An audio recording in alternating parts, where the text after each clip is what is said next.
Okay, I think it's working.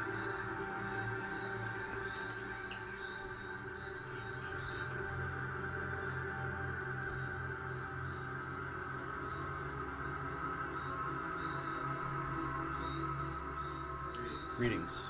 This is TK Trav, aka Travis Magus, here at LVX777. So I'm gonna assume that everything's alright. I'm gonna assume that you can hear me. If you can hear me, let me know. Chat in the chat. Technical difficulties is my middle name. But difficult does not mean impossible. After about an hour and a half, we finally got this thing to work.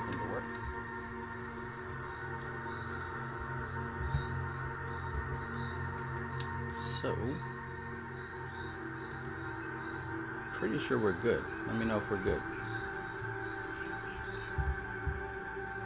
You may hear a slight echo because there's two microphones, but you probably don't hear it now.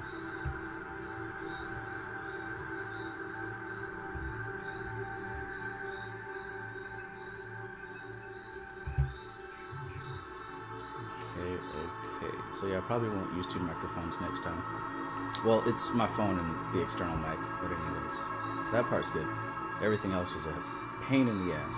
But it looks like it's Good to go now. So I'm going to get myself some coffee, and we will begin on chapter 20, Tiphareth. In case you forgot, this is where we left off. And about halfway through the stream, which was 2 months ago, my connection was lost, and I was not able to reclaim the stream. But that won't happen today because I've got like 3 cameras just in case. So how's everybody doing tonight? Good to see you all. Sunshine Chick, peace, peace. Framestar Films, peace, peace. Matthew Watson, peace. Atropa, peace. Richard Tracy, peace. Good to see you. CJ, peace. Society Ejects, peace. J-Rock L, peace. Numinous Luminosity, peace. Anna Molly, good to see you. Aaron Sutherland, peace, my bro. Peace, peace. Who else we got? Jordan Gilliam, welcome, welcome. The Magical Magician, greetings.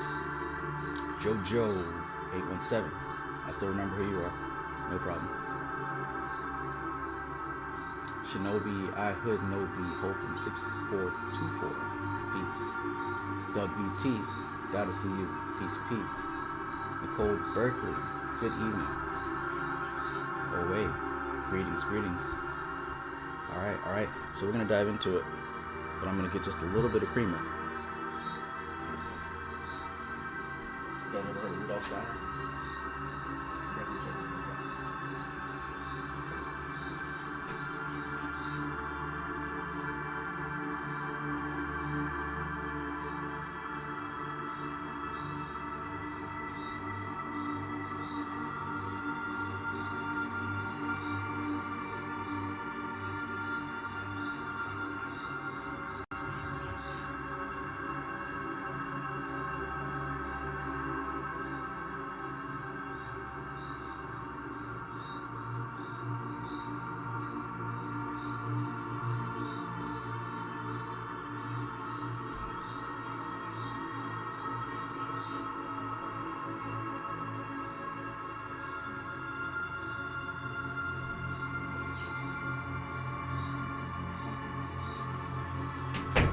Alright, so you can still hear me hopefully.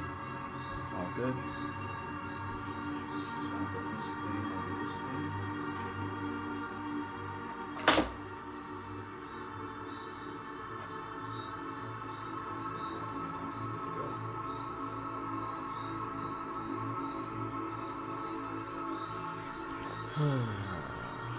So let's turn this camera around.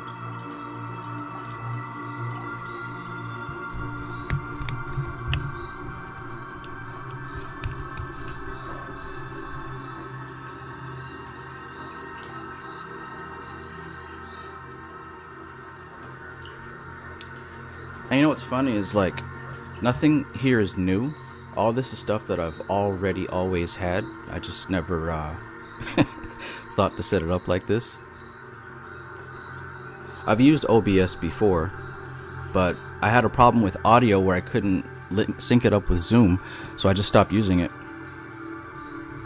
But since I'm not on Zoom today, I figured it'd be pretty cool to use with the book reads. That way, in case my phone dies or the network drops, I won't lose the connection.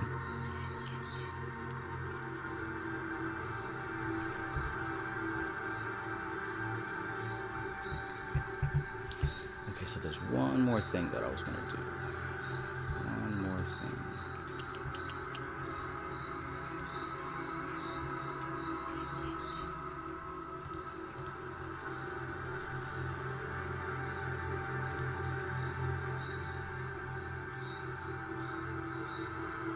Mo B, peace, peace.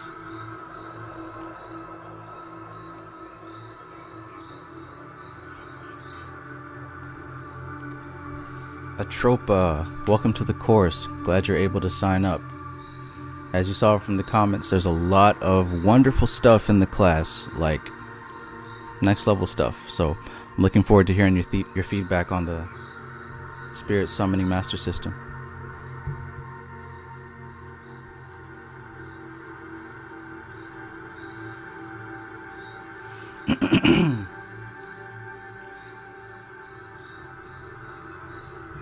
Oh yeah, So Matthew Watson, yeah, you did send me that video about Superman. It was perfect. I loved it.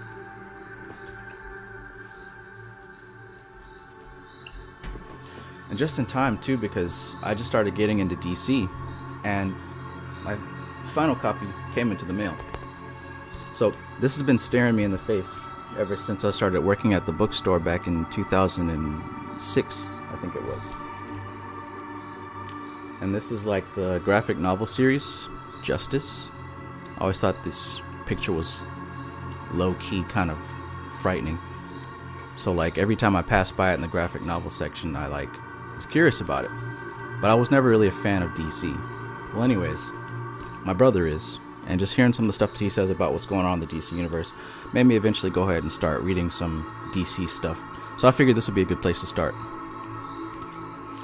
But yeah, they all three finally just came in the other day, and like you just so happened to send me that video, so it all works out, right?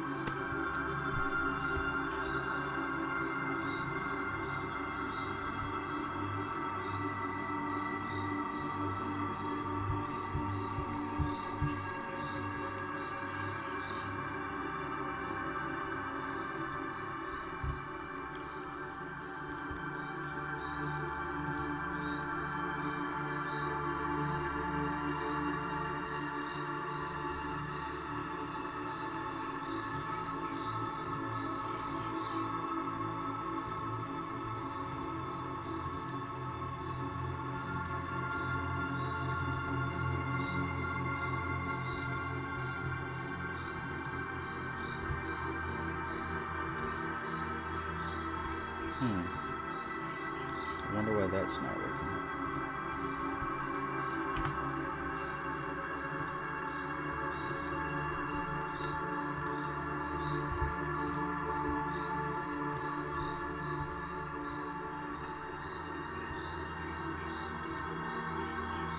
There we go.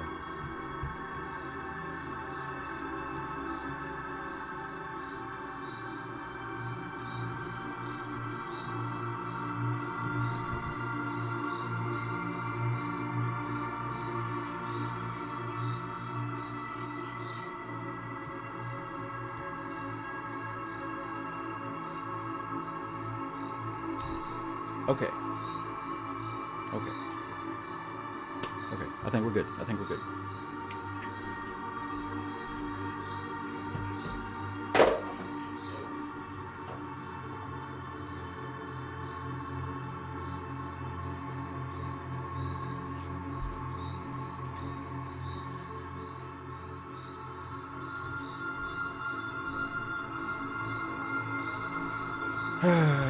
Tiphareth is the sun. Tiphareth represents the center of our universe, the center of our existence, the center of our galaxy, the center of our being. It represents the soul. It represents our access point to the Most High. We would also consider it our higher self. But this thing that we call Tiphareth is our personal savior, our personal Superman. This is the point of our experience where consciousness transforms into matter. This is the point in our experience where the major shift occurs, where the unmanifest truly becomes something perceivably manifest. So we already went through half of this chapter before, but since it's been 2 months, I don't think it would be a crime to go through back from the beginning. Do we have any objections from that? I don't think so.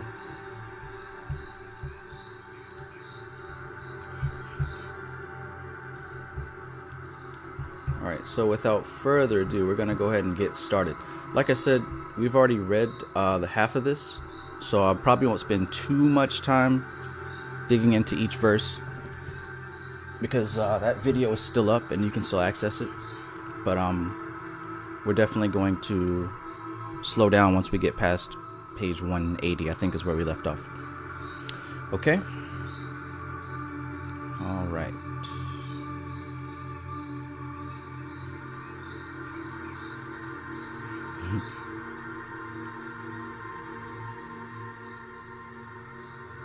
Sugar Siren Shechem. Peace, peace.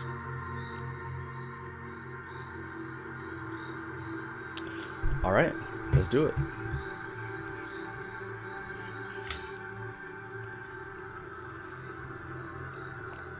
Chapter 20, Tiphareth, the sixth Sephirah. Title, Tiphareth, Beauty. Hebrew spelling, Tau, Pe, Aleph, Resh, Tau.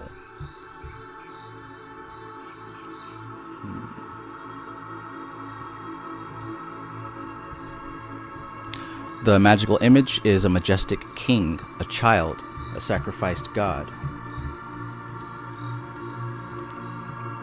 Situation on the tree is in the center of the pillar of equilibrium.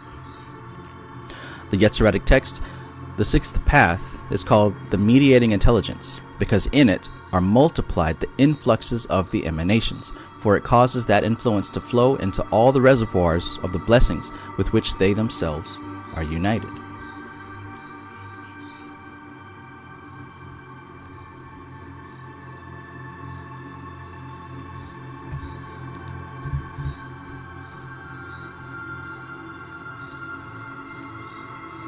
Titles given to the Tiphareth: Zeir Anpin, the lesser countenance; Melech, the king; Adam, the son; the man. The god name is the Tetragrammaton Eloah Va'da'ath. Archangel is Raphael, healing of God. Now, as we know, alternatively, depending on what system you follow, you can also place Mikael here. The order of angels is the Malachim, the kings. Mundane chakra, Shemesh, the sun. The spiritual experience is the vision of the harmony of things, mysteries of the crucifixion. Now, symbolically, the crucifixion, of course, represents that point in existence where light becomes matter, or when matter becomes light again. So keep that in mind.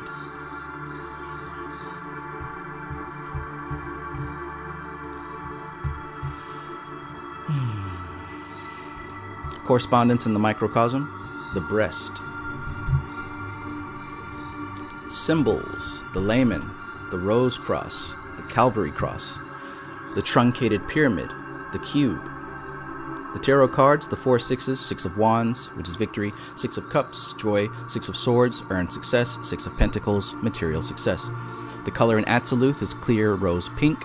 The color in Bria is yellow. The color in Yetzirah is rich salmon pink. And the color in Asaya is golden amber.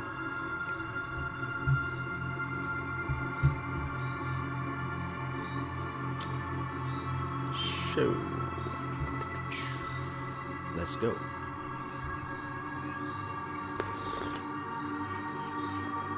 Verse 1. There are 3 important keys to the nature of Tiphareth. Firstly, it is the center of equilibrium, the whole tree being in the middle of the central pillar. Secondly, it is Kether on a lower arc, and Yesod on a higher arc. Thirdly, it is the point of transmutation between the planes of force and the planes of form. That's important. The titles that are bestowed on it in Kabbalistic nomenclature bear this out. From the point of view of Kether, it is a child. From the point of view of Malkuth, it is a king. And from the point of view of the transmutation of force, it is a sacrificed god. So anytime you see a sacrificed god, that's actually what this means. So every time Superman dies and Goku dies and Jesus dies and all the other heroes die and they come back, what that represents is their mastery and the representation of the sphere of Tiphareth, the point where force becomes form, where consciousness becomes matter, or vice versa. Vice versa.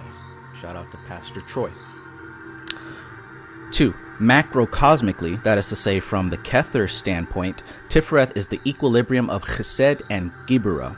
Microcosmically, that is to say from the point of view of transcendental psychology, it is the point where the types of consciousness characteristic of Kether and Yesod are brought to a focus. Hod and Netzach equally find their synthesis in Tiphareth. The 6th Sephiroth. Oh, and by the way, we say Hod and Netzach finding their synthesis. Those of you who are familiar with the phrases Hermetic path versus the Orphic path, while typically these two types of magicians are at odds, when they find perfect balance, when that masculine style of magic and that feminine style of magic finds balance, they find that balance within the energy of Tiphareth. So in case you don't know, the Hermetic path is the path of magic where it is very analytical and detailed, research oriented, scientifically oriented, whereas the Orphic path, representing Netzach, Venus, is very organic, very sensory based, very intuitive, very go with the flow, very I just feel like this is the right thing to do kind of thing. Typically those two don't get along. We've all got different degrees of both within us, but when one learns how to harmonize both of those styles of magic, you're able to graduate now to the level of Tiphareth.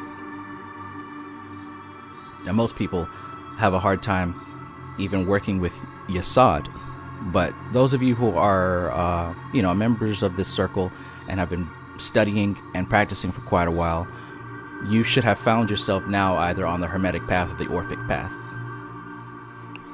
The next natural step of evolution will be working with Tiphareth style magic. That's why I say, that's why a lot of mentors that I've had in fields that are not necessarily occult would talk about, once you reach a certain level of expertise in your skill, really the only way to advance further is to begin teaching what you know to other people.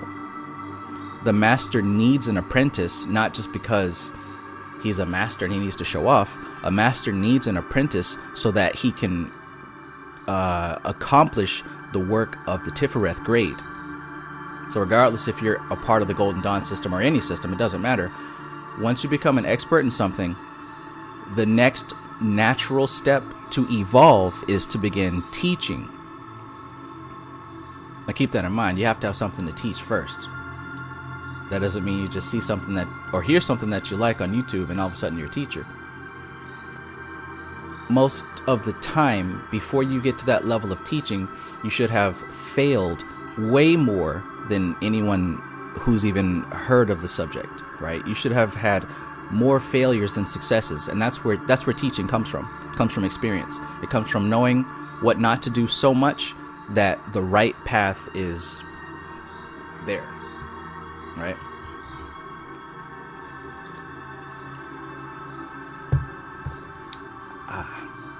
Society Eject says, would Tiphareth be the air Vayu element? Absolutely. Tiphareth, the sun, a lot of people think that it's fire, but in truth, Tiphareth and the sun is actually air. Even mundane real-world science will tell you that it's not a ball of fire, it's a ball of gas, which is constantly moving so much that it sets other things into motion. So yeah, that's a great question. And by the way, it's been a while since I've done these live streams, but I have to remember to keep saying, hit the like button if you enjoy this content. This appeases the YouTube gods. Stuffed Dog, peace, my brother.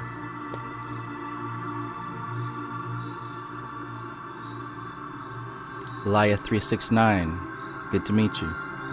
Hope you learned something tonight. Okay, guys, I really don't want to rush. I'm probably going to just take my time. Again, I hope that that's not a problem, but I haven't done this in like 2 months, so might have to take a while to get back into the groove of it, if you know what I mean.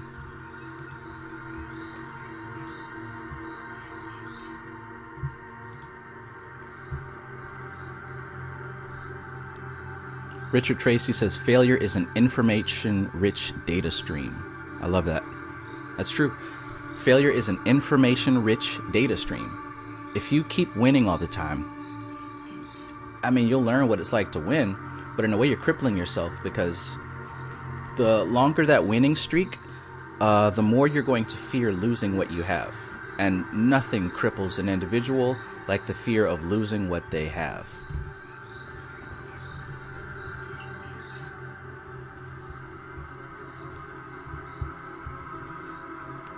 Sunshine Chick says, no failure, only feedback. Exactly. And once you transition your thought process from failure to feedback, you stop putting yourself through unnecessary stress and struggle. Sugar Siren Second says, we love the slow detail. Awesome. Okay then, we'll get slow detail. Alright, so let's keep going. Number 3. The 6th Sephirah, of which Tiphareth is the center, are sometimes called Adam Kadmon, the archetypal man.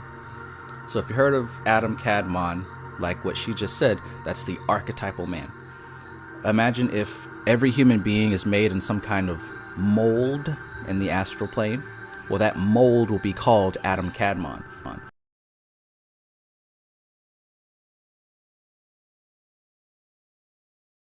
From the perfect mold, but the perfect mold actually doesn't have minute details.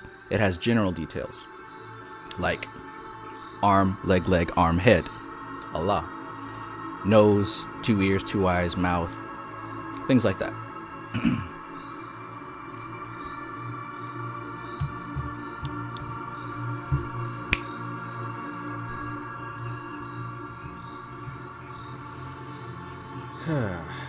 So yeah.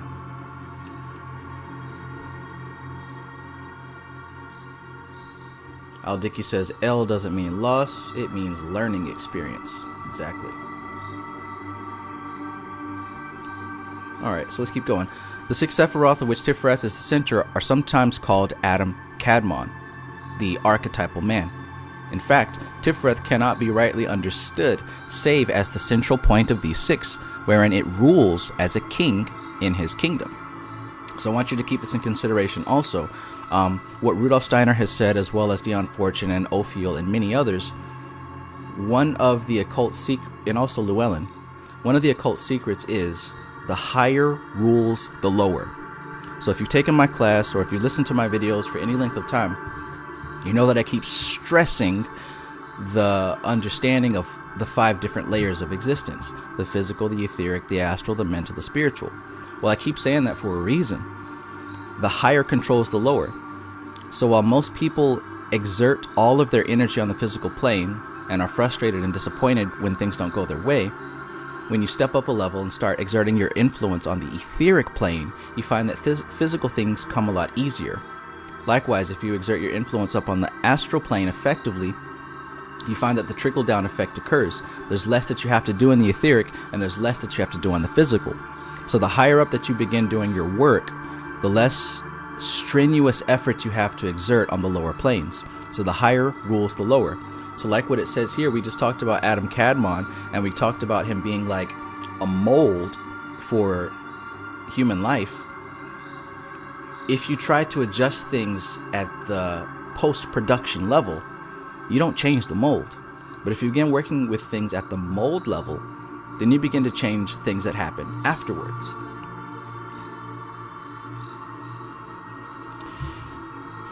Things to say and things to not say. If you want to rule the world, you don't start with the individuals that already exist. You begin working on the next generation, as has been evidenced with our current state of manipulation. Most of... don't really want to get into that, but I'll just say that in order to change the direction of humanity, it has been learned back a long time ago, and it's been posted on national television in the 80s, that in order to change America, or to change the world, you have to first change America. In order to change America, it'll take about 20 years, and it starts with opening the opportunities for the next generation to deviate. And then once those opportunities have been opened, then you confuse the sources of right and wrong so that it can't be verified. And then you begin to implement different disasters and different crises so that the next generation will be confused and lost and not know where to turn. And then finally you introduce the normalization process, the new normal. And since this new generation will be sufficiently uprooted, most of them will just gravitate towards whatever sounds correct. Now that process has been going on in our country for many years. over and over and over again, to the point where I've heard young folks talk about how they love TikTok so much because that's how they learn about the world, in all seriousness. So if your criteria for learning what truth is and what is not truth, if your criteria is based on TikTok, that battle has already been won. But like I said, I'm not getting into that. We're talking about Tiphareth today. We're talking about saving the world, not how to further manipulate it. So yeah, all that came from Adam Kadmon being the central point of the six, ruling as a king in his kingdom. It is these six which, for all practical purposes, constitute the archetypal kingdom, which lies behind the kingdom of form in Malkuth, and completely dominates and determines the passivities of matter. So Malkuth is seen as the kingdom, but there's another kingdom that Adam Kadmon rules, and that is the archetypal kingdom. Now that kingdom occurs before the physical kingdom, which means that, again, like I said, to change the astral kingdom is to automatically change the physical kingdom. Because as I've said in my class, when you work with magic, it's actually adjusting the higher planes so that the lower planes can come into conformity with that change. Nothing starts on the physical. The change that must be produced are changes in the higher planes: etheric, astral, and if you're proficient enough, the mental plane.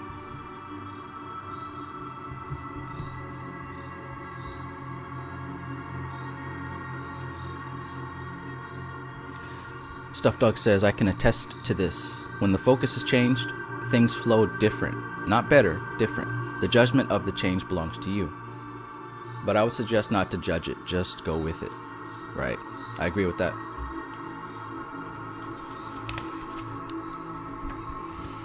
Number 4. Verse number 4. Shout out to Dion Fortune. I love her so much. One of my most favorite authors of all time. I think from her single-handedly, I probably learned the most about the occult. I'll give her a hug one day.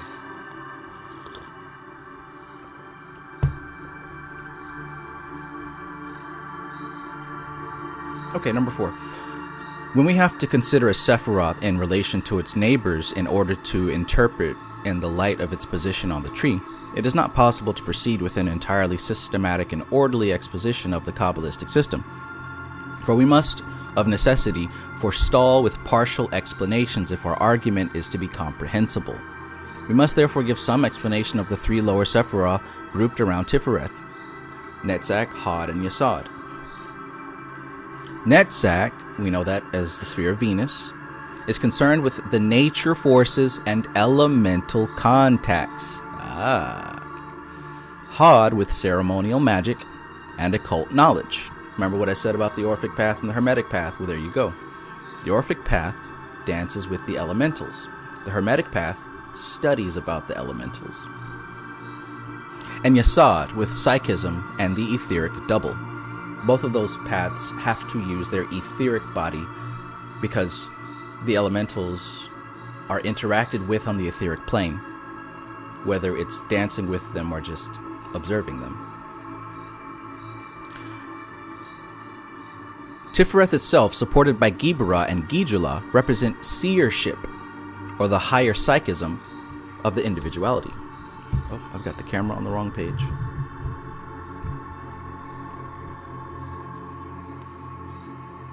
Yeah, so Tiphareth itself, supported by Qabalah and Qabalah, represents seership, or the higher psychism of the individuality. Each Sephiroth, of course, has its subjective and objective aspects, its factor in psychology, and its plane in the universe. So subjective is psychological, objective is physical, right?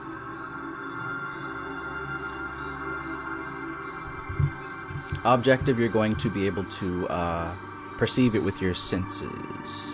Subjective is what you perceive despite the senses.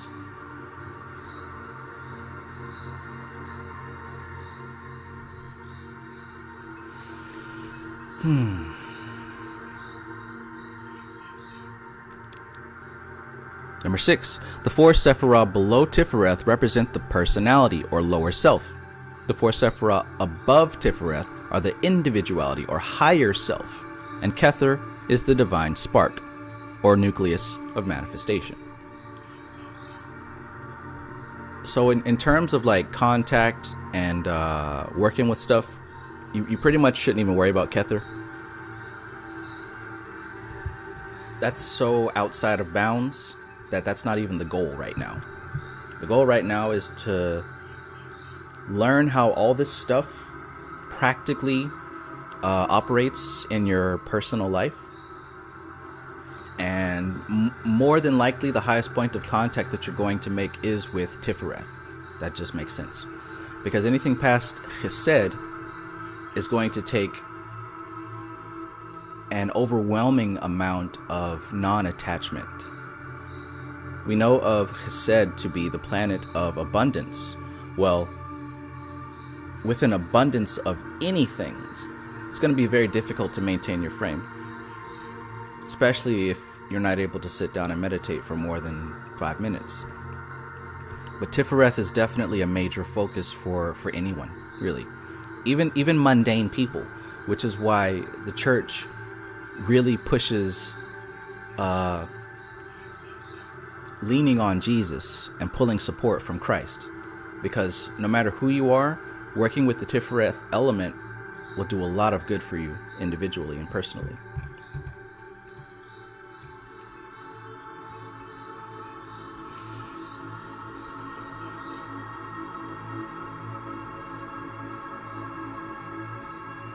Stuffed Dog says, I'm definitely Orphic, but I support what I feel with study, so Hermetic Path also. I use one to check the other. Yes, and that's the way that it's supposed to be. Use one to check the other. With me, I have to really allow myself to trust my intuitive side, because I lean a lot on my logic and my intellect. I do trust my intuition as well, but I do know that there's some times where I choose logic in favor of intuition. So that's something that I'm working on personally. But the more that struggle and separation, the more that the gap starts to shorten, and it's no more a struggle, it's more of just, I don't know, day-to-day thing. Like I said, you naturally begin to enter into the sphere of Tiphareth, because in some way or another, because of your ability to process reality at a refined rate like that, people naturally come to depend on you. It's just natural. There's something about you and the way that you are that causes people to lean on you. Whether it's just for work, whether it's for emotional support, whether it's money. There's many different ways that someone can lean on you as like a Tiphareth figure. But understand also, it's not about you saving them. It's about you learning how to deal with this type of energy. So please don't take it personal. And definitely don't let it get to your head. Alligator, peace. Alligator says, insane in the membrane, so maintain your frame. Absolutely. It's one of the biggest threats to a magus is not maintaining your frame. Because believe it or not, the more success you have, the more dangerous it gets. Because if your ego isn't in check, you really start to believe that your shit doesn't stink, and you put yourself in a higher esteem than is useful or appropriate. And the Bible says pride cometh before a fall. And that can happen as many times as it needs to until you allow yourself to see reality clearly. So number 7, Tiphareth therefore must never be regarded as an isolated factor, but as a link, a focusing point, a center of transition or transmutation. The central pillar is always concerned with consciousness. The 2 side pillars with the different modes of the operation of force on the different levels. So number 7, she just said a couple of things to always remember when it comes to Qabalah. I'll read it again. Number 1, she says, Tiphareth, therefore, must never be regarded as an isolated factor.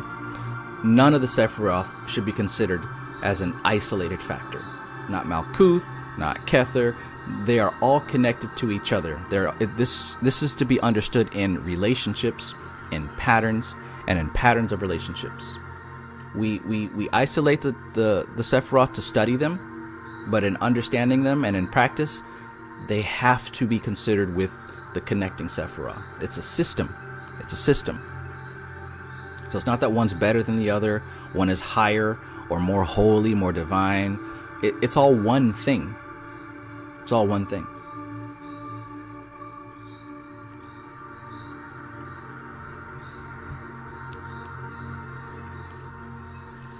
Sunshine Chick says, yes, within the last couple of years, I see being placed in that space where I'm always called to help with someone's simplest needs. To be honest, it does get overwhelming. I'm like, come on now, just Google it. It's that easy. Yeah, it is. And it's a fine line to understanding if someone is being lazy or if someone is really trusting you so much that they're trusting you more than they trust themselves.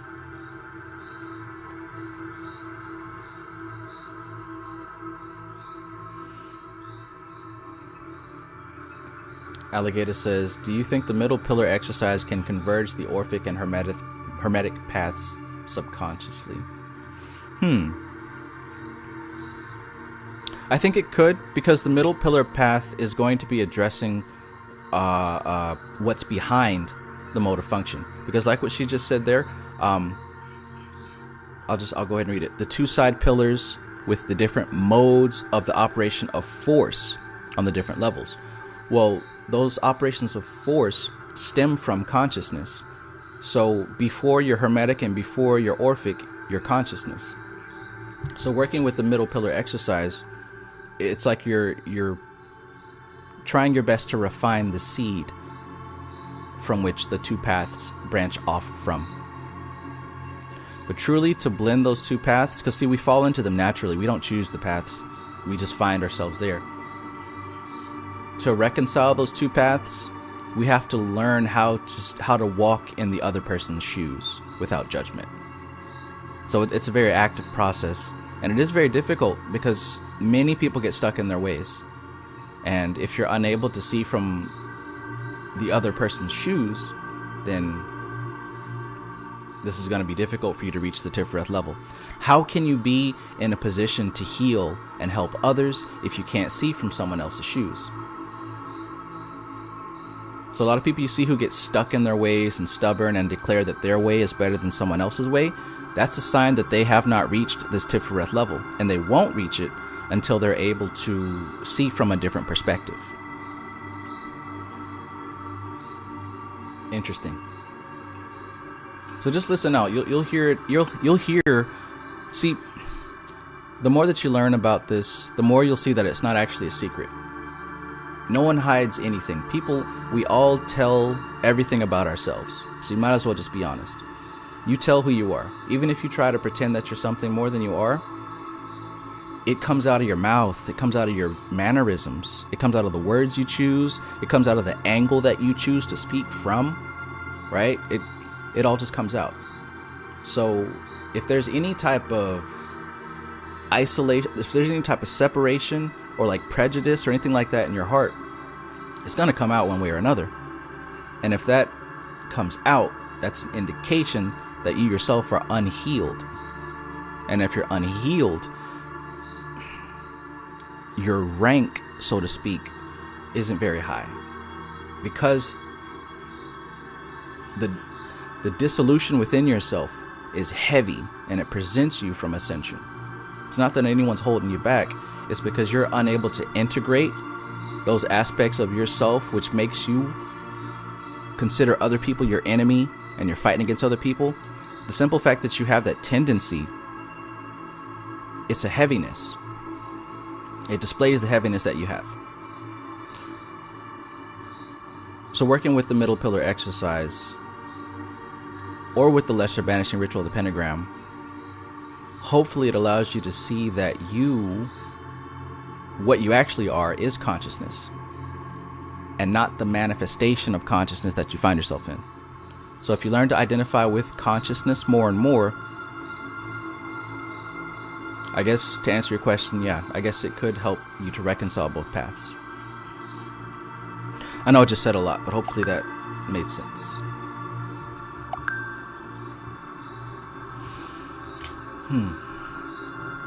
And you don't stop.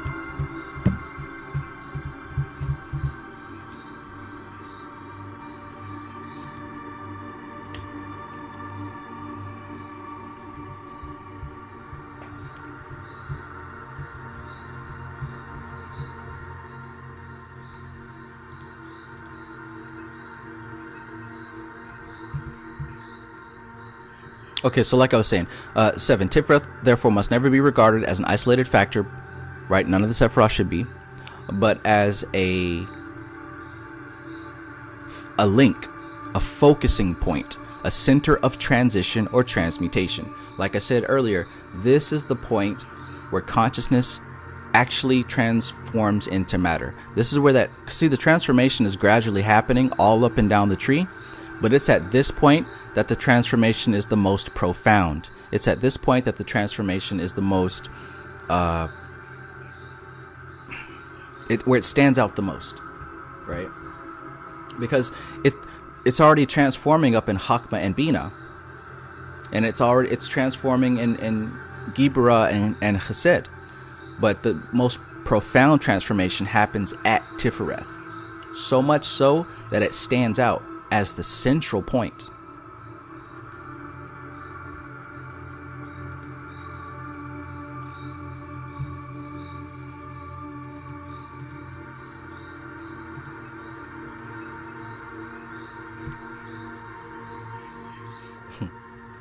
Okay, now furthermore, the central pillar is always concerned with consciousness. Keep that in mind also. Keep that in mind also. The central pillar is always concerned with consciousness. And just look at the Sephiroth that are on the central pillar. Kether, right? Tiphareth, Doth, Yasad, Malkuth. All these are the 4 levels of consciousness. Keep in mind also the 4 worlds. Asaya, Yetzirah, Bria, Atziluth.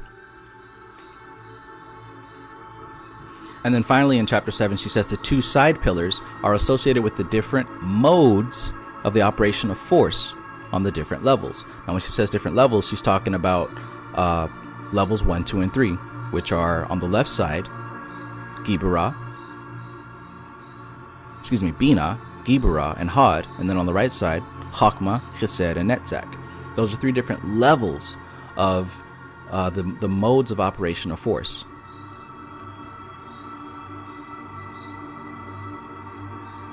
You got me? You get me?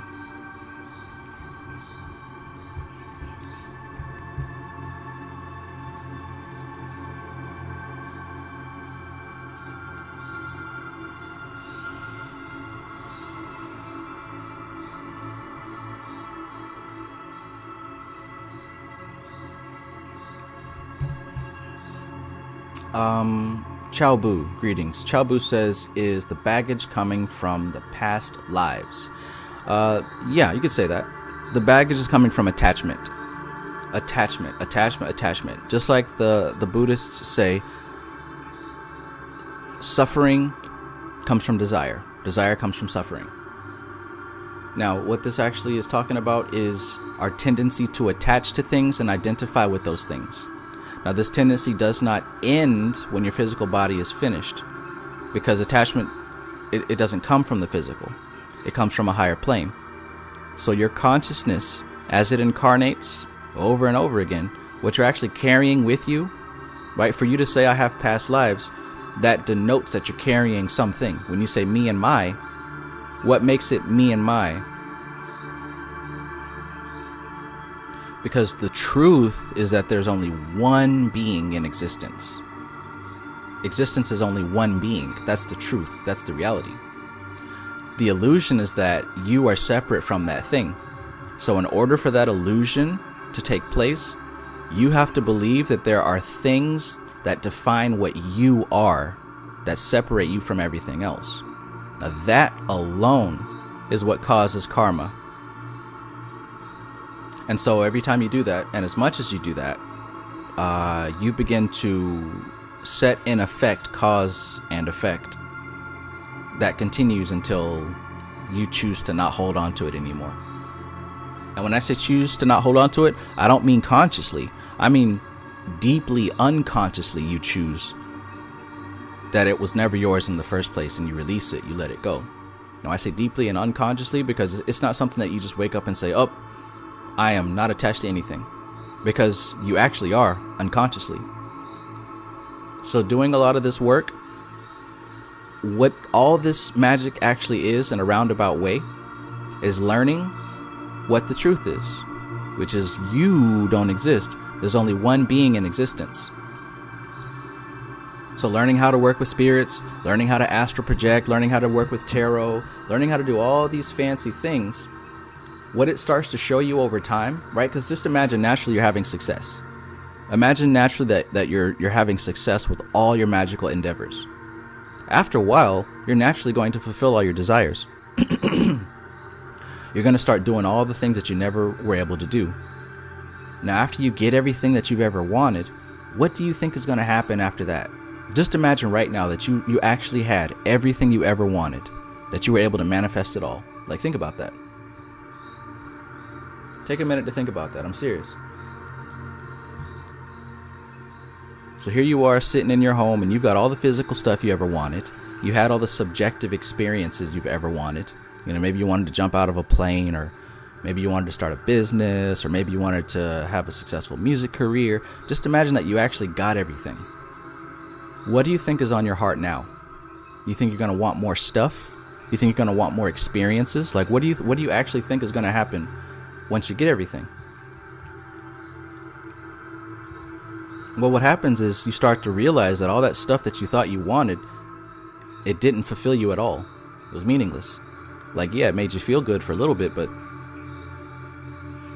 there's something much deeper inside that physical things can't answer, that experiences with other human beings can't fulfill.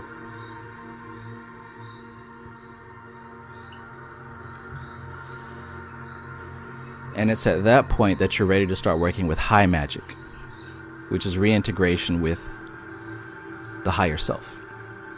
And to reintegrate with the higher self means to disintegrate with the lower self.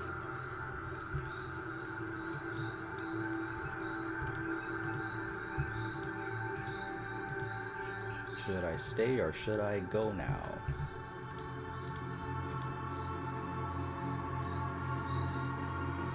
Latropa says you would become complacent and bored.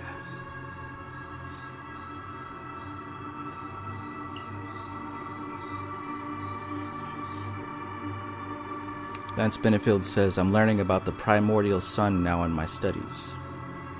We don't talk about the primordial sun, Lance.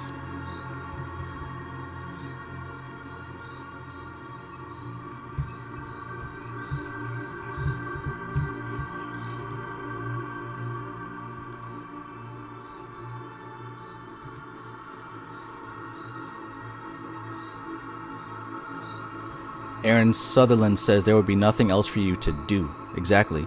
So what's left is, now you have to find out what to be. There's nothing left to do. So now you've got to find out what to be.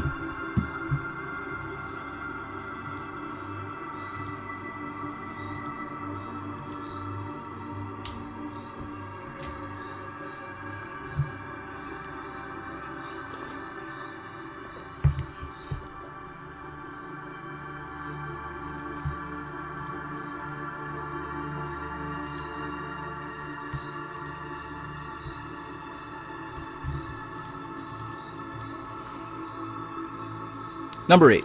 In Tiphareth, we find the archetypal ideals brought to a focus and transmuted into archetypal ideas. Right? There's a difference between ideals and ideas. In Tiphareth, we find the archetypal ideals brought to a focus and transmuted into archetypal ideas. It is, in fact, the place of incarnation. For this reason, it is called the child. And because incarnation of the God ideal also implies the sacrificial disincarnation, to Tiphareth are assigned the mysteries of the crucifixion, and all the sacrificed gods are placed here when the tree is applied to the pantheons. God the Father is assigned to Kether, but God the Son is assigned to Tiphareth for the reasons given above.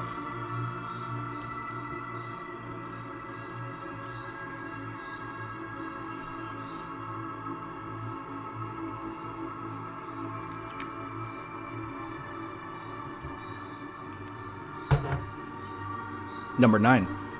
Exoteric religion goes no farther up the tree than Tiphareth. Exoteric religion, like the church and all the popular stuff that everyone else follows, exoteric religion goes no farther up the tree than Tiphareth. It has no understanding of the mysteries of creation as represented by the symbolism of Kether, Chokmah, and Binah, nor of the modes of operation by the dark and bright archangels represented in the symbolism of Geburah and Gijula, nor of the mysteries of consciousness and the transmutation of force as represented in the invisible Sephirah Doth, which has no symbolism. In Tiphareth, God is made manifest in form and dwells among us, i.e. comes within the range of human consciousness, right? So that's why I said most of us, most people here, the goal is Tiphareth. Not Kether, but Tiphareth. Why? Not because it's reserved for someone elite and someone special. No, it's just because of the way the system that we find ourselves in. Tiphareth is God. In Tiphareth, God is made manifest in form and dwells among us. In other words, it comes within the range of human consciousness. See, there's things that exist and don't exist that are beyond the range of human consciousness. That means no matter what you do, no matter how hard you try, no matter how many shrooms you take, there are things that are simply beyond the range of human consciousness. With that being said, what's beyond Tiphareth is beyond the range of most people's human consciousness. And once we hit some Doth, now you're probably reaching the limit of human consciousness, which is Doth. You're probably reaching the limit of human consciousness with Doth.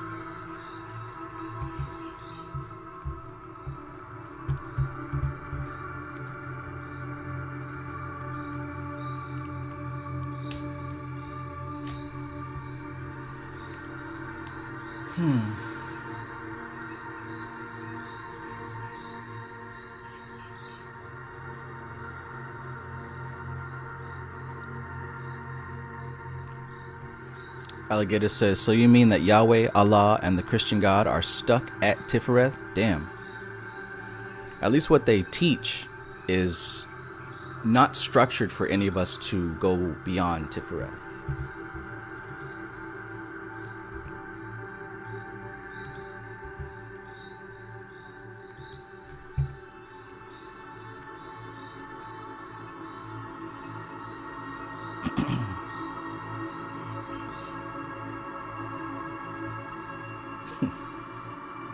Stuffed Dog says Doth is Jack Parsons trying to blow himself up with rockets and shit, right?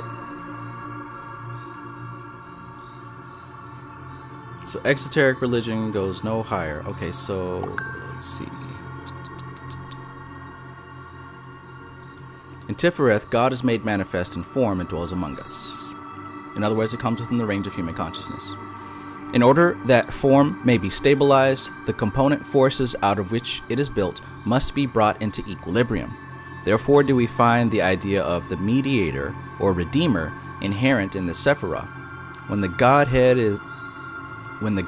its very self manifests in form, that form must be perfectly equilibrated. So that's another reason why coming into harmony with the Hermetic tendency and the Orphic tendency is necessary before reaching the Tiphareth level. Again, this is not based on somebody's rules. We're talking about a science here. We're talking about a formula here. So once those two opposing factors, once those two opposing but equal forces become unified, when those two polarities become harmonized, that creates a equilibrated form. Right? You create a vessel now that is balanced enough to harness and maintain the energy of Tiphareth tendency, Tiphareth pattern. So again, when the Godhead, its very self manifests in form, that form must be perfectly equilibrated. One might, with equal truth, reverse the proposition and say that when the forces building a form are perfectly equilibrated, the Godhead, its very self, is manifesting in that form according to its type. God is made manifest among us when the conditions permit of manifestation. The conditions have to be right. The conditions have to be right. So when it comes to manifestation, the conditions have to be right. The same way if you're going to grow certain plants or grow certain anything, if you're going to grow anything, if you've ever grown anything, you know that the conditions got to be right. There are certain plants that can't grow except within a certain temperature range. There's bacteria that can only formulate within a certain condition. Having certain parasites in your gut, they can only thrive in certain conditions, right? There's conditions of the body that parasites cannot maintain an existence within. So keep this in mind. When it comes to manifestation, the conditions got to be right. The condition has to be proper.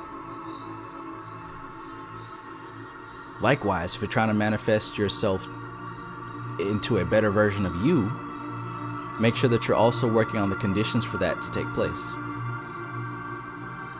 The Holy Dragon, peace.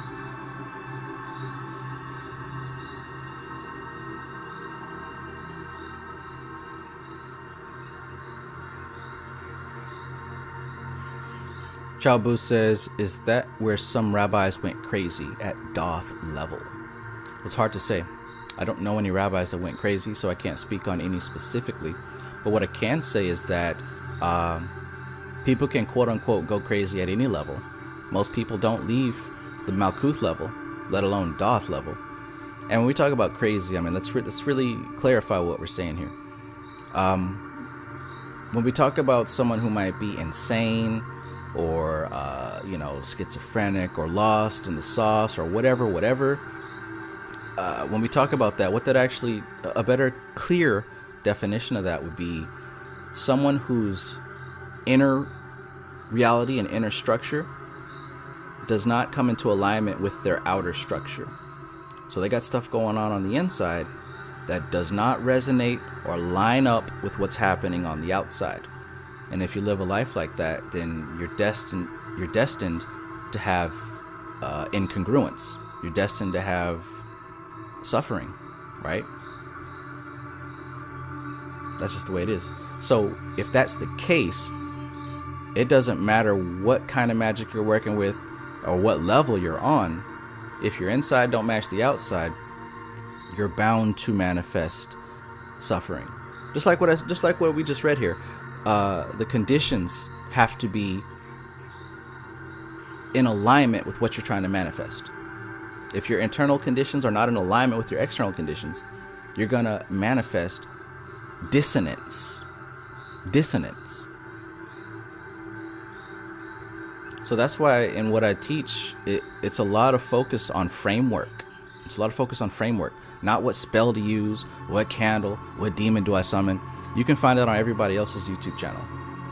But what I teach is something to carry you across the journey all the way till you get home. And what that is having a stable framework to be able to check yourself so you don't get lost. It's a map. To run on good versus evil, that's a system that will eventually crack. It'll eventually break down in your life at some point. If your operating system is running on good versus evil, that's going to break down, because at some point you're going to meet something that appeared good but behaves evil. And then you're going to meet something that appeared evil but behaves good. You're going to reach cognitive dissonance. And if you don't know how to handle that or reconcile that, you will go crazy, quote unquote, because you're going to have an inner experience that is incongruent with an outer experience, right? So instead of good versus evil, what I teach is it useful and appropriate versus useless and inappropriate? This focus is more on the structure than on the content. If you focus on the content, eventually that's going to fail you. Eventually it's going to break down. But if you focus on the context, like I said, you can carry that across the board. So for someone to go crazy, like you said, That has nothing to do with Doth. That has nothing to do with demons. That has nothing to do with witchcraft, because people go crazy in the church. People go crazy in politics. People go crazy at Walmart. All right? What that has to do with is an inner structure that is useless and inefficient. So don't blame the content. Blame the context. Gotta have a structure. So to ask me, Travis, what demon is the most dangerous? What magic is most dangerous? Is the clip out dangerous? Da da da da. Those questions, those don't apply in my world, because the focus isn't the magic. The focus is you. Are you structured enough to be able to handle what comes with it? If you're not, then leave it alone. 9 times out of 10, probably not going to be structured enough to deal with that. So one more time, just to clarify everything, it's not the content, it's the context. The inner reality has to be in alignment with the outer reality. And if those two don't match up, you're going to run into dissonance. And dissonance is what you would call evil. And if you can't reconcile it, that's where the dissonance manifests itself into objective reality.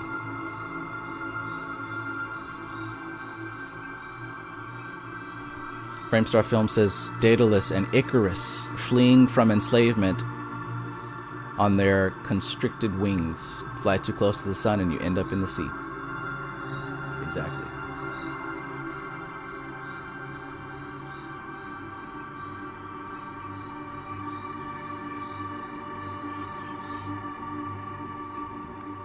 Wake me up before you go. All right, let's keep going.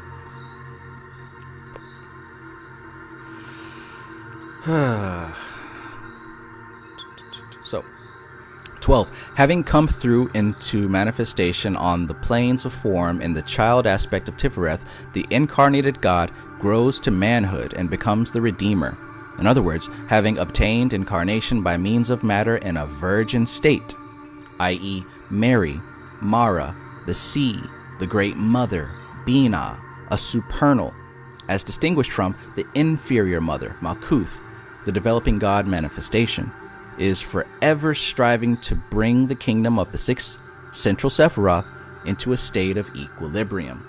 So check this out. If you're able to assign correspondence to all the Sephiroth of the tree, and you understand that the job of Tiphareth is to keep them in equilibrium, well, here's how you can tell that you're doing the work. If all of your correspondences that are associated with the different Sephiroth start to come into harmony with each other, guess what? You're creating the environment, you're creating the conditions for the light of Tiphareth to shine through you. So if you look at the tree and you see yourself as Tiphareth, if you see your Gibera aspect, whatever you have to symbolize that, you see your Chesed aspect, whatever you have to symbolize that, you see your Hod aspect, you see your Netzach aspect, you see your Yesod aspect, and you see your Malkuth aspect, all the things that you have to symbolize those, and you find them all congruently working together in harmony, then that's a very good sign that you have reached the Tiphareth state. Do with that what you will, if you're able to grasp that. If not, you will get it one day, I promise. That's how you redeem your Malkuth, by the way. Number 15. To this end are the incarnated gods sacrificed, dying for the people, in order that the tremendous emotional force set free by this act may compensate the unbalanced force of the kingdom, and thus redeem it, or bring it into equilibrium. That's what Christ is supposed to actually do. That's what it means for Christ to save the kingdom, to sacrifice himself for the kingdom and to come back for it. It's when you redeem your Malkuth aspect. It's when you redeem Malkuth. You're not redeeming Malkuth for everybody out there. You're not redeeming Malkuth for your friends and family. You're redeeming your personal experience, because they don't exist as individuals. They all exist as one entity. So when you do this work of alignment, and synchronizing the aspects of your reality, that means everything that you're associated with comes into balance as well. And guess what? Sometimes when your external symbols of the Sephiroth are doing things that you don't necessarily like, that doesn't always mean dissonance. Sometimes they're behaving as they're supposed to behave. Sometimes they're performing in order with their pattern. So don't just judge it based on, does it make you feel good or feel bad? That's still working on the ego level. You got to be able to look at things from a higher perspective and see, does it all fit within its own personal pattern? This is about patterns. It's not about what makes you feel good and makes you feel bad.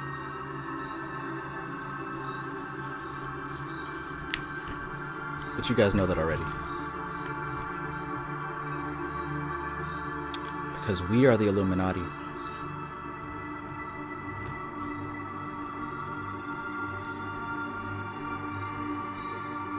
"16. It is this sphere on the tree that is called the Christ Center. And it is here that the Christian religion has its focusing point. The pantheistic faiths, such as Greek and Egyptian, they center in Yesod. And the metaphysical faiths, such as the Buddhist and Confucian, aim at Kether. But as all religions worthy of the name have both an esoteric or mystical and exoteric or pantheistic aspect, Christianity, although it is essentially a Tiphareth faith, has its mystical aspect centering in Kether, and its magical aspect as seen in popular continental Catholicism centering in Yesod. Its evangelical aspect aims at a concentration on Tiphareth as a child and a sacrificed god, and ignores the aspect of the king in the center of the kingdom, surrounded by the 5 holy Sephiroth of manifestation. You guys ever notice how so many churches focus on baby Jesus? And I think I have yet to seen a church focus on grown-up ass-kicking Jesus. Maybe there's a reason for that.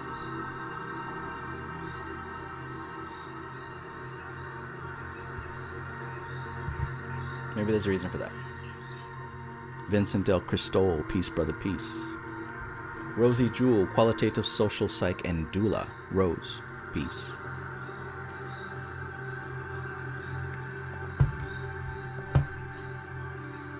Framestar says, just burning some incense for Uriel as the sun rises. Yes.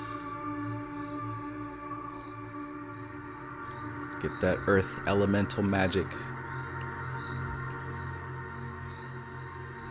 So if you guys have been doing the guided meditations in the class, I wonder if anyone has guessed who the figure in the temple is.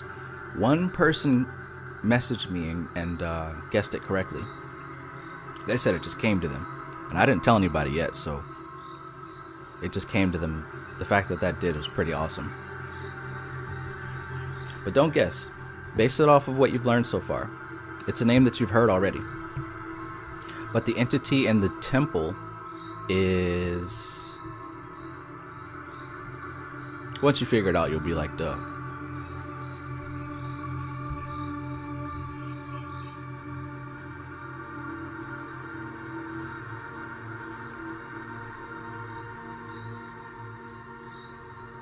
Baby Jesus.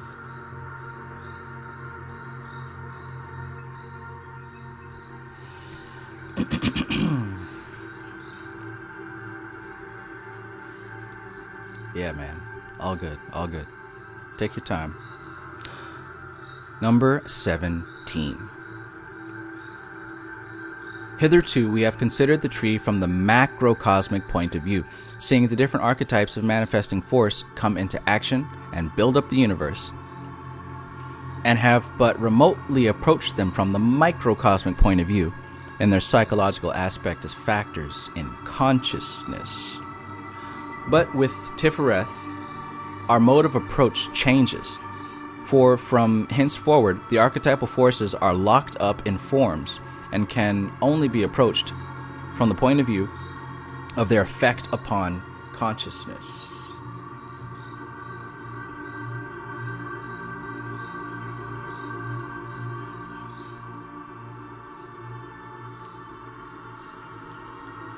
In other words, our mode of approach must now be through the direct experiences of the senses, though these senses are not of the physical plane only, but function in both Tiphareth and Yesod, each according to type. So now we're talking about etheric and astral. While we are on the higher levels, we had to rely on metaphysical analogy and reasoning by deduction from first principles. Now we are within the legitimate field of inductive science and must submit ourselves to its discipline and express our findings in its terms. But at the same time, we must maintain our link with the transcendentals through Tiphareth. This is achieved by expressing the symbolism of Tiphareth in terms of mystical experience. All mystical experiences of the type in which the vision ends and blinding light are assigned to Tiphareth. For the fading out of form in the overwhelming influx of force characterizes the transitional mode of consciousness of this sphere on the tree. Visions which maintain clearly outlined form throughout are characteristic of Yesod. Illuminations which have no form, such as those described by Plotinus, are rising towards Kether. So check that out. She just provided 3 different types of inner experiences. And most of you have had all 3 types. So look, with your eyes open, you can see everything loud and clear. You don't even have to try. Your eyes are naturally just designed to pick up what has been put down. Now, she mentioned that visions that maintain clearly outlined form throughout the whole vision, that's characteristic of Yesod. That tells you right there that you're still working in the etheric plane. If you're able to see what you see, and it's clear as day, you know, like with your eyes closed, of course, if you're able to visualize and imagine and go through whatever you're going through and see it clearly, that's a sign that you're working in the etheric plane. Now, what she says next is mystical experiences of the type which the vision ends in blinding light. That's associated with Tiphareth. So now you're reaching astral vision. Now you're reaching the mental plane. You're boarding those 2. So in other words, the vision, it's there, but it's not as clear. It's extremely bright. It's very difficult to make out. It's very difficult to hold solid form of what it is. And then finally she says visions which maintain, illuminations which have no form, such as those described by Plotinus, are rising towards Kether. And Plotinus, I believe, was alive around the time of Plato. I think Plotinus was like his apprentice or something like that. But those type of visions that have no form, those are descriptive of Kether experiences. So that's how you know. That's how you know. Number 18. In Tiphareth are also gathered up and interpreted the operations of the nature magic of Netzach and the hermetic magic of Hod. Both these operations are in terms of form, though form predominates in the operations of Hod to a greater degree than those of Netzach. All the astral visions of Yesod also must be translated into terms of metaphysics via the mystical experiences of Tiphareth. If this translation is not made, we become hallucinated. For we think the reflections cast into the mirror of the subconscious mind and translated there into terms of brain consciousness are the actual things of which they are really only the symbolic representations. Believe it or not, this is actually a big sticking point with new and inexperienced occultists, believing that everything that you see is exactly what it is that you're seeing. And that's actually not the case whatsoever.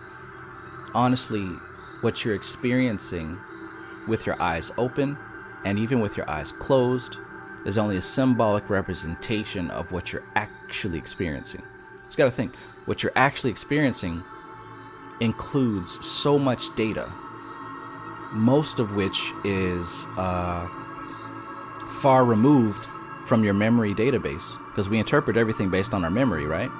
If you see something brand new and you don't know how to take it, you're gonna search your memory for something close, and you're going to attach a label to it. But if you begin experiencing things that you have never experienced before, it's going to be very difficult to classify it correctly. So when you close your eyes and you meditate and you're doing your ritual and you perceive certain visions, understand that what you see is not always exactly what it is.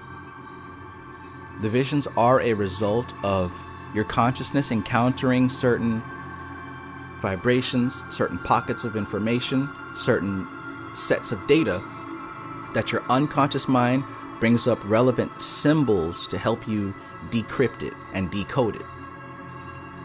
And if you don't have the right keys, if you don't have an extensive library, then of course you're not going to get the full picture. So understand that everything that you see in your visions, everything that you see in your meditations is a part of the puzzle. But she says here,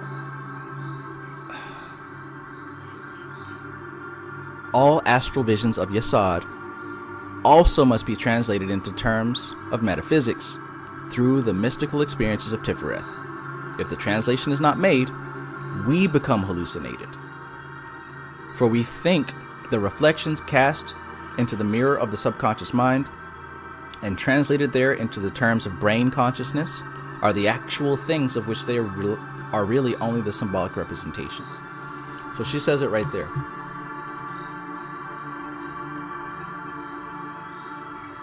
Alligator says this is why people can't interpret dreams accurately. Exactly. So if you know deep down in your heart that you don't have a comprehensive correspondence database, then how can you be interpreting your dreams properly?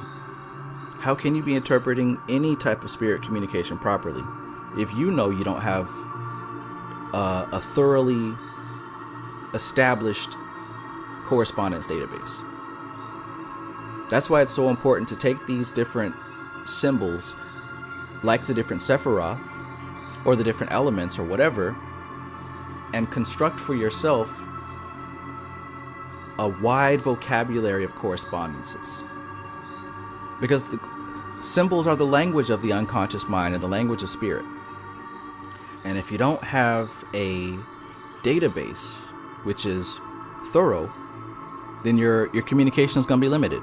That's just the way it is. If you know 5 words in English, how deep of a conversation do you think you're going to have? If you know 15 words in Spanish, you're not finna sit up here and talk about metaphysics with a Hispanic person. It's just not going to happen. So likewise, if you don't actually do the work of collecting correspondences, you're not going to be able to have an intricate discussion with your unconscious mind. I think that's pretty clear. Raise your hand if you don't think that was pretty clear.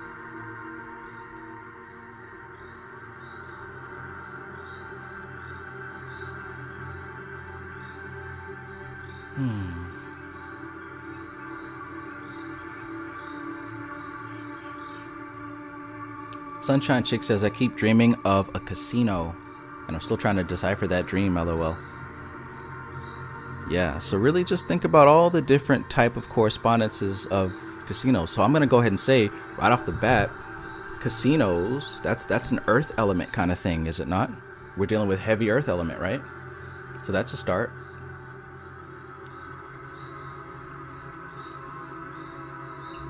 Games of chance. You're dealing with cards, right? So that might be a symbol of the tarot, right? You got the obvious symbols, and then you get the deeper symbols the more you start to really break down the different correspondences.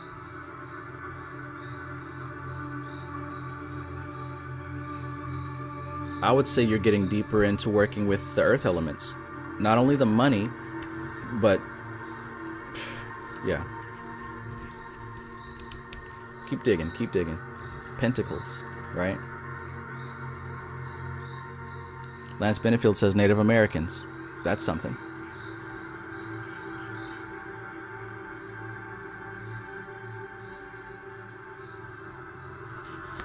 Oh, we're not finished with this page.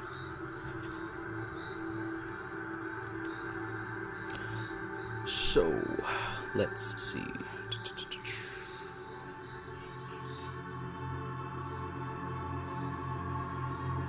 Kether is metaphysical, Yesod is psychic, and Tiphareth is essentially mystical.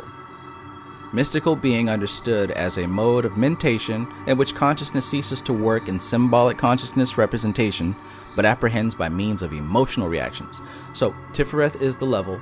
Notice how she said that Tiphareth is mystical, and this book is called Mystical Qabalah. There's some symbology right there as well. I wonder if there's a metaphysical Qabalah, and a psychic Qabalah, and a mundane Qabalah. She listed 3 out of the different 4 worlds, but that's for later. So notice she said there that mystical being understood as a mode of mentation in which consciousness ceases to work in symbolic subconscious representations. So there's a level where the communication is happening as symbols pulled up from the subconscious mind. That's a level. But then there's another level where the conversation is happening by emotional reactions. That's the astral plane. So what Tiphareth represents is the transition from one state of conversation to another. All of reality is a conversation between you and God. That's it. There's no other people. There's no friends and family. There's nothing else but you and God. That's it. And truly, truly, there is just God. You're trying to figure out that you don't exist, like you think you do. But all of reality is a conversation between you and God. Now, what happens is that conversation is taking place on at least 4 different levels. At the highest level, that conversation is taking place between self and self. At the lowest level, that conversation is taking place as an individual ego, pretending that it's separate from everything else. But the higher up you go, the closer you get to unity with Source. So the conversation is happening at different levels. Now, what Tiphareth represents is when one level transitions to another level, or when one level transitions to another level. So that's when you have Christ ascending to heaven, or you have Christ descending into hell.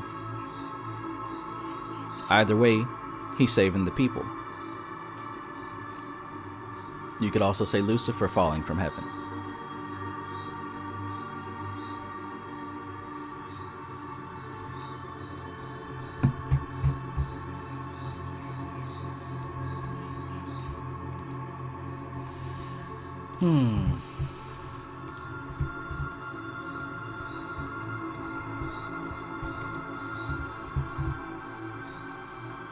Wow.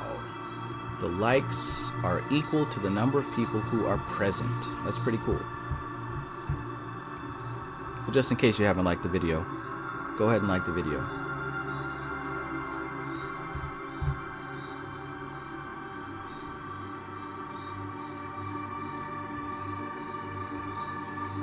Raku of Sakuraki Nexus says, you clarified last night's dream for me. So maybe that's why you were the first one to instigate this video. Lem 1111. Okay, so let's keep going here. 20. The different additional titles and symbolisms assigned to the various Sephiroth, and especially the god names thereof, give us a very important key for the unlocking of the mysteries of the Bible, which is essentially a Kabbalistic book. According to the manner in which deity is referred to, we know to what sphere on the tree the particular mode of manifestation should be assigned. All references to the Son always refer to Tiphareth. All references to the Father refer to Kether. All references to the Holy Ghost refer to Yesod. And very deep mysteries are concealed here. For the Holy Ghost is the aspect of the Godhead that is worshipped in the occult lodges. The worship of pantheistic nature forces and elemental operations take place under the presidency of God the Father. And the regenerative, ethical aspect of religion, which is the exoteric aspect for this epoch, is under the presidency of God and the Son, Tiphareth. 21. The initiate, however, transcends his epoch and aims at uniting all 3 modes of adoration in his worship of deity as a trinity in unity. The Son redeeming the pantheistic nature worship from debasement and making the transcendental Father comprehensible to human consciousness. For who hath seen me hath seen the Father. So all these little Bible quotes, they actually mean something. They're not just sayings for no reason. He who hath seen me hath seen the Father. And that is an example of the function of Tiphareth, making the incomprehensible God comprehensible. 22. Tiphareth, however, is not only the center of the sacrificed God, but also the center of the inebriating God, the giver of illumination. Dionysus is assigned to the center as well as Osiris, for, as we have already seen, the central pillar is concerned with the modes of consciousness, and human consciousness rising from Yesod by the path of the arrow receives illumination in Tiphareth. Therefore, all the givers of illumination in the pantheons are assigned to Tiphareth. 23. And here's where it gets really spicy. Illumination consists in the introduction of the mind to a higher mode of consciousness than that which is built up out of sensory experience. So look, you got a mind that is built up out of sensory experience. And when we studied the Vedic texts, that mind was called Manas, right? That mind was called Manas. Because we're still Vedic here. So check this out. What is illumination? Illumination consists in the introduction of the mind to a higher mode of consciousness than that which is built up out of the sensory experience. Illumination is when you begin to experience a mind that is greater than just the five sense mind you've been working with since you were a young person. In illumination, the mind changes gear, as it were. Unless, however, the new mode of consciousness is connected up with the old and translated into terms of finite thought, it remains as a flash of light, so brilliant that it blinds. Now that can happen too. If you're not able to reconcile the animal mind with the illuminated mind, then what happens is you still live your life like, the basic human that you were, but now you're able to have these visions and these experiences, but you're not able to connect the two. Now, a little earlier, we talked about crazy and we talked about insanity and whatnot. Well, my definition for that was when the inner reality doesn't line up with the outer reality. It doesn't reconcile. It doesn't line up. So you're, of course, going to have discrepancy. You're, of course, going to have incongruence. Well, what do you think is happening here when the mind of the five senses also has access to these great visions and experiences, but the two worlds don't meet? Right? The young man asked earlier, is that why so-and-so goes crazy because they reach Doth? Or is that why Qabalah makes people crazy or whatever? No, it's not the books, it's not the demons, it's not the practice, it's the individual. If the individual doesn't have the refinement necessary to make it make sense practically, then the more that you dabble in this stuff, you're going to eventually come across something that is too much for you to reconcile with your daily life.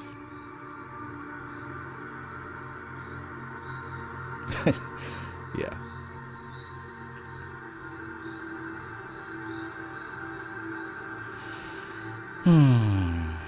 I'll say it again. In illumination, the mind changes gear, as it were. Unless, however, the new mode of consciousness is connected up with the old and translated into terms of finite thought. In other words, these great visions that you're having and experiencing and all that hot shit, you got to be able to translate it into mundane, everyday sense. You got to connect it with your real world. If you're not able to connect it with your real world, you're at risk. You're at risk. And this is a real thing, right? Some of y'all are like this, and some of y'all know people like this.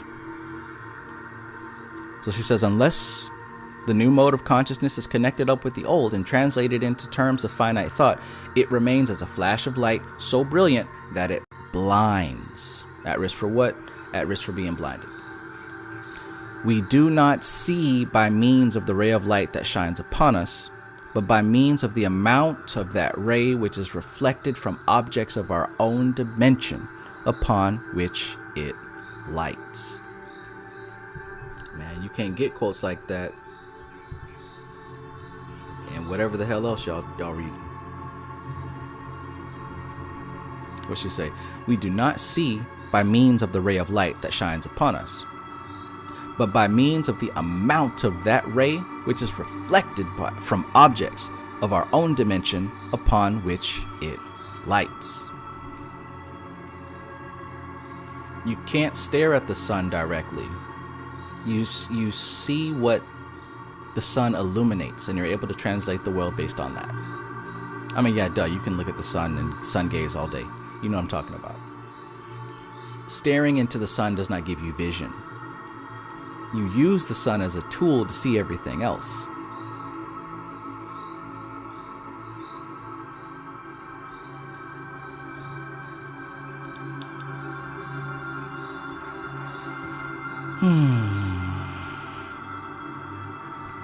Unless there are ideas in our minds which are illuminated by this higher mode of consciousness, our minds are merely overwhelmed, and the darkness is more intense to our eyes after that blinding experience of a high mode of consciousness than it was before.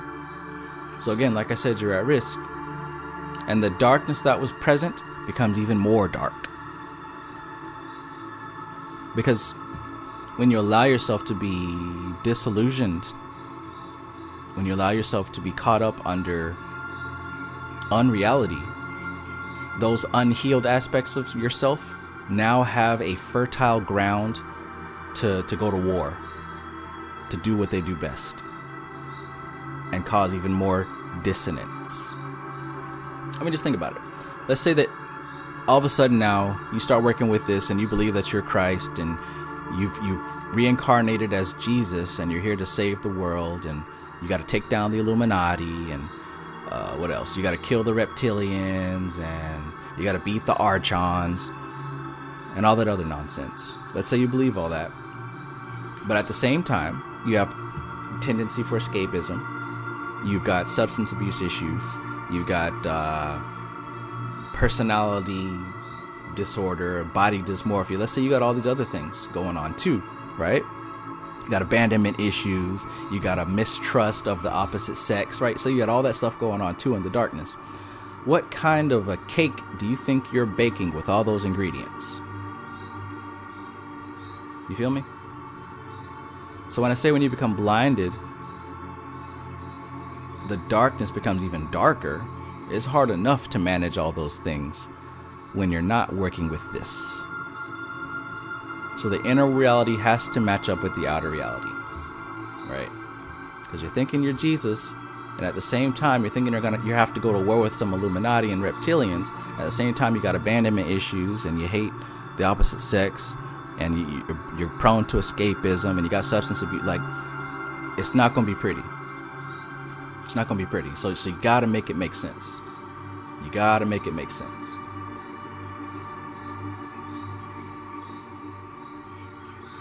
You can believe in what you want as long as it's useful and appropriate.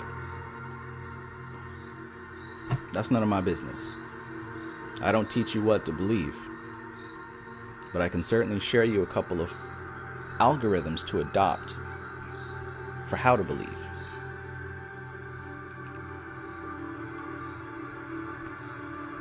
All of us, all of you, are coming from a place of being programmed already. Because we come into this world, we get programs. We can't even defend ourselves. Like, as soon as we come out of the womb in a hospital, they begin injecting us with all kind of chemicals physically. Well, also, as you grow up, you become indoctrinated with all kind of ideas mentally, and all kinds of emotional things as well. So by the time we get to an age where we want to be autonomous and we want to live our own lives, we don't realize that we got so much to deprogram. We got so much to deprogram. And some of that stuff is so deeply rooted that we don't see it. So, just something to consider. Genuine! Uh-oh, battery's low. Let's keep going.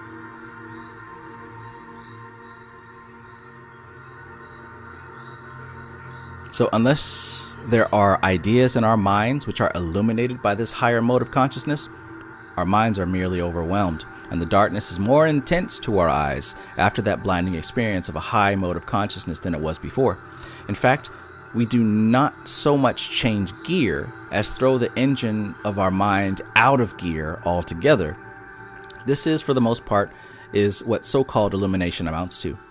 There's enough of a flash to convince us of the reality of super physical existence, but not enough to teach us anything of its nature. Ooh. Check that out. Now let me read it again. I'm not here to hurt no feelings, but I guarantee you it's a lot of people who are on this bus. There's enough of a flash to convince us of the reality of super physical existence, but not enough to teach us anything of its nature. So it's not difficult to have a metaphysical experience. It's not difficult. Yes, you can have a profound metaphysical experience, but look at what she said. Sometimes it can be bright enough to let you know that the spiritual reality is real, but not enough to teach you anything of its nature. So with all the great visions that you're seeing and all the supernatural stuff that you're going through, are you learning anything? Are you actually learning anything practical that you can apply to your daily life, that you can apply to your improvement, that you can apply to yourself? Because if you're not learning anything of that nature, then what do you call that? What do you call that? If you're just seeing all these visions, if you're just, communicating with these deities and but you're not learning anything that you can practically use in your daily life, that's called entertainment. That's called escapism. It's called lost in the sauce. So like what she just said about 2, 3, 4, 5 verses ago, make sure that you're able to connect it to your daily life. Otherwise, you just get blinded. And that's just real. That's just real.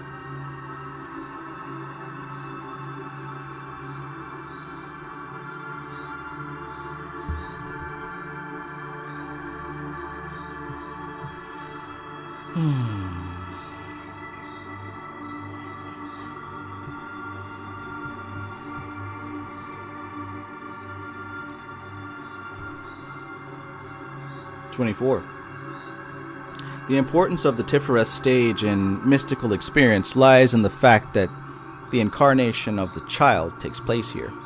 In other words, mystical experience gradually builds up a body of images and ideas that are lit up and made visible when illuminations take place."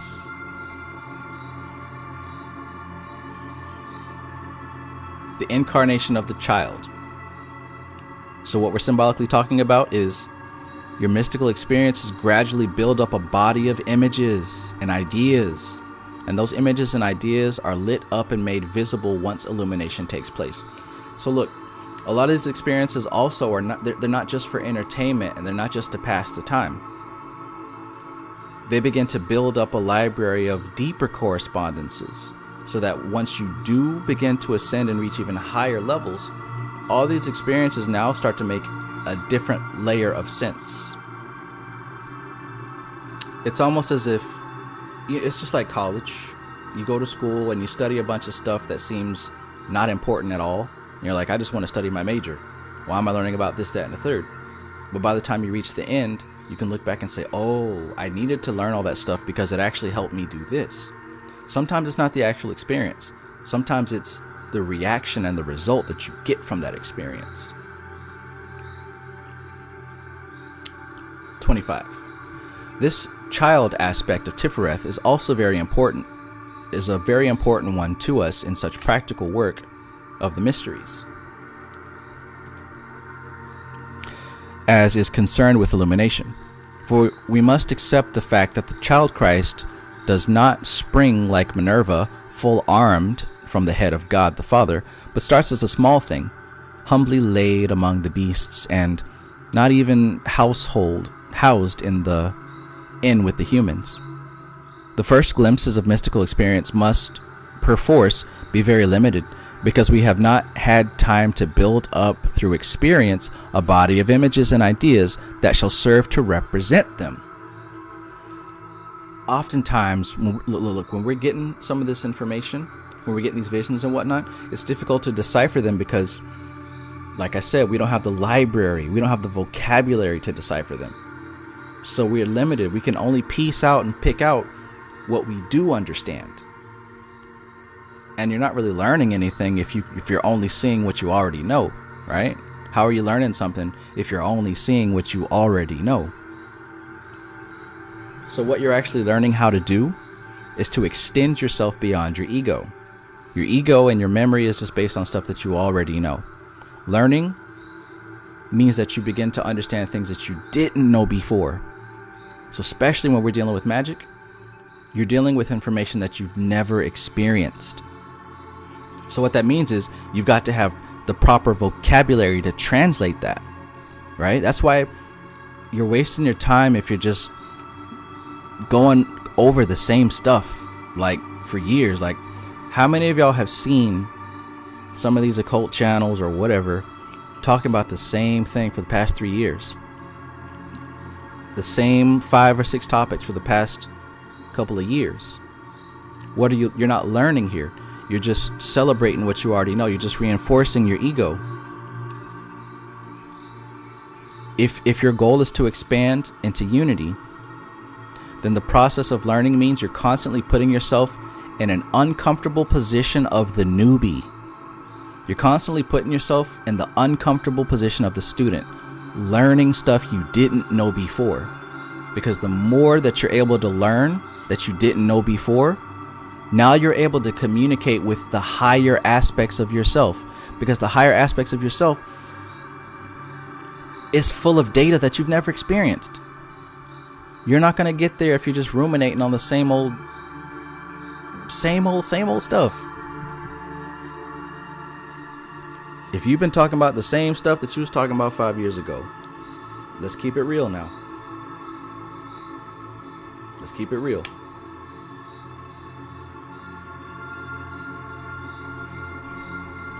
Is the conversation still Illuminati? And what it was talking about? Spirit baths.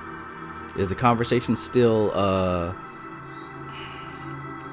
archons, demiurge, melanin? Is the conversation the same as it was 4 or 5 years ago? Because that alone shows that the conversation has not advanced. The conversation is supposed to advance.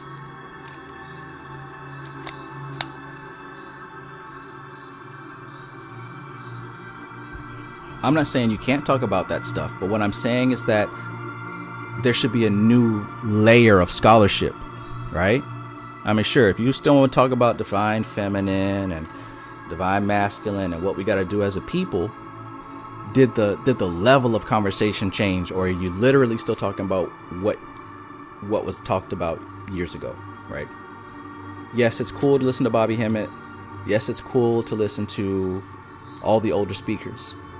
But what's not cool is still talking about the same exact thing with the same exact tone of understanding. Why? Because that displays that no growth has been achieved.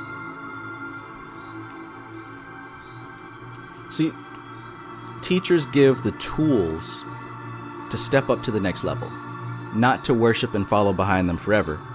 Teachers give the tools to step up to the next level. Because, as I said before, this is an evolving science. Magic is alive. The occult is alive. Qabalah is alive. The spirits are alive. The elementals are alive.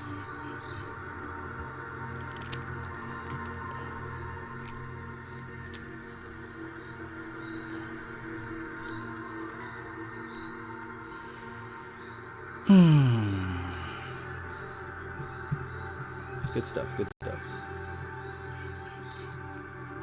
Sunshine Chick says flat Earth versus globe. Right. Even if that's your conversation, it should have evolved by now. It should have evolved by now. Back when I was into that, Eric Dubé had already presented 200 proofs of the Earth being flat. Right? So what that means is we should be past that by now. We should be onto something else. We should be onto some deeper level of that by now. But if we're still talking about the same thing, you're not doing the work.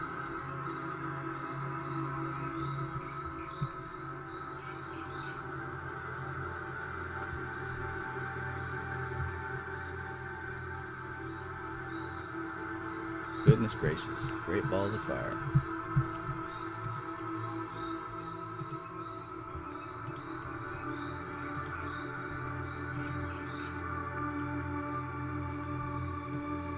Okay, so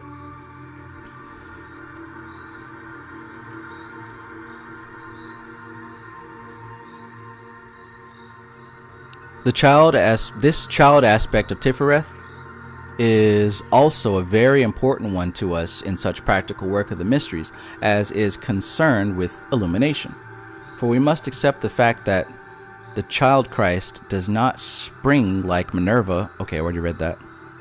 The first glimpses of mystical experience must, perforce, be very limited, because we have not laid or had time to build up, through experience, a body of images and ideas that shall serve to represent them. These can only be got together with time, each transcendental experience adding its quota and subsequent rational meditation organizing them.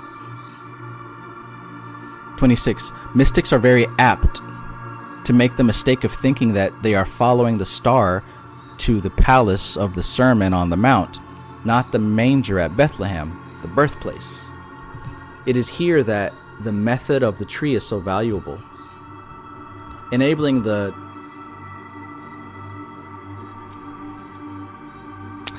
transcendent to be expressed in terms of symbolism, and symbolism to be translated into terms of metaphysics, thus linking the psychic with the spiritual through the intellect. Thus linking the psychic with the spiritual through the intellect, and bringing all three aspects of our Trinitarian consciousness into focus. I remember asking not long ago in a post on YouTube here about how a lot of you guys process intuition and like what you think about intuition versus logic, or using the two together. And I got some pretty good answers, pretty interesting answers, of course. And notice how she says here, linking the psychic with the spiritual through the intellect. They're supposed to work together. All these levels are supposed to work together, not at odds with each other. In fact, nothing in your existence should be at odds.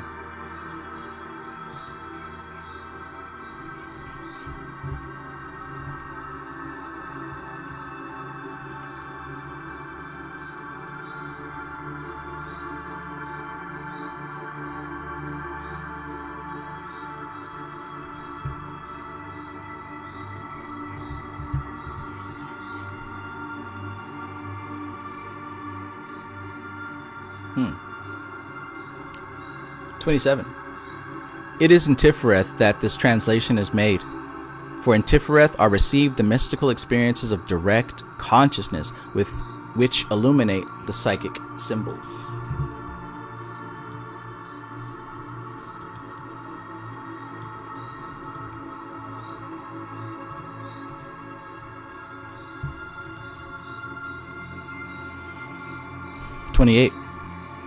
The central pillar of the tree is essentially the pillar of consciousness, just as the two side pillars are the pillars of active and passive powers. Remember, she said that already a couple verses ago, so that should also indicate how important that is. If a person like Dion Fortune repeats something, that means it is worth remembering. So again, the central pillar of the tree is essentially the pillar of consciousness, just as the two side pillars are the pillars of active and passive powers. When considered microcosmically, that is to say from the point of view of psychology instead of cosmology, Kether, the divine spark, round which the individualized being builds up, must be regarded as the nucleus of consciousness rather than consciousness itself. The nucleus of consciousness rather than of consciousness itself. Thoth, the invisible Sephiroth, is also on the central pillar, though strictly speaking, it always belongs to another plane to that on which the tree is being considered. For instance, as we are considering the tree microcosmically at the moment, Thoth would be the point of contact with the macrocosm. It is not until we come to Tiphareth that we get a clear-cut, individualized consciousness. Another way to look at this is that I said before, most people don't make it to working with the Yasod aspect of reality. So what that also means, to all those people, their Kether is Thoth. Their highest point of conception of anything whatsoever is Thoth. They literally cannot extend past the barrier of Thoth. They can't. They don't have the equipment to do so. Not physically and not etherically and not astrally. Not on the mental plane either. It isn't until you actually start doing this work and begin refining your consciousness so that you can work in the etheric plane and the astral plane, that's when Thoth becomes Kether. That's when you start to be able to perceive something beyond the barrier of Thoth. Thoth is a barrier. It's like a shell. All of existence is contained within. And just as mysterious as Thoth is, to the uninitiated, the Most High is equally mysterious.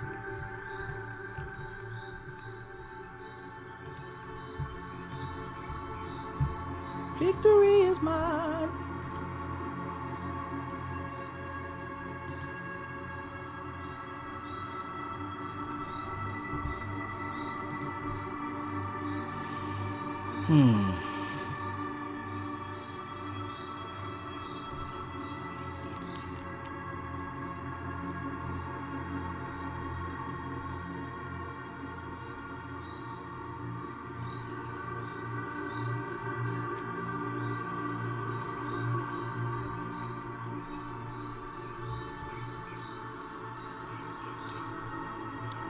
Tiphareth is the functional apex of the second triad of the tree, whose two basal angles consist of Gibera and Gijula, Chesed. The second triad, emanating from the first triad of the three supernals, forms the evolving individuality or the spiritual soul. It is this which endures and builds up throughout an evolution. It is from this that the successive personalities, the units of incarnation, are emanated. It is into this that the active essence of experience is absorbed at the end of each incarnation, when the incarnating unit dissolves into dust and ether.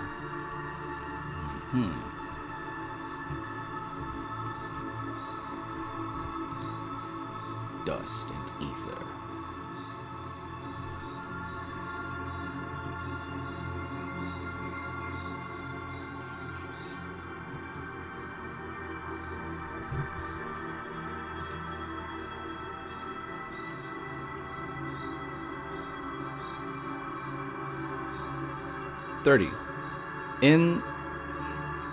It is the second triad which forms the oversoul, the higher self, the holy guardian angel, the first initiator. So there we go right there. The higher self is one and the same as the holy guardian angel. It is the voice of this higher self which is so often heard with the inner ear, and not the voice of discarnate entities or God himself, as is thought by those who have had no training in tradition. What does she mean right there? You guys ever see those people who often talk about how, oh, it's not safe to get into yoga and meditation. It's not safe because these voices will start talking to you and these demons and da-da-da-da-da. It's easy to scare somebody who doesn't know any better. But when you begin working with Tiphareth, you'll start to hear that subtle voice of intuition much clearer than before. And you'll start to learn to distinguish the voice of this holy guardian angel against the voice of ego, and against the voice of confusion and doubt. Really important to make that distinction.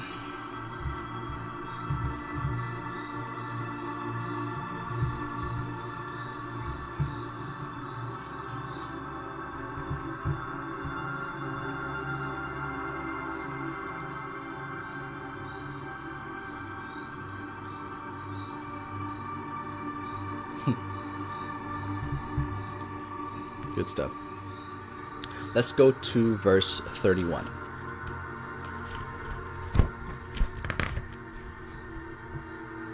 All right. Verse 31. Overshadowed and directed by the second triad, the third triad builds up through the experience of incarnation with Malkuth as its physical vehicle. Brain consciousness is of Malkuth, and as long as we are imprisoned in Malkuth, that is all we have. But the doors of Malkuth are not closely shut nowadays, and many there are who can peer through the crack at the phantasmagoria of the astral plane and experience the psychic consciousness of Yesod. When this has been achieved, the way opens for higher psychism, the true seership, which is characteristic of the consciousness of Tiphareth. So look what she said. She said, many there are who can peer through the crack at the phantasmagoria of the astral plane and experience psychic consciousness of Yesod. So like I said before, it's not hard, it's not difficult to be able to do that. The issue is being able to reconcile what you experience with your daily life. If you're not able to make it make sense according to daily life, you have to really examine what it is that you're actually doing. It's got to connect.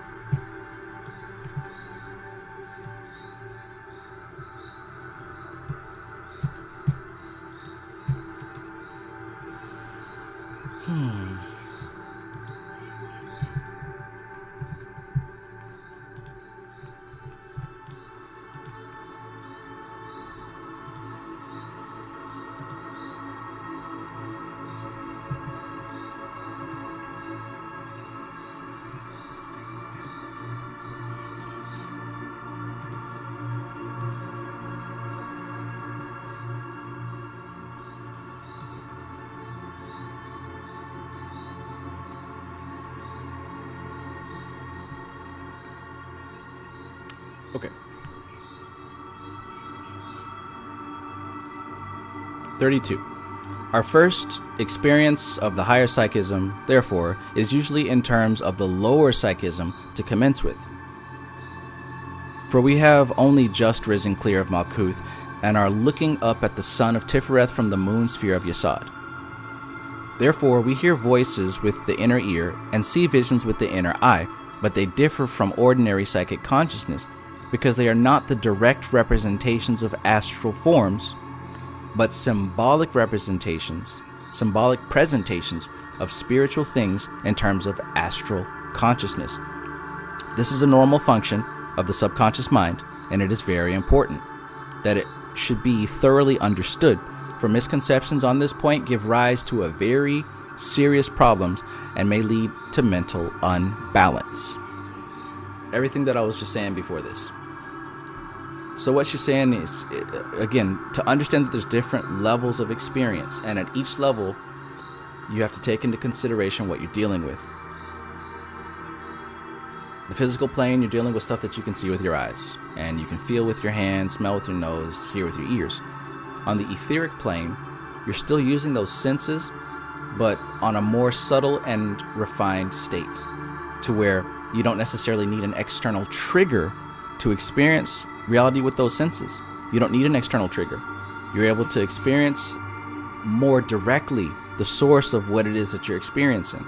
So in other words, with your physical eyes, you need a physical trigger to see something and to think about it.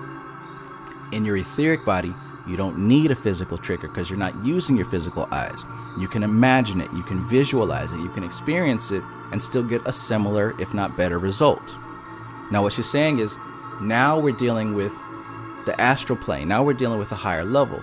And with dealing with this higher level, understand that when you're closing your eyes and you're experiencing with your etheric body, what is that you're experiencing is not the actual literal thing. What you're experiencing is an interpretation of it. The subconscious mind, the unconscious mind, is providing you with symbols to help you grasp as close as possible what it thinks you're encountering. So what that means is you're limited to what you've already experienced. This is why it's important to study and learn and expand your vocabulary of symbols and correspondences. Because when you're going within and you're using your etheric body or your astral body to go into places you've never been before, if the unconscious mind is responsible for filling in the blanks and you don't have very much to fill in the blanks with, by default, you're limited at what you can experience. It's almost like buying a game that has extremely good graphics, but you've got a machine that is basic as hell, right? You got a Game Boy trying to play an Xbox game. Sure, you might be able to play the game, but it's going to be slow.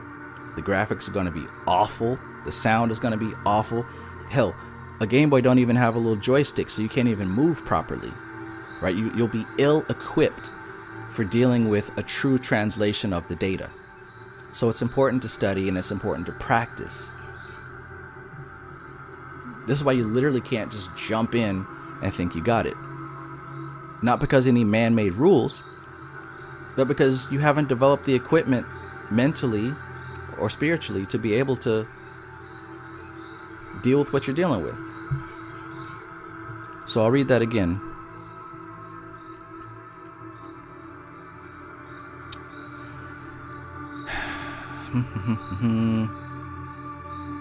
Therefore we hear voices with the inner ear and see visions with the inner eye, but they differ from ordinary psychic consciousness because they are not the direct representations of astral forms, but symbolic representations of spiritual things in terms of astral consciousness. This is a normal function of the subconscious mind, and it is very important that it should be thoroughly understood, for misconceptions on this point give rise to a very serious problem and may even lead to mental unbalance. So check that out. If you don't have the equipment to deal with the program that you're dealing with, you're not going to get the full picture. And that's going to lead to mental imbalance. Because if you don't have the full picture, you're going to have to jump to conclusions, make shit up, pretend, etc., etc. And while you're getting a high quality download, you don't have the equipment to translate it properly.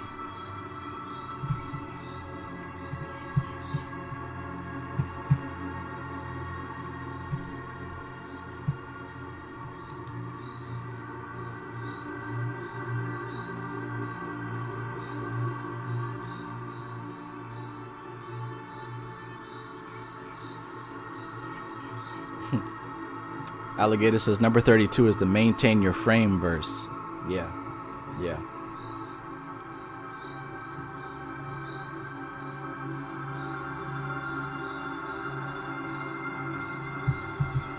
Sada Eject says trying to run a marathon but never ran a day in the life. Right, that kind of thing. You have to literally condition yourself, just like what she said a few verses earlier. Notice how each chapter has a theme. A recurring theme in this verse is making the conditions appropriate for the desired manifestation. This is why you might try to do a ritual, but you don't get the thing that you want. Well, have you made the conditions proper? Have you made the conditions proper? The conditions have to be made proper.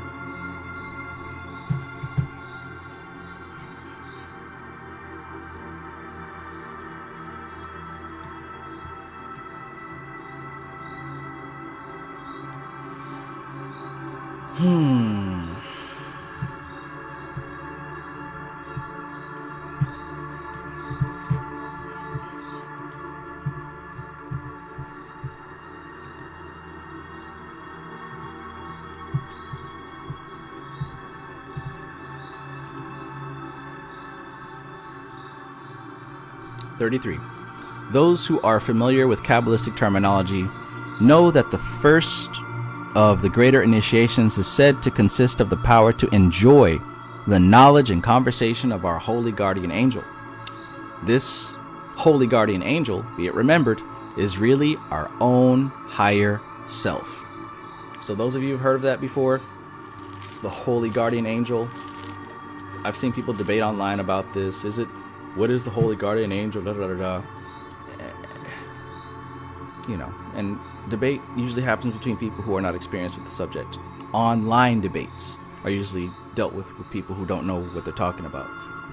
But once you actually start doing this work, it's easy to see that this holy guardian angel is your higher self. I mean, what else would it be? What else would it be? But as she says right there, the knowledge and the conversation with the holy guardian angel, be it remembered, is really our own higher self. It is the prime characteristic of this higher mode of mentation that it consists neither in voices nor visions. It's not about voices and visions. That's fun, but this ain't about voices and visions, but is pure consciousness.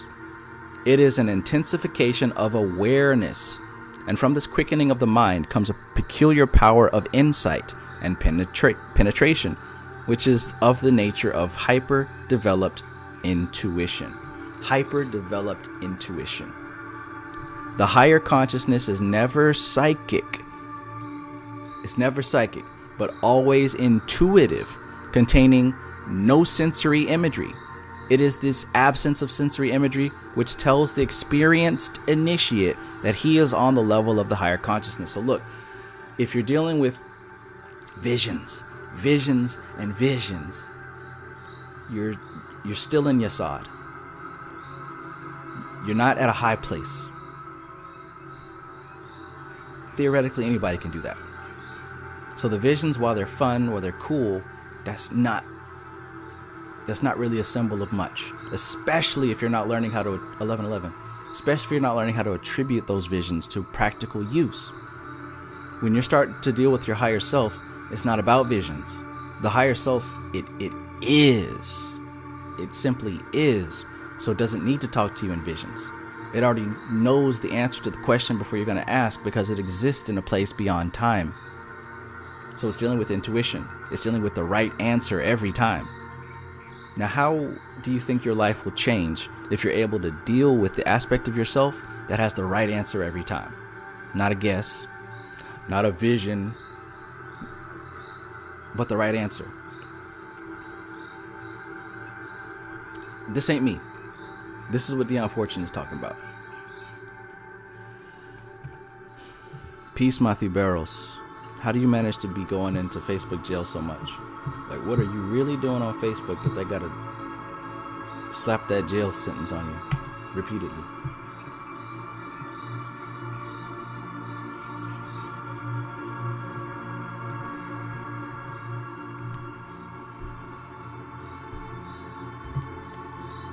Y'all able to see the page clear? Is it blurry?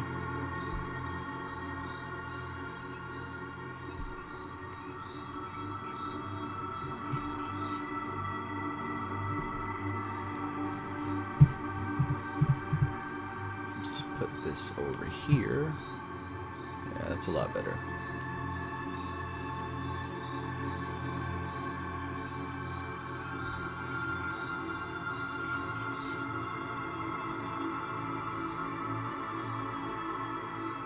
Alligator says, damn, that hurt my feelings. I thought my visions were popping, lol. And you know, like I said, the visions might be amazing. Better than all the Avengers and better than the Zack Snyder cut. You know, better than any movie you ever witnessed in your life. For real, for sure. But the thing is, we have to ask the question, what are we getting from it? Can I apply this? Can I apply this?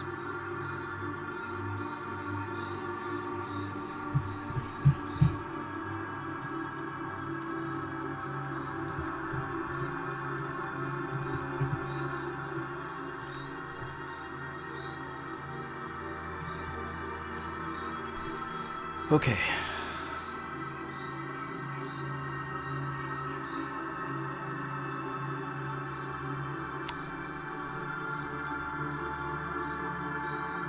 34.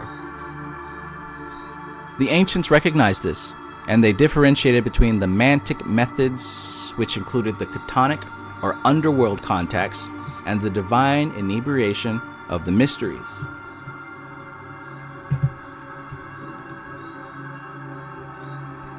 The Maenads rushing in the train of Dionysus were of an entirely different order of initiation to the Pythonesses. The Pythonesses were psychics and mediums. But the Maenads, the initiates of Dionysus' mysteries, enjoyed the exaltation of consciousness and a quickening of life that enabled them to perform amazing prodigies of strength.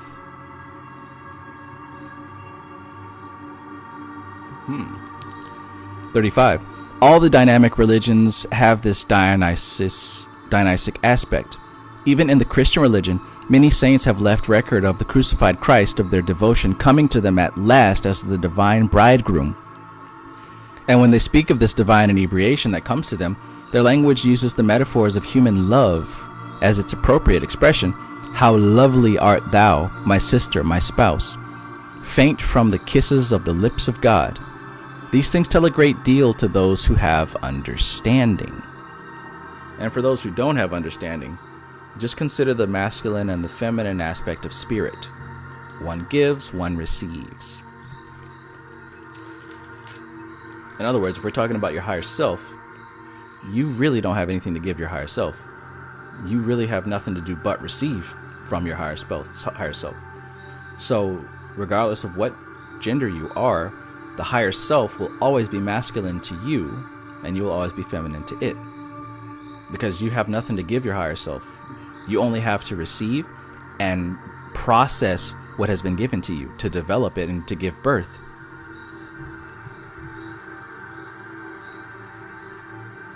You dig?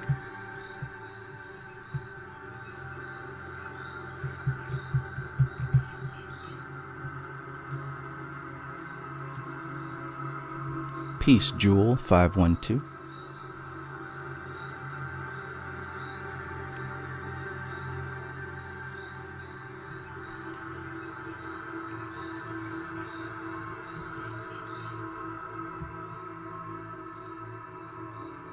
Randy Hertz asks, what does pressure in your palms mean? Is it preemptive of telekinesis? Why not? Sure, why not?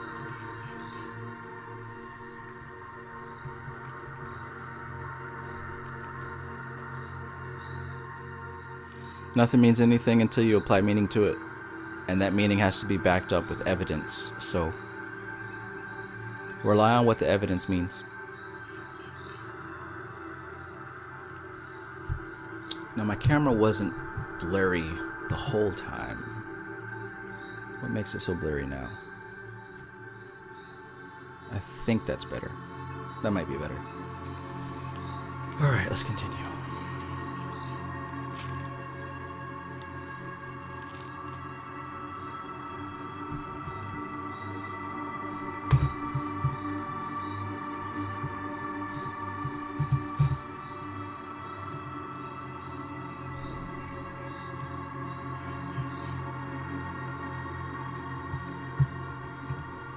Let's continue.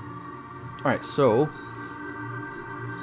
36. The Dionysiac aspect of religion represents an essential factor in human psychology, and it is the misunderstanding of this factor which, upon the one hand, prevents the manifestation of the higher spiritual experiences in our modern civilization, and upon the other, permits of the strange aberrations of religious feeling that from time to time give rise to scandal and tragedy in the high places of the more dynamic religious movements. 37. There is a certain emotional concentration and exaltation which makes the higher phases of consciousness available, and without which it is impossible to attain them. The images of the astral plane pass over into an intensity of emotion that is like a burning fire, and when all the dross of the nature has gone up in flame, the smoke clears, and we are left with the white heat of pure consciousness. By the very nature of the human mind, with the brain as its instrument, this white heat cannot endure for long. But in the brief space of its lasting, changes occur in the temperament, and the mind itself receives new concepts and undergoes an expansion that never wholly retracts. The tremendous exaltation of the experience dies away, but we are left with a permanent expansion of personality, an enhanced capacity for life in general, and a power of realization of realities which could never have been ours if we had not been swung forcibly across the great gulf of consciousness by the momentum of ecstasy. Whoa.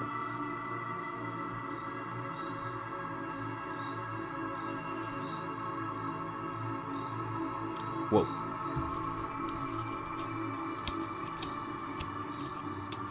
Now I wonder what she's talking about when she says this certain emotional concentration and exaltation, which makes the higher phases of consciousness available.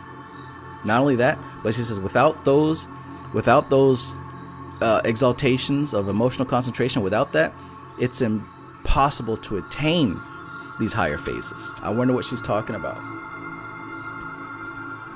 Well, I mean, I know, but I wonder if you know what she's talking about. Because in that state, in that trance, she says the images of the astral plane pass over into an intensity of emotion that is like a burning fire, right? And when all the dross of the nature has gone up in flame, the smoke clears, and what we are left with, the white heat of pure consciousness. And even after all that fades, you're left with a transformation that you cannot go back from. You're left now knowing something that you didn't know before, and it has altered everything.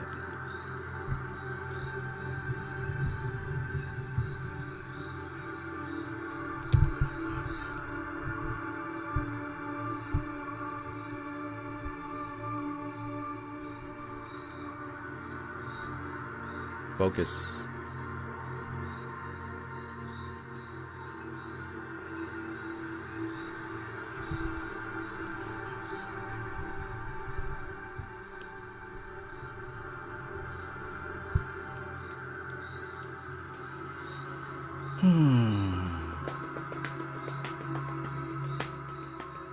Peace, Shaylet.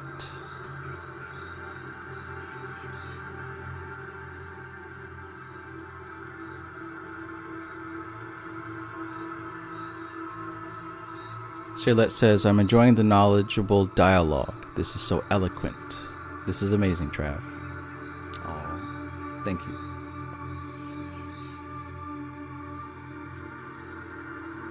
Yeah, so that's an intense state to enter into, going into such a deep trance that you make profound contact to the point that you're not only are you exalted into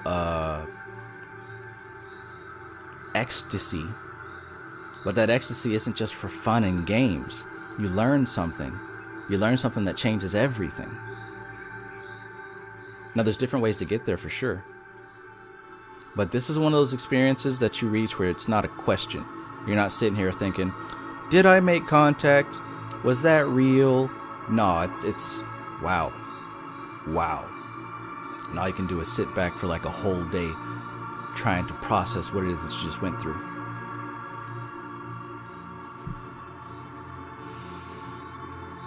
Alligator, thank you, my friend. I appreciate the donation.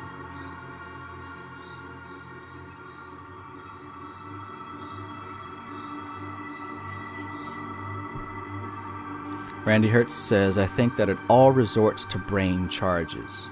Now, you know I'm not going to let you get away with that. What does that mean? What does brain charges mean? And how does it resort to brain charges?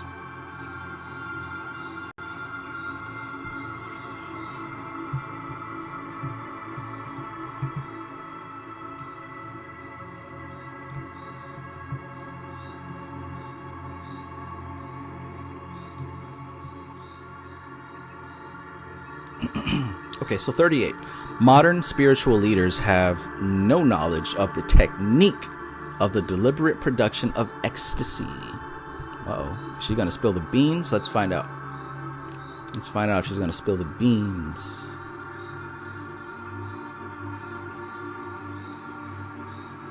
Modern spiritual leaders have no knowledge of the technique of the deliberate production of ecstasy and have no idea how to direct it when it occurs spontaneously.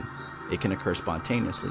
Revivalists succeed in producing a mild form of it among unsophisticated people by means of personal magnetism, and the worth of a revivalist is judged by his power to inebriate his hearers.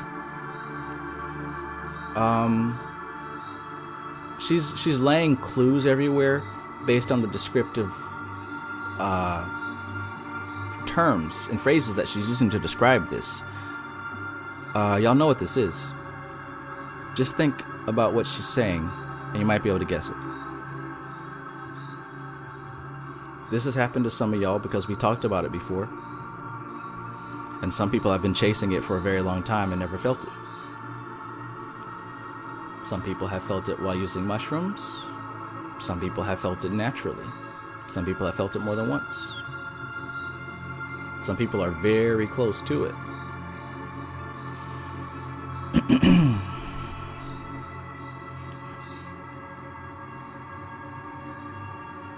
But the consequences of this inebriation are apt to be like the consequences of any other inebriation, and life seems exceedingly stale, flat, and unprofitable when the revivalist moves on to other fields of activity. Because the inebriation dies away, the convert thinks he has lost God. No one seems to realize that ecstasy is a magnesium flash in consciousness, and if it were prolonged, it would burn up the brain and nervous system.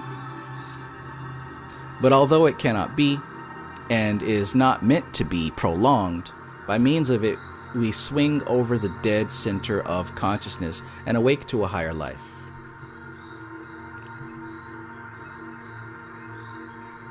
(39) The technique of the tree gives accurate definition to these spiritual experiences, and those who are trained in that technique do not mistake the stirring of their own higher consciousness for the voice of God. They don't mistake the stirring of their own higher consciousness for the voice of God. From the sensory consciousness of Malkuth, through the astral psychism of Yesod, to the formless intuitions and quickened consciousness of Tiphareth, they rise and descend smoothly and skillfully, never confusing the planes or suffering them to leak one into another, but bring them all into focus in a centralized consciousness. Again, this is why in my classes and in my videos, I try my best to stress the different layers of consciousness. There's a reason for that, because once you actually start influencing these different layers of consciousness, it's going to be useful to know what's happening where, just like a machine. You want to know the schematics of a machine. So that way, when you do understand the functionality of each portion, now you can work with them together as a whole. Just like when we're studying the 10 spheres of the Sephiroth, you want to know what each one is primarily designed for, or I should say attributed to.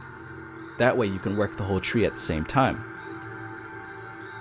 See, the best way to learn about a thing is to break it down into small pieces.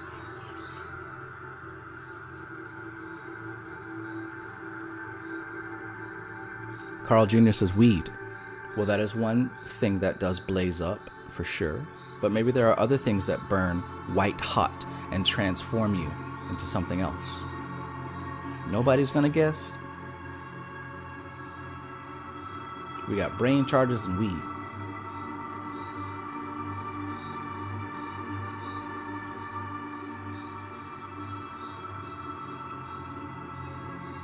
Carl Jr. says, are God and the higher self the same entity? Well, here's the thing. There's only God. There's only one entity. But just like I said, we're learning about things in different layers and different fractions, so that once all the different fractions are understood, it's very easy to see that all things are one thing. So, let's see, how's another way to put it? We can ask, are you your thumb? Are you your belly button? Are you your heart? Are you your nervous system? Are you your brain? Are you your eyes? These are all aspects of you. Matthew Barrow says crack and meth. Okay. I must have the wrong audience here. We're not ready for the mystical Qabalah. We're stuck on TikTok. TikTok has already taken over. I failed. I've been gone 2 months too long.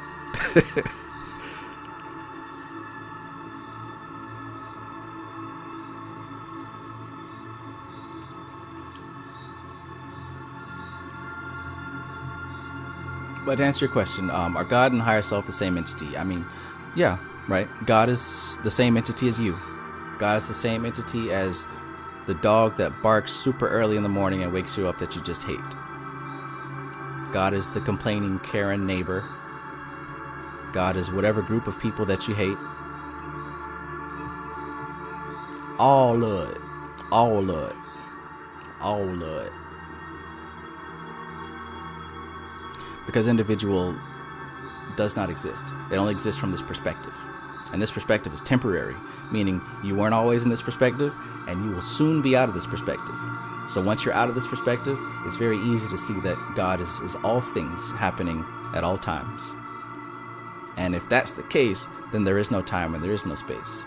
That also is just a perspective. So looking at the tree does help give us a diagram of where things kind of stand on the scale. You can see Malkuth as your 5 sense brain, the body that feels things. You can see Yesod as the imagination brain, the mind that perceives things. You can see Tiphareth as this higher self, this aspect of self that exists outside of space and time and understands all the multiverses of you, right? Your little human body and human thoughts and all the possible choices that it will take. The higher self already, it's been there, done that, it knows all that. That's why I said the higher self doesn't give you visions and dreams. The higher self just knows. It knows. Now above the higher self, we get even more complex and simple at the same time, to the point we get to Kether, which is everything that ever could be and that never was. And then there's even states beyond that. So it's layers, it's graduated layers of reality. And all of that we could say is God, from a different perspective.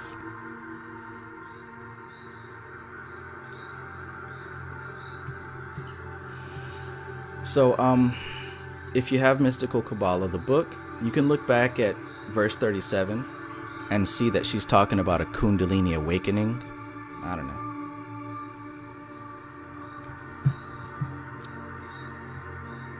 "40.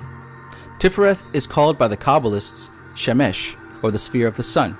And it is interesting to note that all sun gods are healing gods, and all healing gods are sun gods. A fact which affords us food for thought."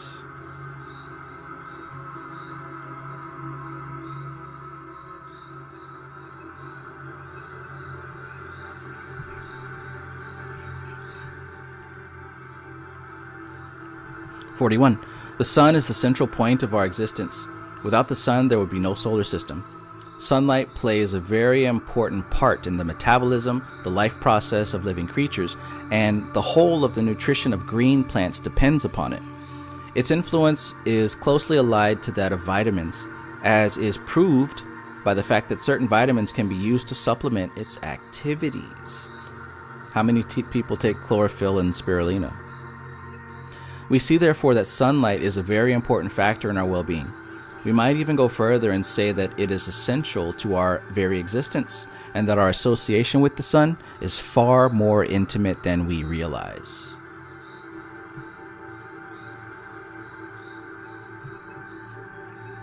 "42. The symbol of the sun in the mineral kingdom is gold.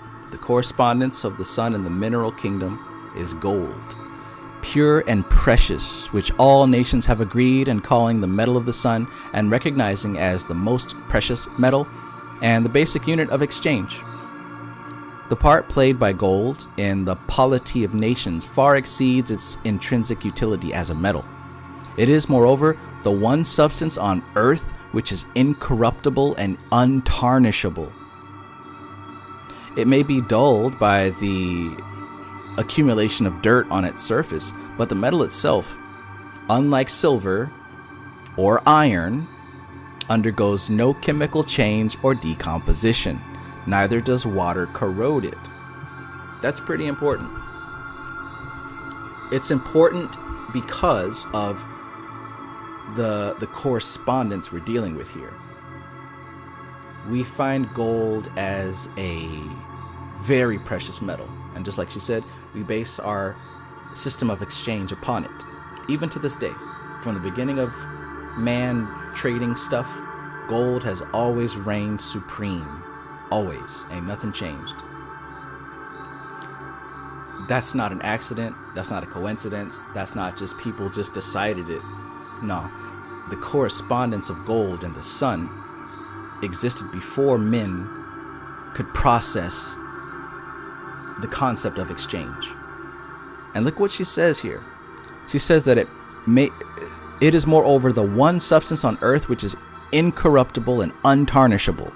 It may be dulled by the accumulation of dirt upon its surface, but the metal itself, unlike silver, unlike iron, undergoes no chemical change or decomposition. Neither does water corrode it. Now we could take that a step further. What planetary Sephirah is related to silver? What planetary Sephirah is related to iron? What about tin? What about copper? What about lead? Alligator says, how does monoatomic gold play into this? There you go. There you go. It's all about correspondence. I mean, yeah, there's a practical, literal benefit to the human body. But again, like what she just said, this is the one metal that is incorruptible. So imagine what that does when it's added to your chemical makeup, to your bones, to your blood, to your flesh.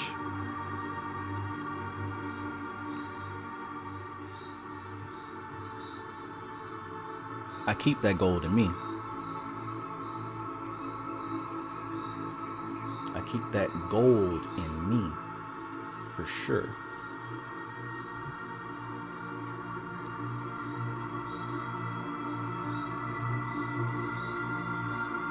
So just like mankind has found gold to be unanimously valuable, likewise, the same thing happens in the macrocosm. Tiphareth, the sun aspect, the solar aspect, can be ranked as the one sphere that should definitely not be overlooked.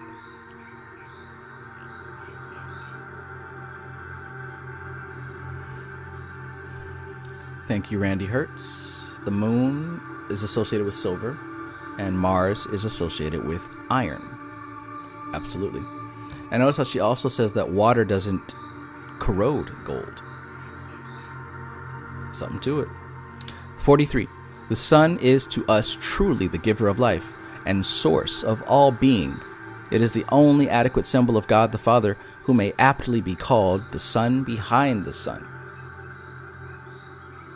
Tiphareth, in fact, being the immediate reflection of Kether. The immediate reflection of Kether.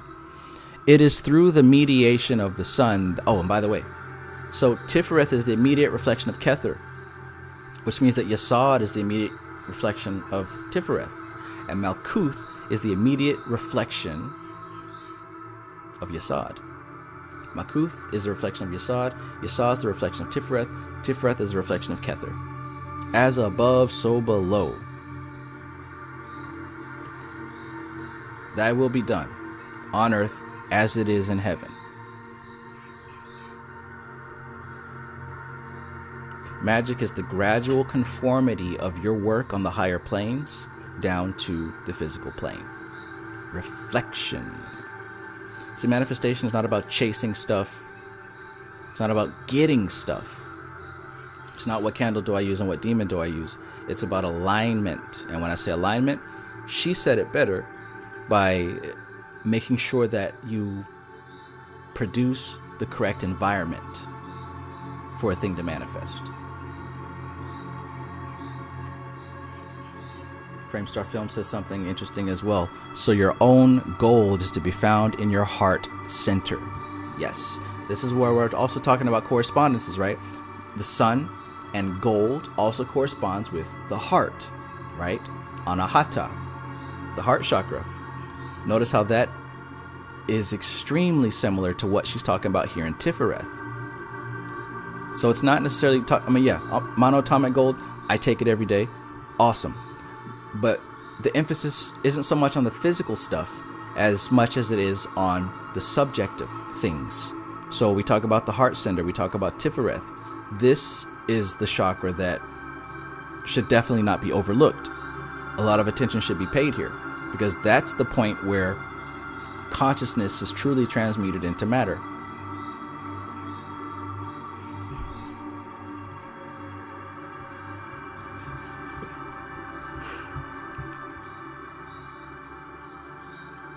Stuff Dog says, where do you get your gold, Trav?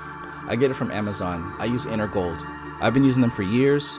The product is consistent, great customer service. When they send you that bottle, they wrap it in 50 packages to make sure that it don't break. Yeah, I've been using Inner Gold for years, and unless their quality changes, which I don't think it will, I won't stop using them. Now, I did see some guy talking about he makes monatomic diamond. That might just be some kind of sales gimmick, but further research is required. My days of falling for the okie doke have long passed, but it did sound interesting, that's for sure.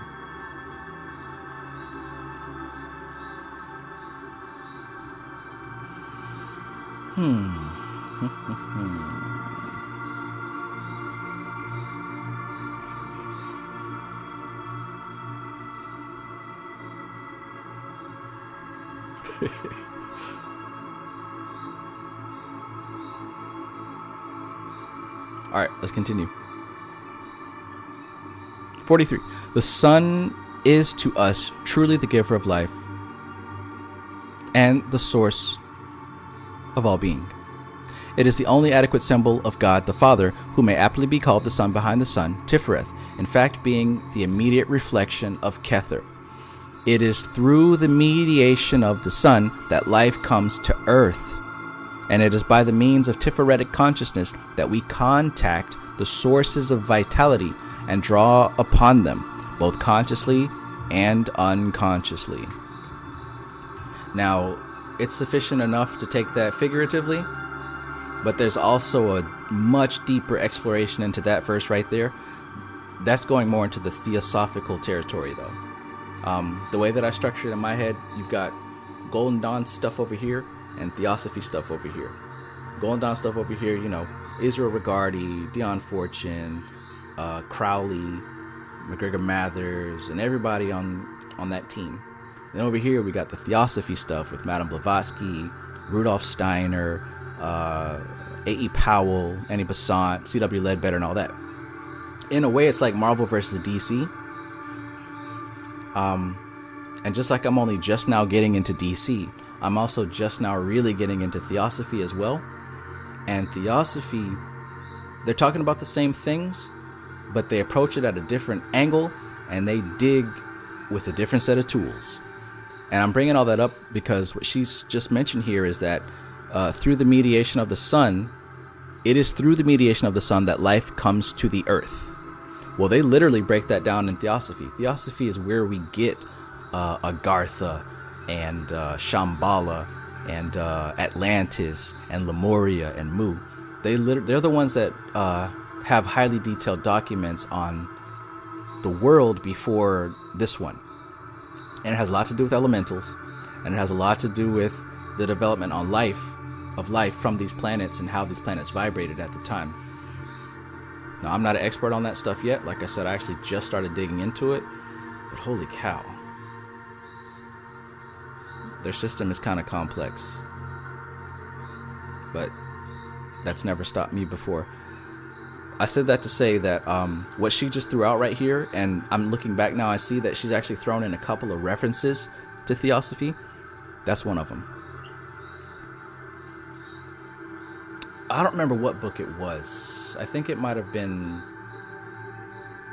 What was it? Something about the planets. Where anyways, it talked about what life was like on each of the planets before they got to Earth. And it talked about life... Actually, it was a yoga book. What's that guy's name? A.C. Bhagavadanti Swami Prabhupada. He wrote Journey to Other Worlds, or How to Journey to Other Worlds, or something like that. And it was a book about astral projection. A.C. Bhagavadanti Swami Prabhupada, he's the one that wrote the most famous version of the Bhagavad Gita. And he wrote about life on different worlds. But we're getting off topic here.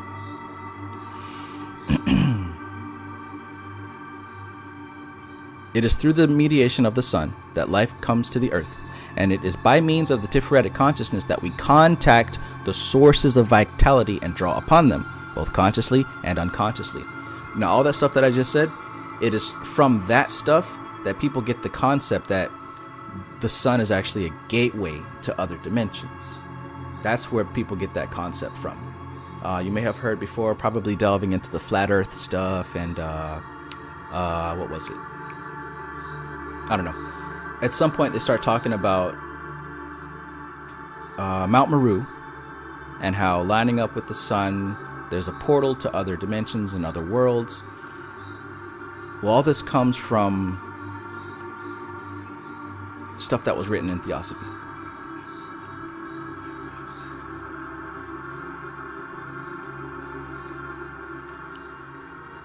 Likewise, in the Tree of Life, it is through Tiphareth that we gain access to Geburah and Chesed and Doth, which symbolically is also the gateway to other worlds, other dimensions, other existences, most of which have nothing to do with this one.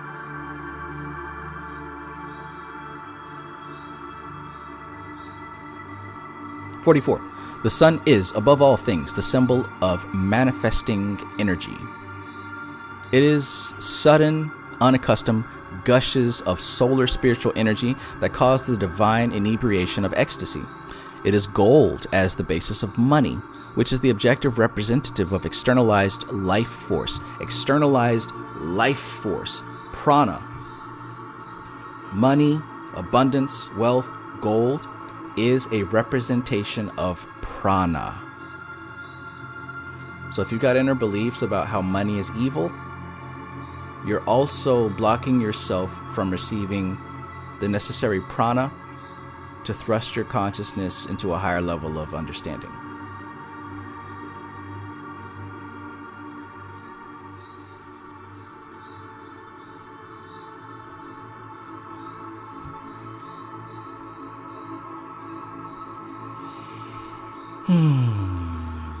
So again, it is gold as the basis of money, which is the objective representative of externalized life force. For verily, money is life and life is money. For without money, we can have no fullness of life." Remember when some of these preachers tried to talk about the prosperity gospel and everybody hated them for that? You remember that? Reverend Ike and even Creflo Dollar and some of these other folks, they started preaching a prosperity gospel. Now, don't get me wrong. I'm well aware that there were some con artists, but all of them weren't con artists now. Come on.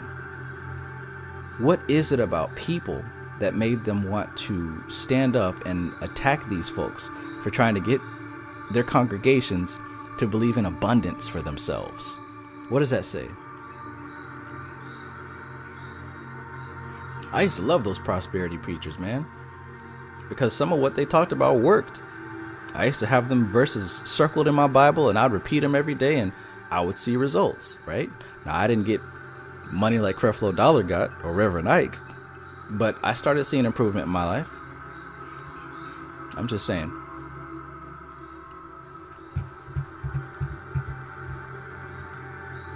Something about the egregore of the unconscious collective that opposes evolution with tooth and claw.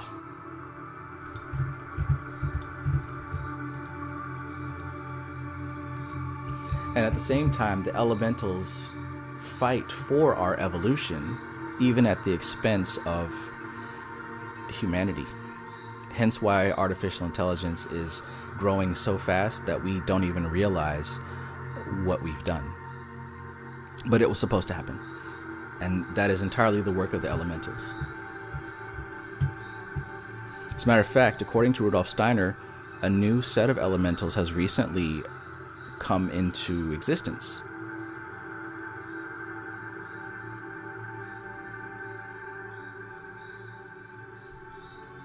Several of you have been introduced to them probably about a week ago.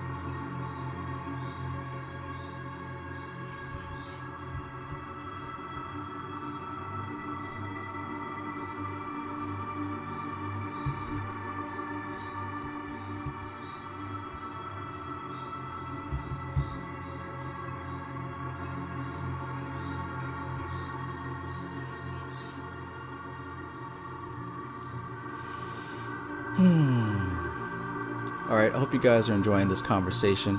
Again, if you haven't liked the video, hit the like button. And we are still going. I think that oh my god. This is a long chapter. Holy shit. 14 more pages.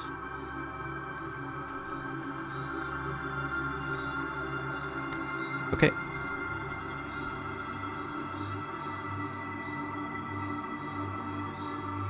Money is life and life is money. For without money we can have no fullness of life.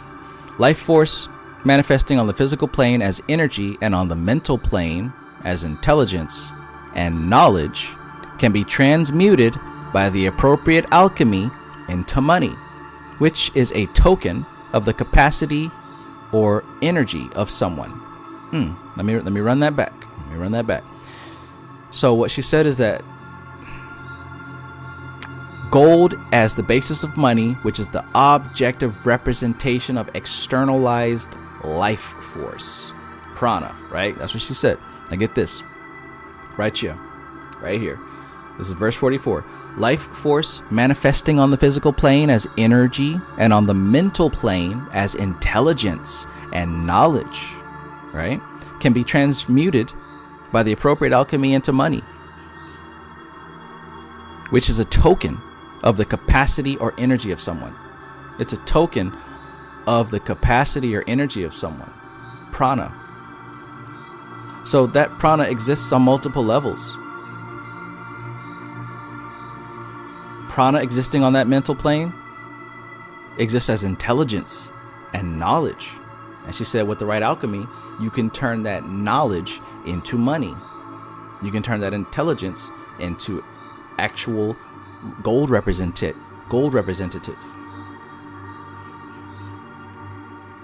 Now I wonder how such a thing is possible. Isn't the goal of alchemy to transform lead into gold? To turn Saturn into the sun?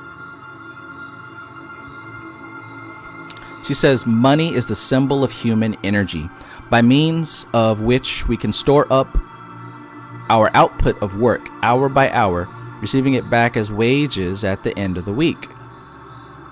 And spending it on necessities or saving it for future use as we think fit. The gold which backs the notes is a symbol of human energy and is only earned by an expenditure of that energy. Though it may be the energy of a father or a husband transmitted through an heiress, yet nevertheless, it is the symbol of some human being's activity in some sphere, even if it be only the sphere of company promoting or burglary. So what she's saying is that your actual physical energy, correctly applied, is transmuted into money. So when you go to work, when you clock in, when you do your job, all that effort that you put out while you clocked in to when you clocked out should be transmuted into money that you have, right? You literally transmuted your physical exertion for gold-backed money. Now, whether or not you're getting exactly what, you're owed is a different story, but that's essentially what we do. And there are many different ways to transmute your activity into gold. And like she's just said, not only is it physical, but you can also transmute intelligence and knowledge into money.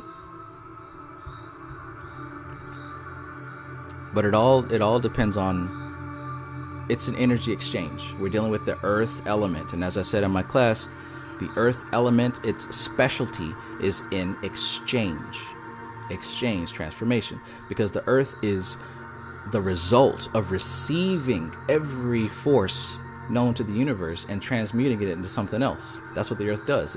It is a womb of transportation. It receives and it converts. It's an exchange.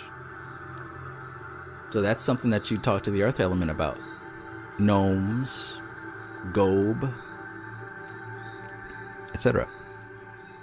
45. The secret underground movements of gold act in the polity of nations as hormones act in the body. Check that out.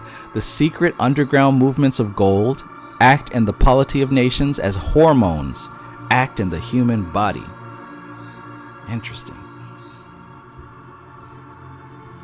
And there are cosmic laws governing their tidal and epochal movements, which economists do not suspect. Matthew Barrows says, is the answer phosphorus? It burns white. The answer is Kundalini awakening. Kundalini. 46.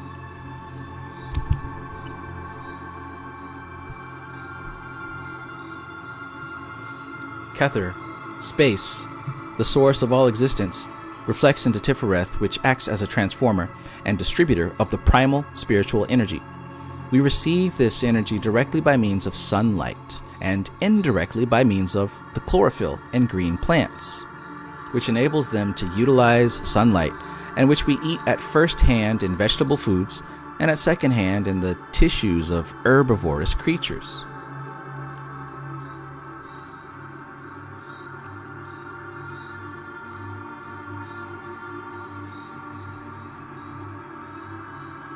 Stuff Dog says it also translates as creative endeavors that benefit the collective. That's how you transmute your energy into money.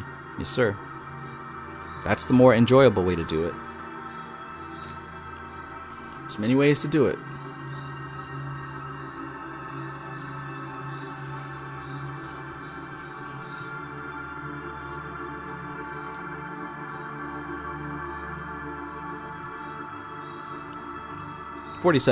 But the sun god is more than the source of life. He is also the healer when life goes wrong. For it is life plus, minus, or misdirected, which is the activity in disease processes, right? Even diseases are alive. Even viruses are alive. It's still life. Disease has no energy save what it borrows from the life of the organism. It is therefore by adjustments in the life force that healing must be brought about. And the sun gods are the natural gods to invoke in this connection, for life and the sun are so intimately connected. So if you're interested in healing magic, if you're interested in magic dealing with health and rejuvenation, the sun is where you go. Tiphareth is where you go. Verse 47 should be read again. Instead of looking at it from a Malkuth perspective of, this virus doing this and you got to take this medicine, look at it from an etheric or an astral perspective and see if maybe you might gain a glimpse as to a different way to tackle the issue.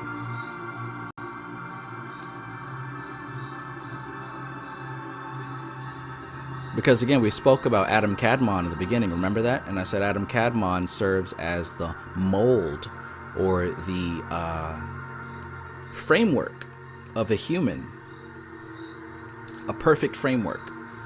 So we know that, if you've taken my class, you know that magic is actually the, basically bringing the physical reality into alignment with its etheric, what's the word? the etheric reality has to superimpose the physical reality.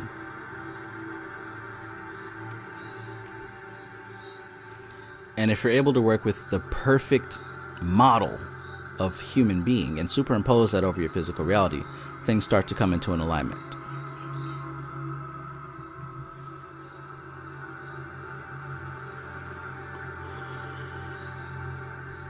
Tina Suchil says, is there many Kundalini awakenings or just one?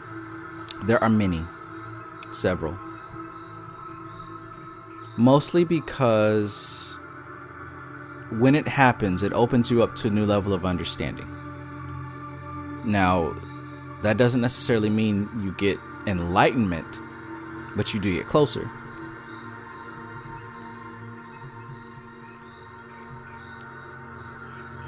Xander Promeo, peace. Framestar Film says the photosynthesis of consciousness.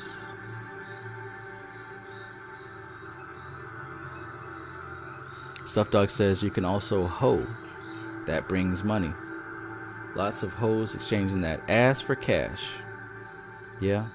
The oldest, what do they say? The oldest profession in the world, because that comes with our animal roots. That's literally the easiest thing to do. It doesn't take anything to do that, because that comes from our animal history. No matter how fancy you dress it up, that's us resorting back to our animal past. But then again, also remember that no matter how sophisticated a mask we wear, most people don't have control over their animal aspect. So again, it is still a very lucrative business model. It's easy to attract somebody who has no control over themselves.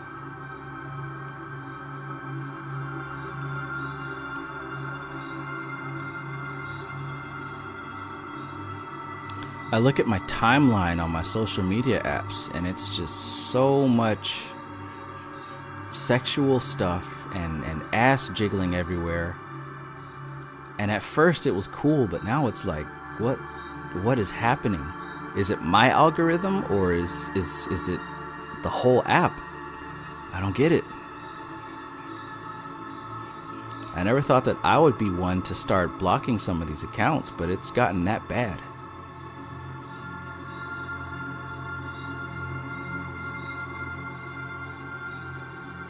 There's certain, what's the word? I knew the word before. Thought terminating cliches. That's it. There's a thing called thought terminating cliches that once they're experienced, it almost stunts your thought process because you go into an automatic primal thought state. And a lot of the sexual entertainment is one of those things. It stops critical thought. It stops logical thought. There's no evolution to be done there until that animal state has been passed.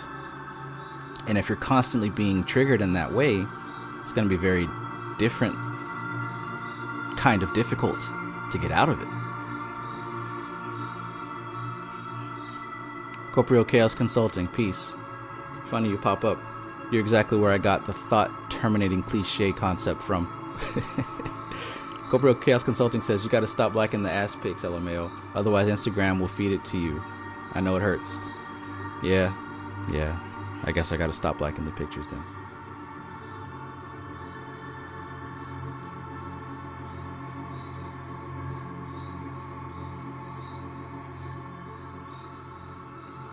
Nuru, peace. Welcome. Nuru says producing money from energy is easy work, but can you transmute material possessions and your weight in gold to eternal transtemporal light? Which is the only transmutation that is relevant. True indeed. And definitely something that should be practiced as a standard to know that you actually know what it is you're talking about. Okay, so I can't dilly-dally for too long because we still got 14 pages to go. Marwa Fakir, Peace, peace. Good evening. 48.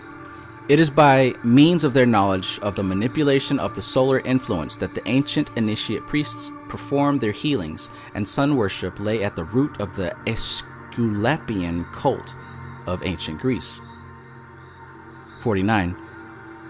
We moderns have learned... Oh, by the way, Asclepius, I believe that's who that's referring to. Aesculapian. I'm pretty sure that's referring to Asclepius.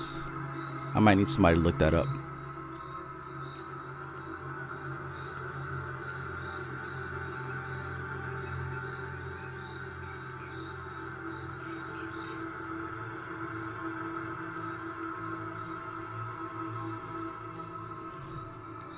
But if I'm not mistaken, Asclepius is related to what we know of as Thoth and Hermes and Tahuti.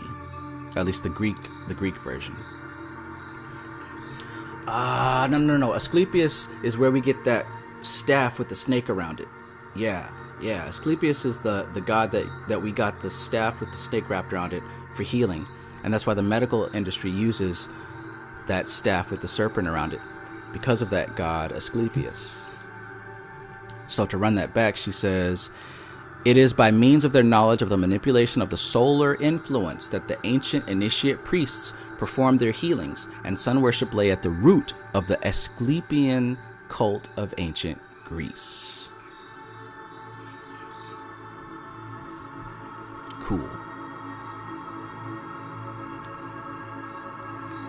Nuru says Asclepius is Imhotep. Okay. Corporeal Chaos Consulting says whether or not things are made of light depends on which things you're talking about and what constitutes light. The details. Absolutely.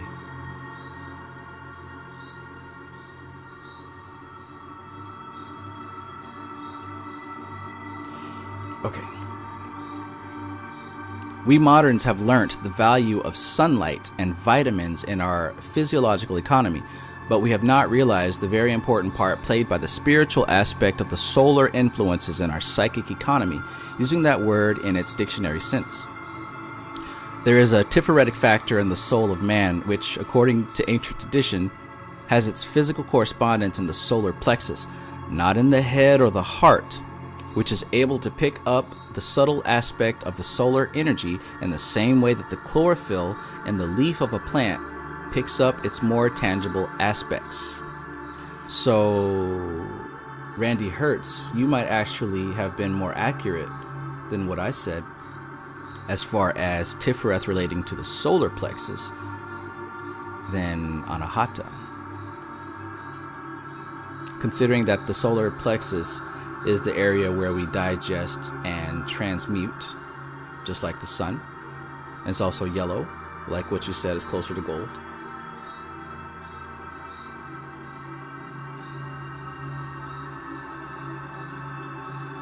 Interesting.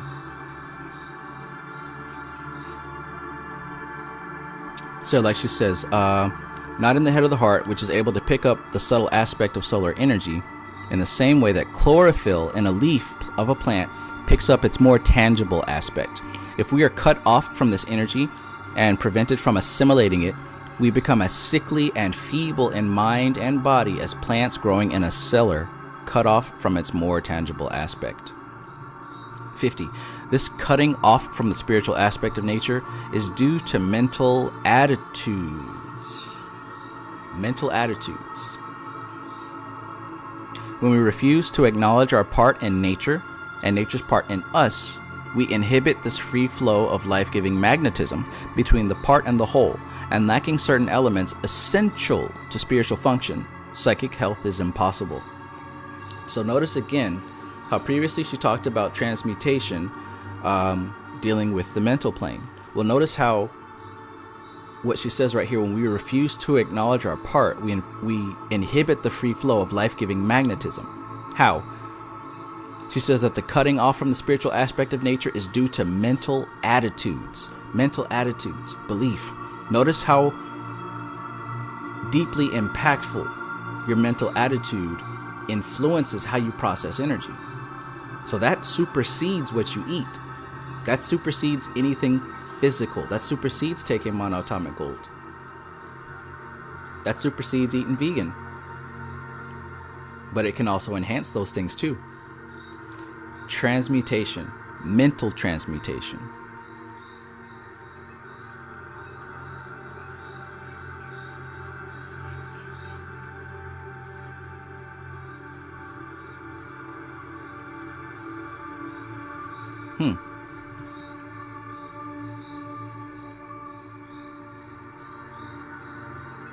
One more time, 50. This cutting off from the spiritual aspect of nature is due to the mental attitudes.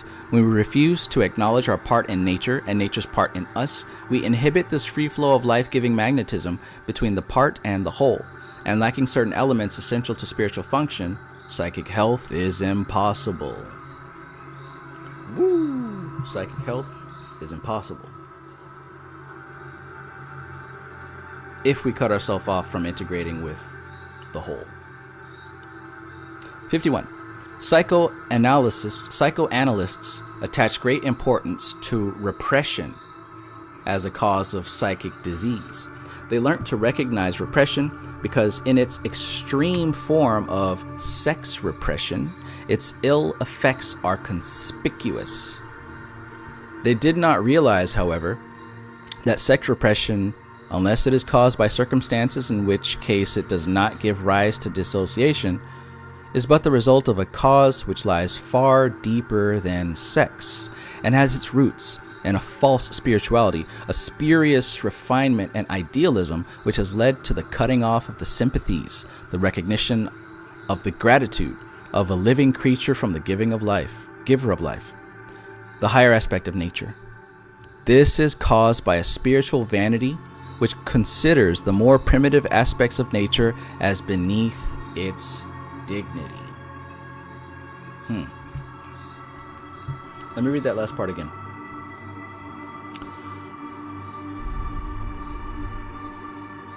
They did not realize, however, that sex repression, unless it is caused by circumstances, in which case it does not give rise to dissociation, is but the result of a cause which lies far deeper than sex and has its roots in a false spirituality, a spurious refinement and idealism which has led to the cutting off of sympathies, of the recognition of the gratitude of a living creature from the giver of life, the higher aspect of nature.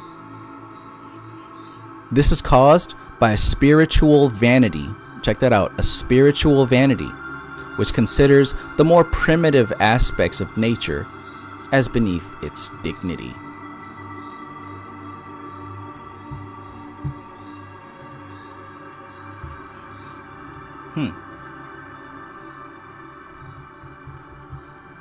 Oh, I'm too spiritual and I'm above sex and twerking. Sex and twerking memes is beneath me. That's an example of what she's talking about there. To believe that certain primal human functions are lower than your spiritual path. That is the definition of the spiritual vanity that she's talking about. Because again, the higher up you go on this scale of consciousness, there is no separation from anything. And taught with Shuti, my favorite book, she talks about how no thing itself, no object and no concept itself is evil, dirty, not even sex. It's not the thing itself, but it's the beliefs behind it. It's the belief behind it. Let me see, I believe that was page 29 or 30 or something like that.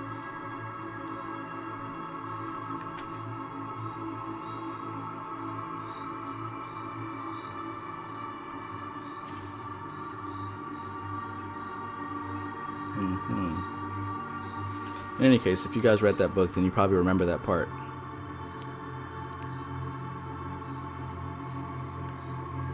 If I don't find it quickly, then I'm going to keep going.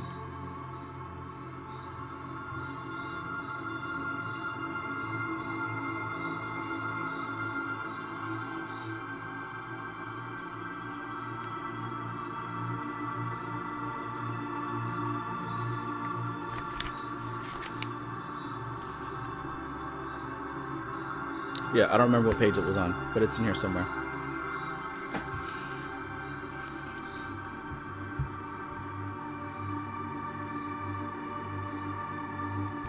Stuffed Dog says, I see this all the time. People who hate nature usually don't get none, LOL. They think sex is a lower nature thing. Yeah. And so here's the thing. Usually those kind of beliefs come from an inner lack, right? I imagine that somebody who was having sex all the time wouldn't say something like that. But I can certainly imagine someone who had no sex would say something like that.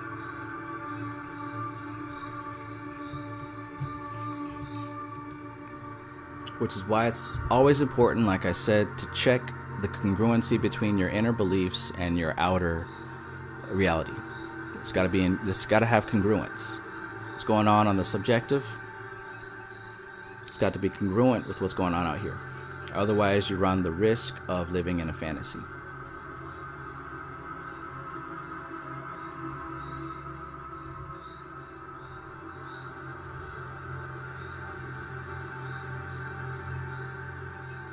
All right, let's keep going.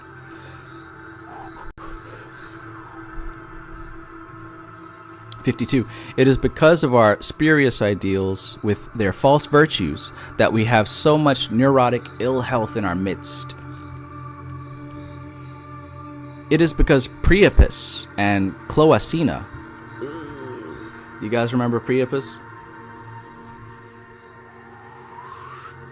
The eternally hard one? And do you remember Cloacina? The whole of all holes. Matter of fact, the hole in one. One ring to rule them all. That Cloacina.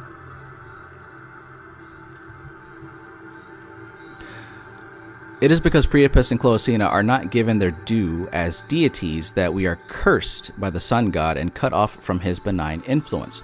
For an insult to his subsidiary aspects is an insult to him. In other words, if you fuck with my squad, you're fucking with me. When a creature, 53, when a creature is not in a fit state for reproduction, sexual advances are repellent to it. This is the natural basis of modesty and protects the organism from waste and exhaustion. Because an accumulation of decomposing excreta gives rise to disease, the odor of their excreta is repulsive to living creatures and even the lowliest development, so that they avoid its neighborhood. Out of these two repulsions, so rational and valuable under natural conditions, under our artificial conditions of civilized life, all manner of irrational taboos have grown up. The repulsion is overdone and no longer serves its biological purpose. Check that out.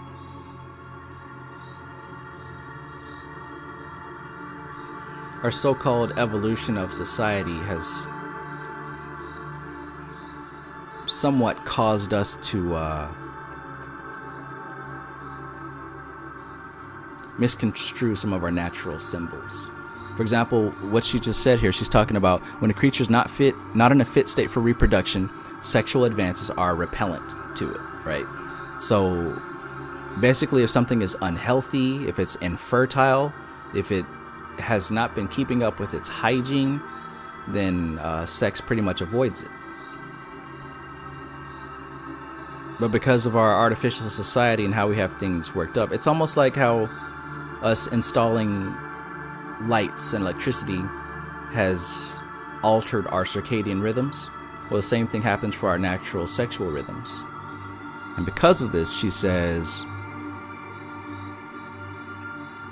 under our artificial conditions of civilized life, all manner of irrational taboos have been grown up. And boy, has that hit its climax.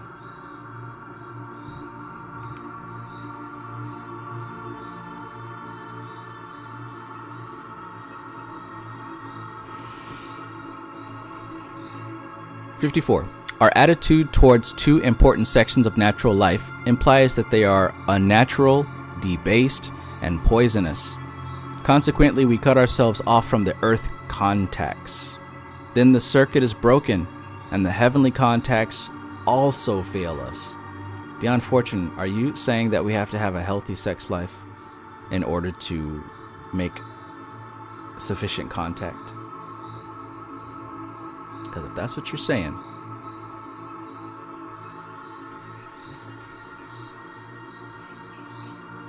the cosmic current comes down from Kether through Tiphareth and Yesod into Malkuth. If the circuit be broken anywhere, it cannot function. True, it is impossible totally to break the circuit during life. And by the way, she wrote a whole book about this. It's called The Circuit of Force. True, it is impossible totally to break the circuit during life, for the life processes are so deeply rooted in nature that we cannot altogether suppress them. But a mental attitude can cause such a kinking of the tube, as it were, can so insulate and inhibit that only a scanty flow can be sucked through against resistance by the desperate organism.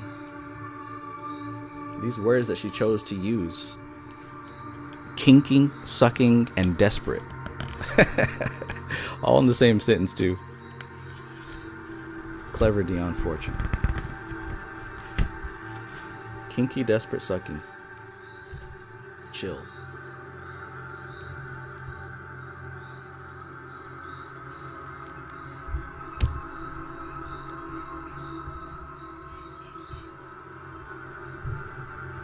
Face the thing that should not be.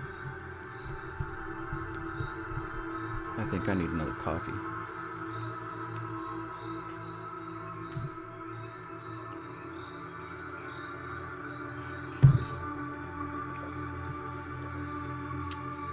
All right. 55. In Tiphareth, the Sun Center, we have the spiritual manifesting in the natural, and we should give reverence to the sun god as representing the naturalization of spiritual processes. The spiritualization of natural processes has had a good deal to answer for in the history of human suffering.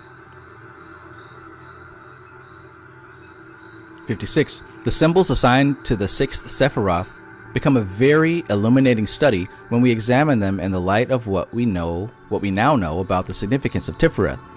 For we have here a very clear example of the way in which these symbols assigned to a given Sephirah lace in and out, in long chains of interrelated associations. 57. The meaning of the Hebrew word Tiphareth is beauty. And of the many definitions of beauty that have been proposed, the most satisfying is that which finds beauty to lie in a due and just proportion, whatever the beautiful thing may be, whether moral or material. It is interesting, therefore, to find the Sephirah of beauty as the central point of equilibrium of the whole tree, and that one of the two spiritual experiences assigned to Tiphareth is the vision of the harmony of things.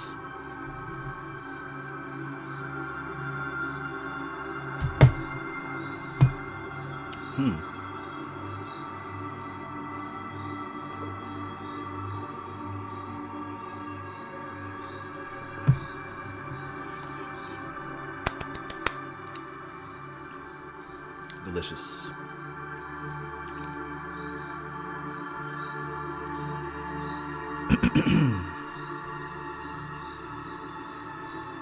'58.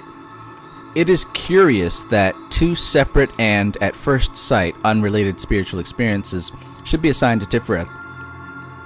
It is, in fact, the only sphere on the tree where this occurs. It is also unique in having several magical images assigned to it. We must therefore ask ourselves why it is that the central Sephirah has these multiple aspects. The answer is to be found in the Yetziratic text assigned to Tiphareth, which declares that the sixth path is called the mediating intelligence. A mediator is essentially a connecting link, an intermediary. Consequently, Tiphareth is in its central position must be looked upon as a two-way switch, and we must consider it both as receiving the influxes of emanations and as causing that influence to flow into all the reservoirs of the blessings.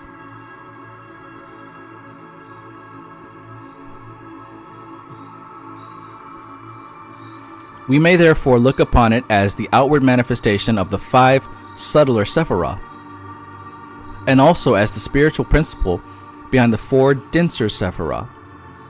If we looked at from the side of form, it is force. If looked at from the side of force, it is form.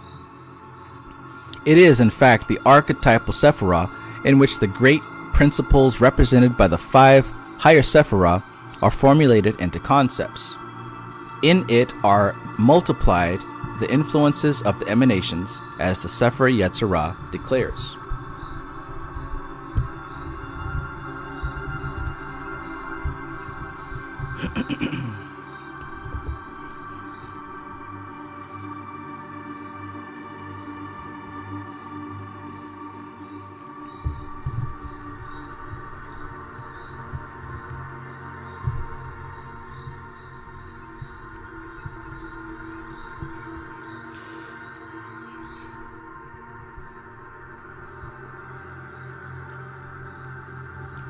The name 59. The name Zaire Anpin, Lesser Countenance, as distinguished from Eric Anpin, the Vast Countenance, one of the titles of Kether, further bears out this idea. For the formless formulations of Kether take shape in this, the sphere of the higher mind. As previously noted, Kether is reflected into Tiphareth. The Ancient of Days sees himself reflected as in a glass, and the reflected image of the Vast Countenance is called the Lesser Countenance, the Sun.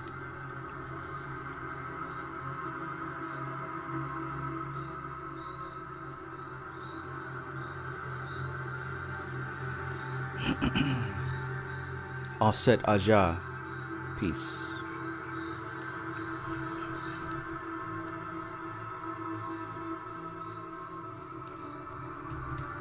$60.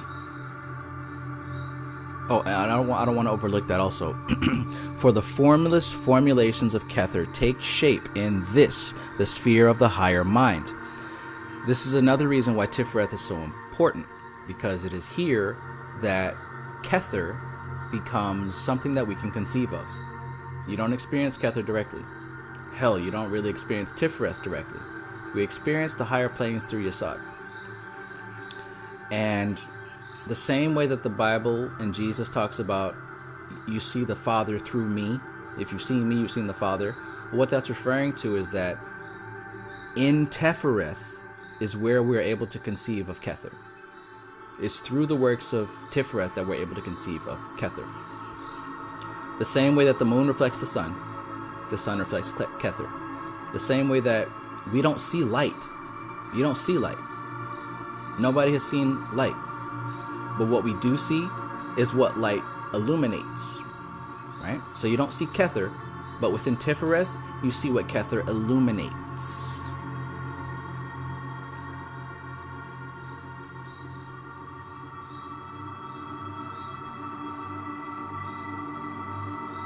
Number 60. But although a lesser manifestation and a younger generation as viewed from above, Tiphareth is also Adam Kadmon, the archetypal man, when viewed from beneath, from the side, that is to say, of Yesod and Malkuth. Tiphareth is Melech, the king, the husband of Malka, the bride, which is one of the titles of Malkuth. 61. It is in Tiphareth that we find the archetypal ideas which form the invisible framework of the whole of manifested creation, formulating and expressing the primary principles emanating from the subtler Sephiroth. It is, as it were, a treasure house of images on a higher arc. But whereas the astral plane is peopled by images reflected from forms, right? The astral plane is peopled by images reflected from the material plane. The images of the sphere of Tiphareth are those formulating, and as it were, crystallizing out from the spiritual emanations of the higher potencies. So, as a general breakdown, Yesod represents the etheric plane. Hod and Netzach represent the astral plane, or the lower astral plane. Tiphareth represents the higher astral plane / lower mental plane. And it is within Tiphareth we get a reflection of what's happening in Kether.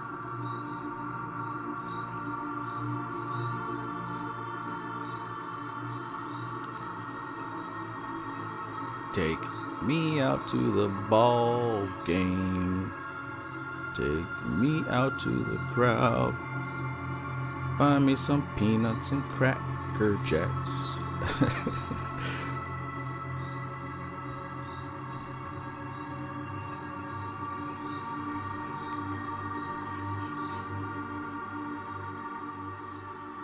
Whereas the astral plane is peopled by images reflected from forms, the images of the sphere of Tiphareth are those formulating and, as it were, crystallizing out from the spiritual emanations of the higher potencies.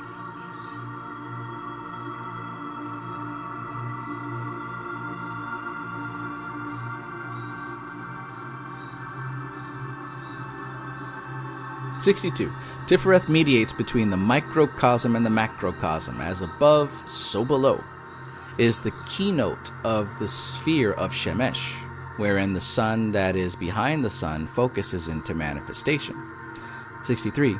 In the anatomy of the divine man is the interpretation of all organization and evolution. In fact, the material universe is literally the organs and members of this divine man.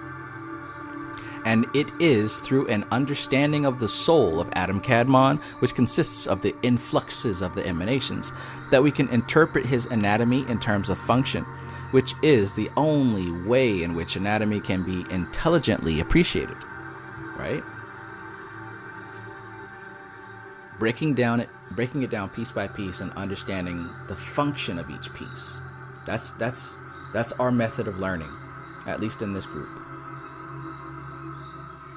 Breaking it down to each component and understanding the function of the components, right? That way you don't have to assume. That way you don't have to guess. Louis, peace, bro.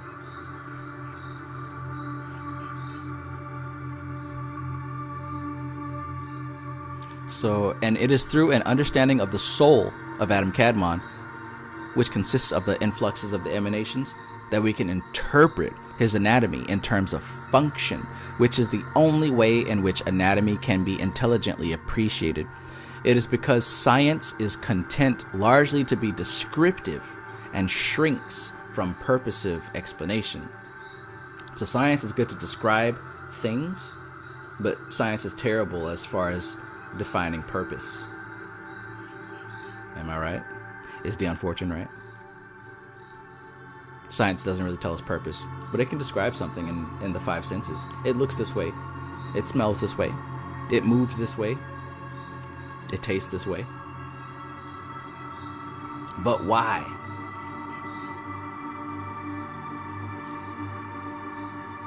It is because science is content largely to be descriptive and shrinks from purposive explanations that it is so barren of all philosophical import.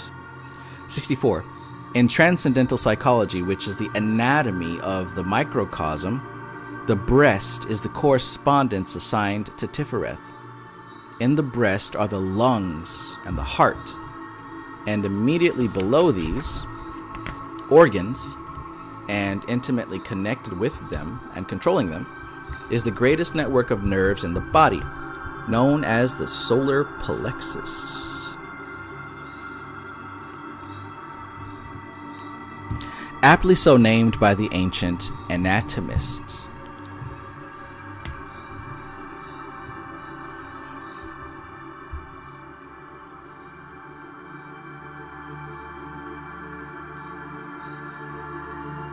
Focus.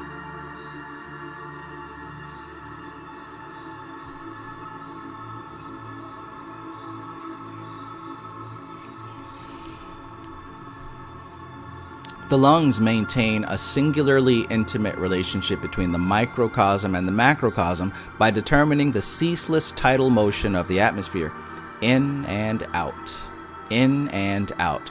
that never ceases day or night until the golden bowl is broken and the silver cord is loosed and we cease to breathe. The heart determines the circulation of blood, and the blood, as Paracelsus truly said, is a singular fluid. Modern medicine knows well what sunlight means to the blood. It has also discovered that chlorophyll, which is the green substance in the leaves of plants which enables them to utilize the sunlight as their source of energy, has a very potent influence upon the blood pressure. If y'all don't get enough sunlight, at least attempt to get yourself some chlorophyll and spirulina.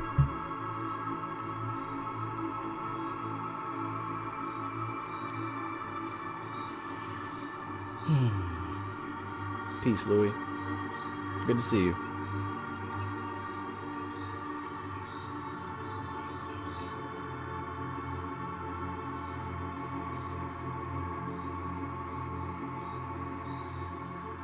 '65. The three magical images of Tiphareth are curious, for at first sight they are so utterly unrelated that each one appears to cancel out the others. But in the light of what we know now concerning Tiphareth, their significance and relationship appears clearly, speaking through the language of symbolism, especially when studied in the light of the life of Jesus Christ the Son. Tiphareth, being the first coagulation of the supernals, is aptly represented as the newborn child in the manger at Bethlehem. As the sacrificed God becomes the mediator between God and man, and when he has risen from the dead, he is a king come to his kingdom. Ooh, look at this. Look at this, look at this. Tiphareth is the child of Kether and the king of Malkuth, and in his own sphere, he is sacrificed. Y'all see that? There's three worlds here mentioned. In the world of Kether, Tiphareth is the child. In the world of Malkuth, Tiphareth is the king. And in the realm of Tiphareth itself, he is sacrificed. So if we were to look at, say, God as this infinite consciousness of non-reality or non-whatever, it would see the sun as a baby version of itself. And then if we were to see from the perspective of Malkuth, we would see that the sun is what rules over us and gives us life, right? It's our king. But if we were to be Tiphareth itself, we would realize that our existence consists of sacrifice, nothing but sacrifice. Ain't no child, ain't no king, nothing but sacrifice.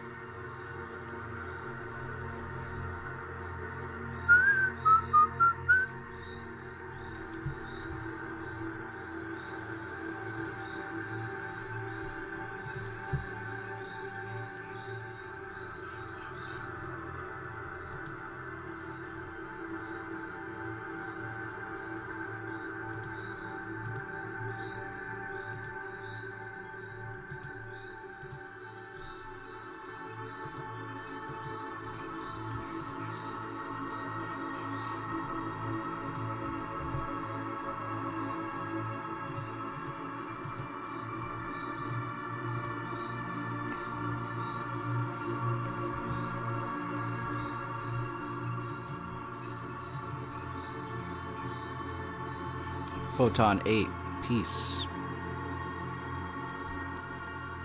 67. We shall not understand Tiphareth aright unless we have some concept of the real meaning of sacrifice, which is very different to the popular one, which gives of it as the voluntary loss of something dear.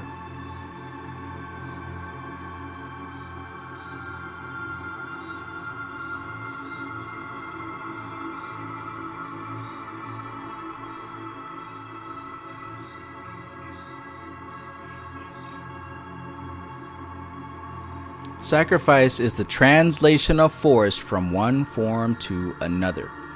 So if you're looking for a definition of sacrifice, here you have it.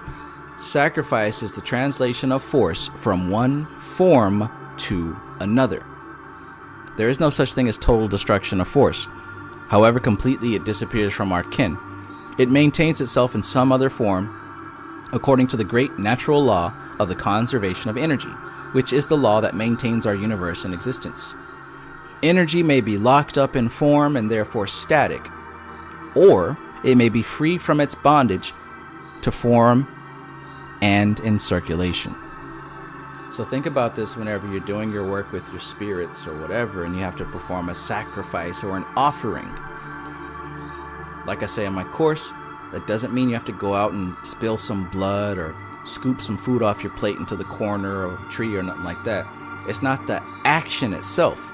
It's the concept of translating the energy or the force from one form to another form. That's what sacrifice means. Transmutation, translation, from one state to another state.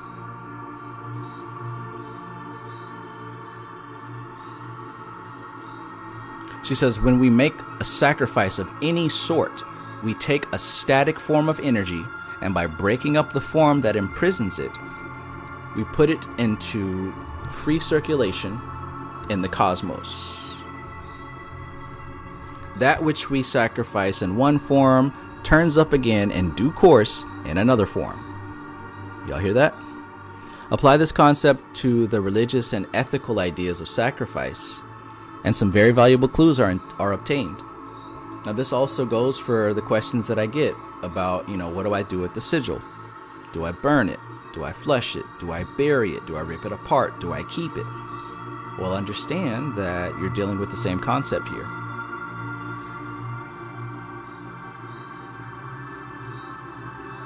For the ritual that you're doing, does it require that the energy be dispersed? Or does it require that you build it up some more? Because see, I can't tell you to burn the sigil. I can't tell you to flush it. I can't tell you to bury it. I can't tell you to throw it at a crossroads. It all depends on the ritual that you're performing. Now, what I teach involves sometimes multiple rituals, which means that the sigil will have to be built up. And there's a reason for that. Roku of Sakuraki Nexus says swallow it, right? I've done that before. There's a lot of different things that you can do. I can't tell you which one to do. I can't. And anyone who tells you one way to do, they may not be as experienced as you think they are. Because there's never one answer. It all depends. It's situational. It's contextual. And it helps to understand what you do in each situation. That's like saying, I'm hungry, what do I eat? Well, I could tell you something, but really, you're going to be most satisfied if I understood what you are hungry for. What does hungry actually mean? Does hungry mean you want to taste something sweet and something salty? Or does hungry mean you haven't eaten and your body's craving actual nutrients? Right?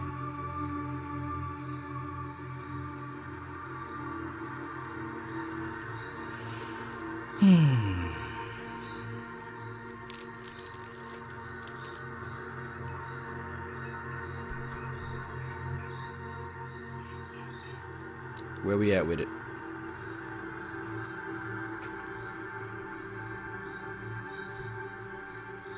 "68. The god name of this sphere is Aloha Va Da'ath, which associates it intimately with the invisible Sephirah that comes between it and Kether. This Sephirah, as we have already seen, may best be understood as apprehension, the dawning of consciousness, and we may interpret the phrase Tetragrammaton Eloah Va Da'ath as God made manifest in the sphere of mind. God made manifest in the sphere of mind. Think about that and digest that. God made manifest in the sphere of mind. What does that mean? Well, what that means is that you have a sphere of mind. And although God exists eternally as everything, you're not aware of it. You're not aware of the implications of that. Because everything that we are aware of in our life, we have a symbol for it. We have some type of construction that lets us know, okay, this thing exists. This thing is real. But there are things that you don't have a symbol for. There are beings, entities, intelligences, and patterns of nature that you have no vocabulary for. so you can't even talk about it. You have no image of, so you can't represent it. Your conscious mind is totally oblivious to most of the things that exist in reality. So this name, Tetragrammaton Aloha Vadoth, Tetragrammaton, tetra meaning four, gramma meaning the word, and aton meaning the image, right? You're bringing the image of the combined elementals and the holy word from the unmanifest and undecipherable to the decipherable. You're taking something impossible to fathom and you're bringing it into the mind that you can at least make out something about it. You're taking an ideal concept and giving it a form. This is what's happening in Tiphareth. Without Christ, most of us wouldn't know what the hell God is, right? As much as a lot of people bash Christianity, especially those who've gone through Christianity, without having an experience of Jesus, you wouldn't know what God is. Some people. Likewise, I get people asking, well, why do we need to summon demons if I am God? Why do I need to work? Why can't I just do it without? Well, you don't come into an experience of power unless you work with power. You probably don't have an experience with God, not for real. You probably don't. So you work with these different spirits so that you can gain that experience. And once you gain sufficient experience, you can expand to bigger, better things.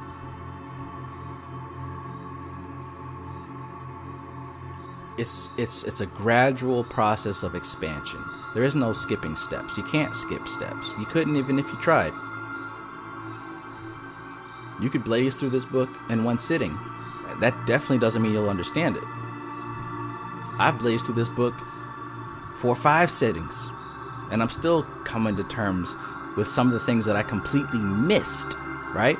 Because I didn't have the vocabulary, the experience, or the understanding to process some of the stuff that she's talking about. And you would be lying if you can't agree with that. There's some things said in each one of these chapters that slip through the cracks, simply because we don't have a subconscious database to process it. And that's all right. That's how it's supposed to be.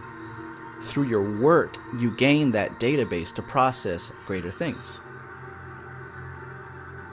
So when she talks about the God name of Tiphareth, that's actually the function of taking something incomprehensible and making it make sense. Taking something that was completely oblivious and unknown to you and making it into something that you can actually work with. That's the highest level of Tiphareth. You see the Father through me. That's what that means.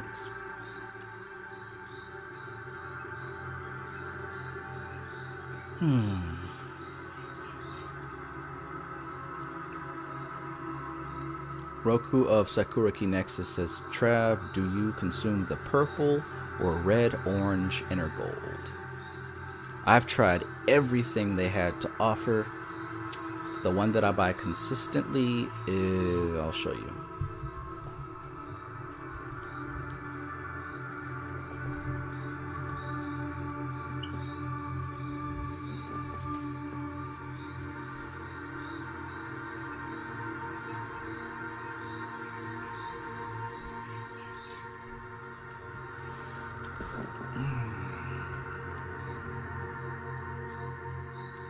So I guess it's the purple one, right?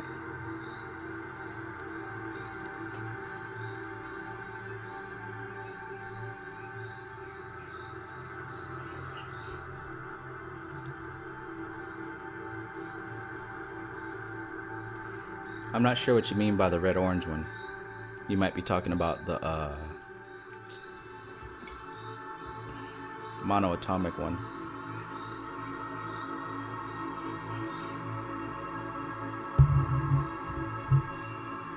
Vincent Del Cristal says, then people can't even sit with their monkey mind daily for 5 minutes. Right.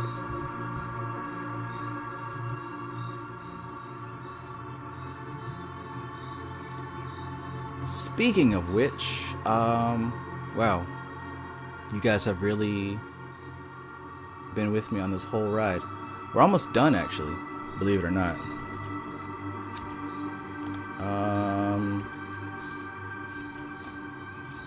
Yeah, we're kind of sort of almost done.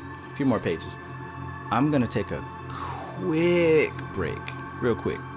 I need to refill my coffee and probably release some of it. So bear with me for a second. Be right back.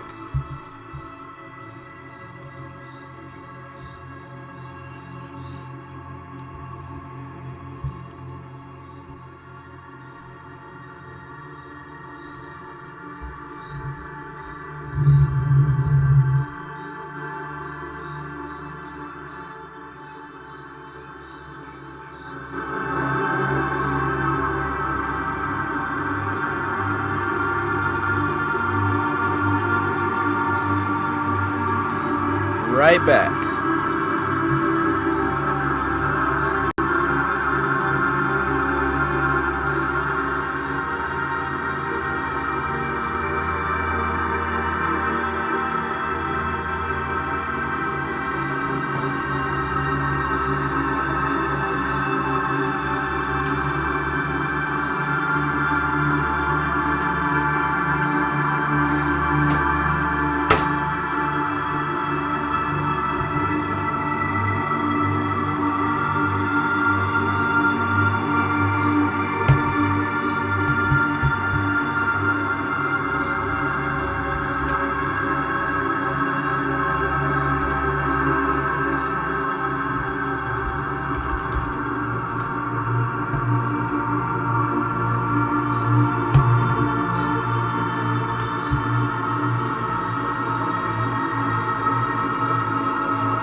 back. Absolutely back. Appreciate you guys hanging out with me on this Tuesday evening as we continue to break down the mystical Qabalah for our understanding and spiritual welfare. So as we continue, we are on verse 69. Okay, so verse 69.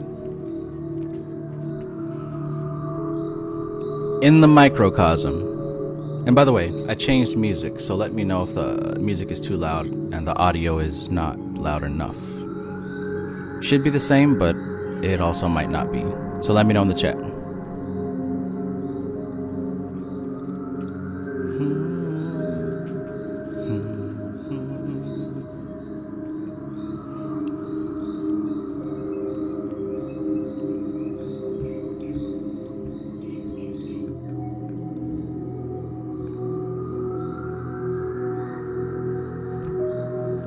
Moby says music is nice. Awesome, awesome.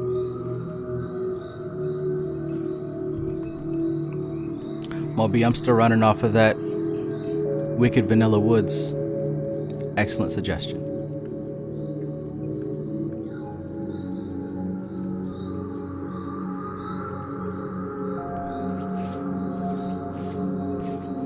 Anna Molly gives me a thumbs up. Awesome, awesome. Chabu says, next one will be Gibura. Actually, no. Actually, we're descending down the tree, so the next one will be Netzach. Venus, Netzach. Gibura was actually the previous chapter.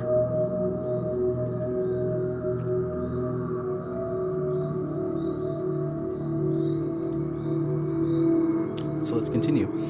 69. In the microcosm, Tiphareth represents the higher psychism, the mode of consciousness of the individuality, or the higher self. It is essentially the sphere of religious mysticism as distinguished from the magic and psychism of Yesod. For, be it remembered, the sephirah of the central pillar of the tree represent levels of consciousness. She said that at least 3 times now in this chapter, so that means it's something you should definitely remember. The middle pillar represents consciousness. She said the sephirah of the central pillar of the tree represent levels of consciousness, and the sephirah on the side pillars represents powers and modes of function. She said that 3 times now. Being as meticulous as Dion Fortune is, that's no accident. Tiphareth is also said to be the sphere of the greater masters. It is the temple not made with hands, eternal in the heavens and the great white lodge. It is here that the initiated adept functions when in the higher consciousness. Here that he comes to meet the masters, and it is by means of the name and by an understanding of the significance of the name Aloha Va Da'ath that he opens up the higher consciousness. And remember what we just said about Tetragrammaton Aloha Va Da'ath. That's the actual function of being able to translate things that are outside of the grasp of the human mind. Being able to actually take something like that and interpret it into something that can be understood. This is how you're able to come into contact with the ascended masters.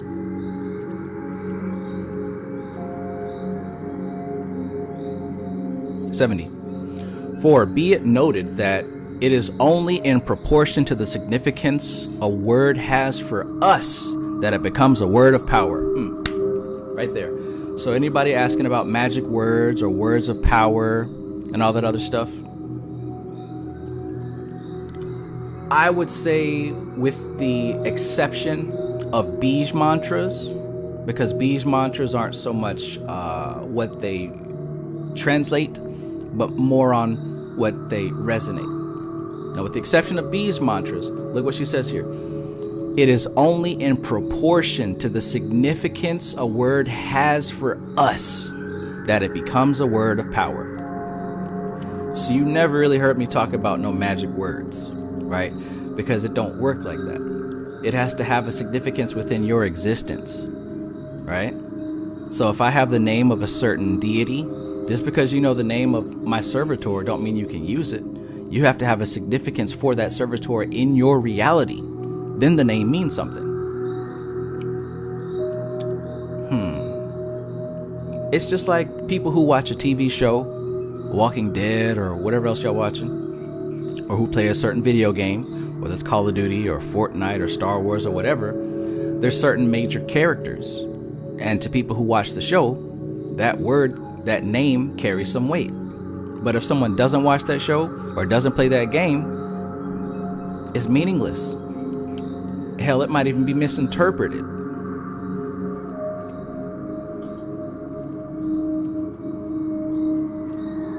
So one more time. This is on verse 70. She says, for be it noted that it is only in proportion to the significance a word has for us that it becomes a word of power. The name of his victim is a word of power to a murderer.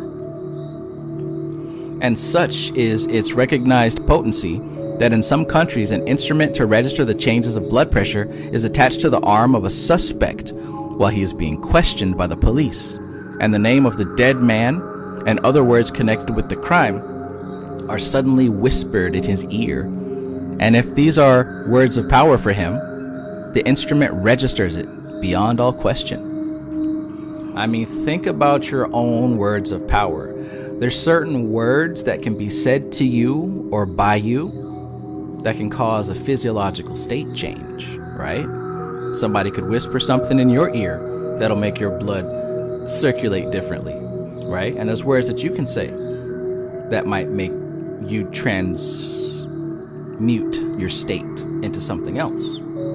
These are words of power because they're literally words and vibrations that cause a change in you. You get what I'm saying here? Think about it. Think about that. Think about that right now. Is there a word that someone can say to you that can cause a state change?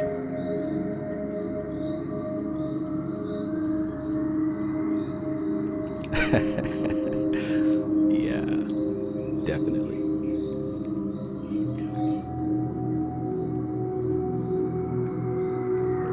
Alligator says, why does she always say tetragrammaton instead of Jehovah or Yod-He, Vav-He? They're all the same word. They're all the same word. So, tetragrammaton is like the name of the name. It's considered to be the unpronounceable name, as you know, the ineffable name. But the Hebrew lettering of it it's 4 letters. Tetra. Gramma, meaning that it's also, it's the 4-letter name, aton, of the image. So we see how it looks, but we don't know how it's properly pronounced. Some people pronounce it Jehovah. Some people pronounce it Yod-He, Vav-He. Some people pronounce it however. But supposedly, we don't have the proper pronunciation of it. But this name, this word is so special, it even has a name for it, which is tetragrammaton, the 4-letter word, the 4-letter name. So Jehovah, Yahweh, Yod-He, Vav-He, tetragrammaton, they're all interchangeable. They're all the same thing.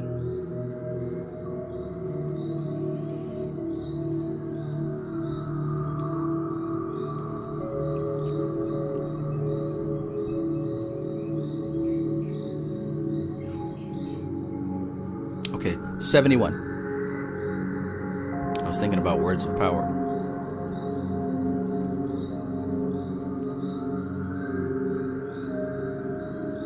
I mean, even on the negative side, certain people get triggered by certain words, right? Words of power. Check that out now. This is a word of power, meaning that it has a change upon you. And you got people giving it away to strangers on the internet.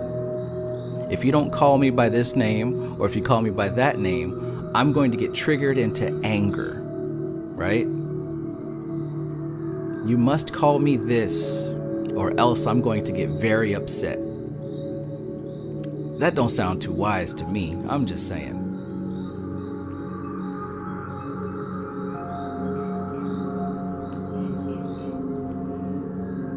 Or we could even think of like maybe a racial slur, right? Something like that is a word, when said by someone else, will cause you to change your state immediately. I was playing Fortnite the other day, and this young kid jumped on, and he's like, we got some niggers over here. I'm like, oh, you're one of those kids. And he's like, yeah, I am. But I noticed that since I addressed it, he stopped saying it. I didn't get mad. I didn't start fighting with him. Because what would happen if I started fighting with this young knucklehead over Xbox Live? He would have just made an opportunity to say it as much as possible, right? But instead, I pointed out that it was a bit unnecessary and immature. He just stopped doing it. In any case, a word of power is not just a name of a god. A word of power is a word that can transform your state. We've all got them, be it positive or negative or whatever else.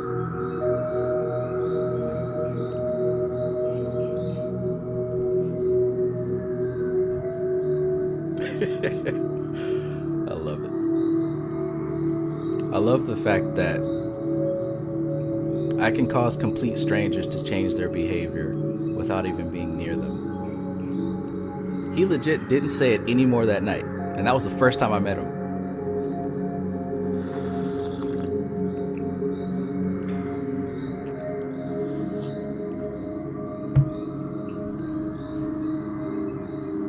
All right, let's continue.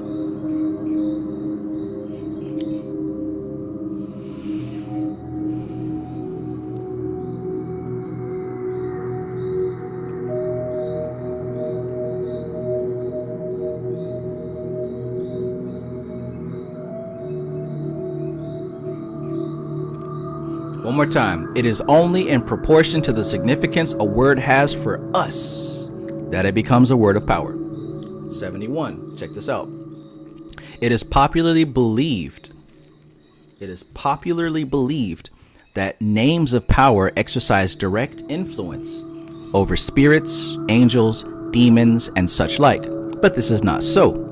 The name of power exercises its influence upon the magician, and by exalting and directing consciousness, enables him to get into touch with the chosen type of spiritual influence. What's the deeper implications of that, y'all?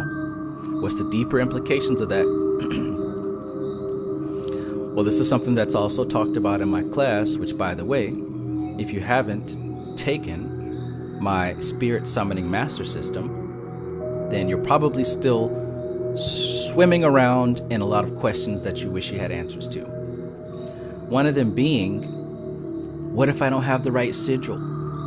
What if I didn't call the right demon and da-da-da-da-da? Look at what she says about words of power here. I'll read it again. 71. It is popularly believed that names of power exercise direct influence over spirits, angels, demons, and such alike. But this is not so. The name of power exercises its influence upon the magician, and by exalting and directing consciousness, enables him to get into touch with the chosen type of spiritual influence. If he has had experience of that particular type of influence, the word of power will stir potent subconscious memories. And if he has not, and approaches the matter in the unimaginative and incredulous spirit of the scholar, the barbarous names of evocation will just be hocus pocus for him. Be it noted that to the believing Catholic, hocus pocus is the Protestant name for deception and superstition, and from which is derived the word hoax, which means hoc est corpus. Interesting, huh? Hoc est corpus. That's where we get the word hoax from hocus pocus.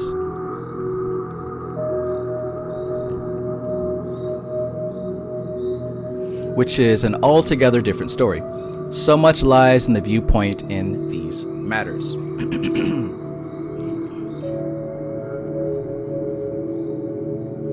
So she's literally saying, like, it doesn't matter if you get an occult book and you got these magical words and you just repeat them without knowing what they represent. It doesn't matter. It's not going to do anything for you. Especially if you don't believe that it will. Especially if you don't know what they mean. Because like I said before, like what we're dealing with Tiphareth here overall, we're dealing with the essence of our soul that is in contact with the unknown. Tiphareth is on the verge of Doth. So Tiphareth is really the only way that we can catch a glimpse of Kether. It is the God aspect of Kether, which is Eloah Vadoth, right? It's got it right there in the title. It is through that laboratory. It's almost like a post office that receives packages, right? You have to have a post office to receive the packages from Kether.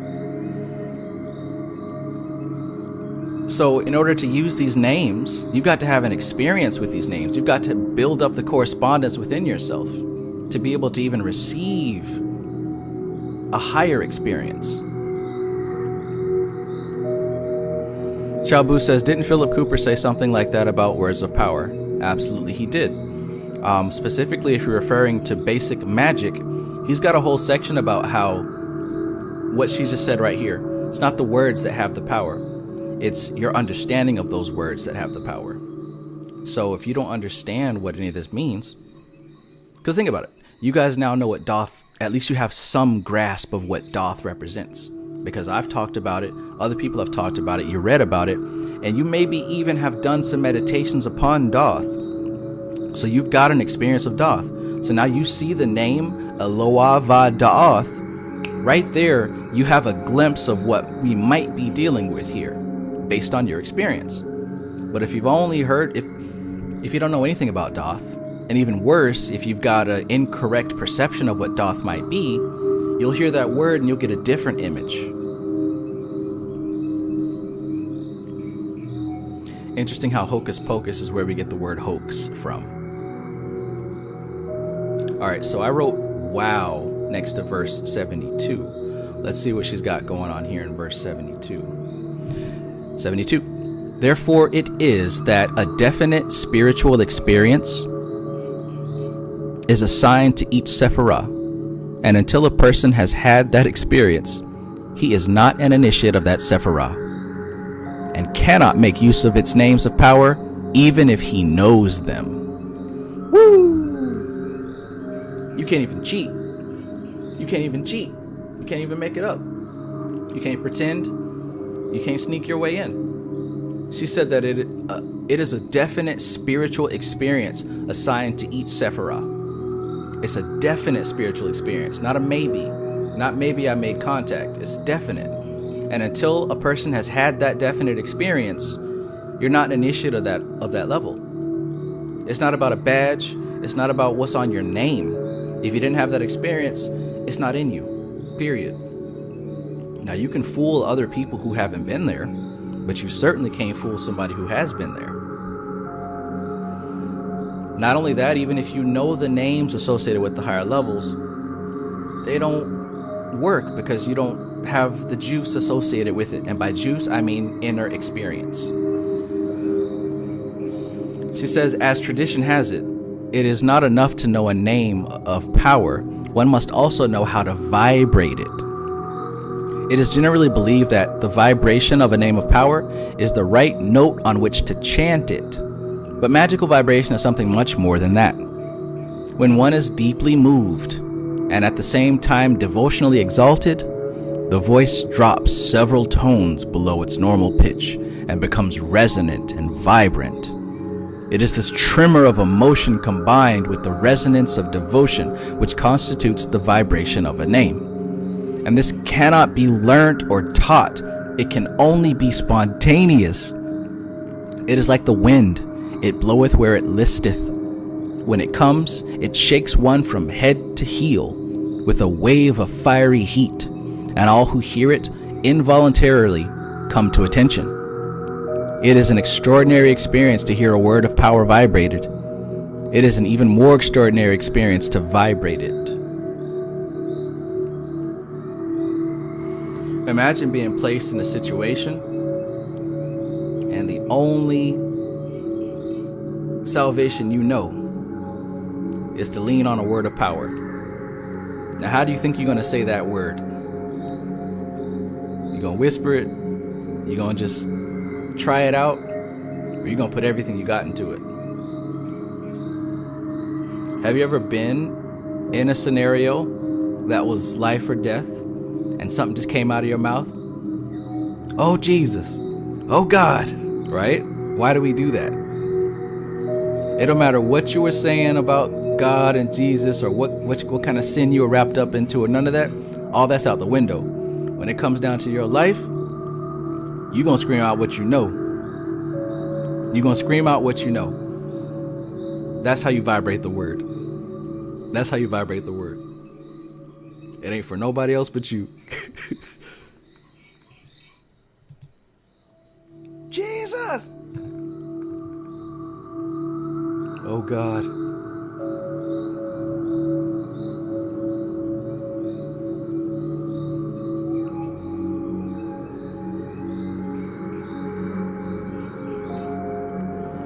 Sugar Siren Secum says, yep, it was Ankh Uja Seneb. Saved my life.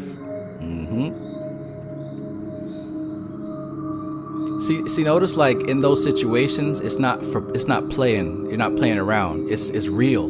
You do it because that's all you got. That's all you got. Work with that intensity all the time and see how your results change. Work with that kind of intensity all the time and see how those results change. Alligator says, those vibrations on the right note will make you high as a kite, LOL.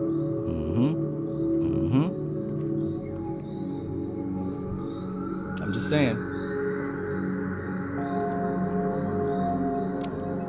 73. The archangel of Tiphareth is Raphael, the spirit that standeth in the sun, who is also the angel of healing. And as I mentioned, both Raphael and Michael have often been exchanged at this point. We've even read Qabalah books this year that have placed both Michael and or Raphael here. Now that's up to your discretion. Personally, I hold Michael at Tiphareth. It makes sense to me to hold Michael here. But the unfortunate found it not robbery to put Raphael here. She's got her reasons. Now let's see. 74. When the initiate is working on the tree, that is to say, is building up in his imagination a diagram of the tree of life in his aura. You see that right there? That's what it means to be working with the tree. That's what it means to be working with the Qabalah. She said when the initiate is working on the tree, that is to say, building up his imagination, a diagram of the tree of life in his aura. That's what you're doing. You're not only memorizing the circles and the lines, you're not only memorizing the names, but you're also memorizing the correspondences associated with all that, and you're memorizing their placement in your aura. You're actually learning and collecting it within yourself. You're not storing it in some separate place. You're literally learning about yourself. At least that's how it's supposed to be.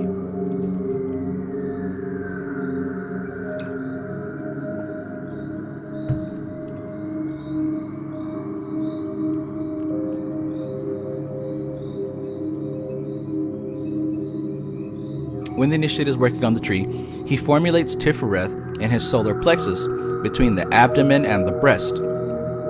If he intends to work in the sphere of the six Sephirah and concentrate the power in this center, he will find that he himself has suddenly become a spirit standing in the sun with the blazing photosphere all around him. It is one thing to formulate a Sephirah in one's aura.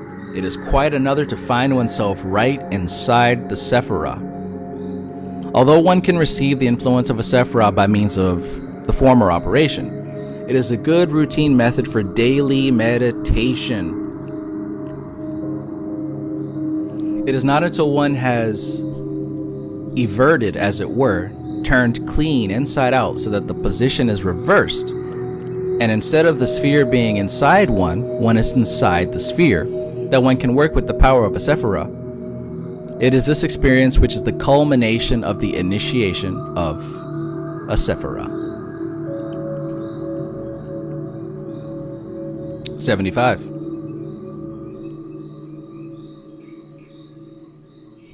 Oh my. Sugar Siren Second says, I was poisoned, lol. Jeez Louise. That sounds painful.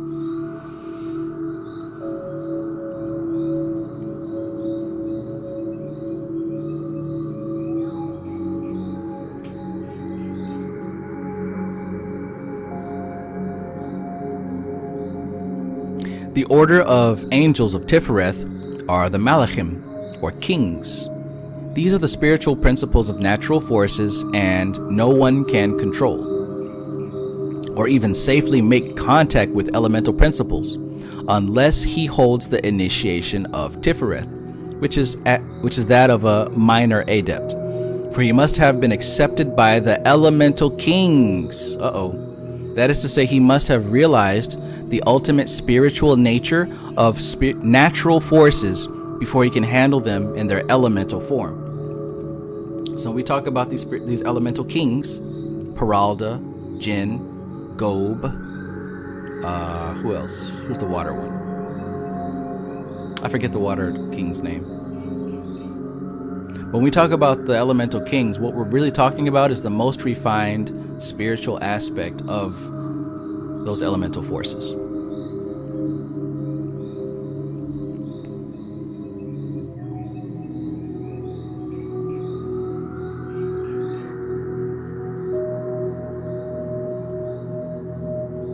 She says that you must have been accepted by the elemental kings. That is to say, he must have realized the ultimate spiritual nature of natural forces before he can handle them in their elemental form. In their subjective elemental form, they appear in the microcosm as powerful instincts of combat, of reproduction, of self-abasement, of self-aggrandizement, and all those emotional factors known to the psychologist. Notice that she just named 4. She named 4 in relation to the 4 elements. Now, what element do you think has to do with the instinct of combat? What element do you think has to do with the instinct of reproduction? What element has to do with self-abasement, and what element has to do with self-aggrandizement? Maybe fire, water, earth, air. And all those emotional factors known to the psychologist. It is obvious, therefore, that if we stir and stimulate these emotions in our natures, it must be in order that we may use them as servants of the higher self, directed by reason and spiritual principle. It is necessary, therefore, that when we operate the elemental forces, we do so through the kings, under the presidency of the archangel, and by the invocation of the holy name of God, appropriate to the sphere. Macrocosmically, this means that the powerful elemental driving forces of our nature are correlated with the higher self, instead of being dissociated into the cliphotic underworld of the Freudian unconscious. So it's pretty interesting that I stopped the reading at this chapter just before this part, and then went off to create this course, which happens to deal a lot with the elementals. And now that I see this line, I understand it at a higher degree. When we're dealing with these elemental spirits, you're not dealing with little ghosts and goblins all around you. Your entire existence is built up of elemental spirits. Not only are they a part of your physical reality, they're also a part of your personality. They're part of your memories and your feelings. You are an aggregate of elemental spirits. Now, I first really realized this when reading the Initiation into Hermetics, sure, but it really made sense to me after reading Swami Sivananda and how he talked about the tattvas. the Bhutaganas, and how during meditation, there's a certain level that you'll reach where all these distractions and fears and passions and lusts will start to plague you while you're trying to focus. These are the elemental spirits taking form and taking shape based on the contents of your unconscious mind. This is where you start to learn non-attachment, because if you don't learn non-attachment, you don't pass that gatekeeper. You're not ready to face the elemental kings if you can't meditate through your own distractions. So dealing with the elemental spirits, it isn't so much as like little pixies and fairies and gnomes out there somewhere in somewhere land. They are you, and they're everything around you. They express themselves through everything in your reality, including your emotions, your obsessions, your desires, your fears, all that stuff. As a matter of fact, everything that you know of is composed of the elementals. Don't the planets have an elemental significance? Doesn't every demon and angel and god have a planetary and an elemental attribute? You can't escape the influence of the elementals. As simple and basic and elementary as they sound, what was communicated to me was the higher up you go, the more simple it gets.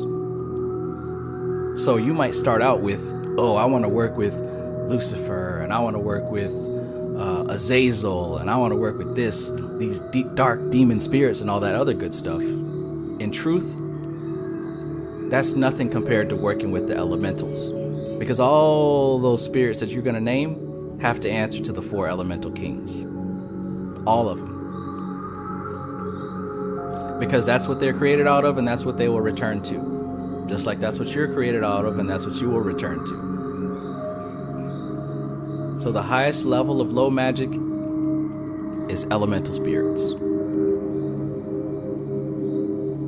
See, I actually skipped over elementals because I thought that was so basic and like entry level, beginner level stuff. Nope. My mind wasn't refined enough to realize the importance of elementals. Nothing escapes the elementals, not even the zodiac, right? Water sign, fire sign, air sign, earth sign. No. So just like what she said right there, you have to realize ultimate spiritual nature of natural forces before you can handle them in their elemental form. That's what she said right here in verse 75. Now, in all of my wisdom and experience, it took me up until now to fully realize that.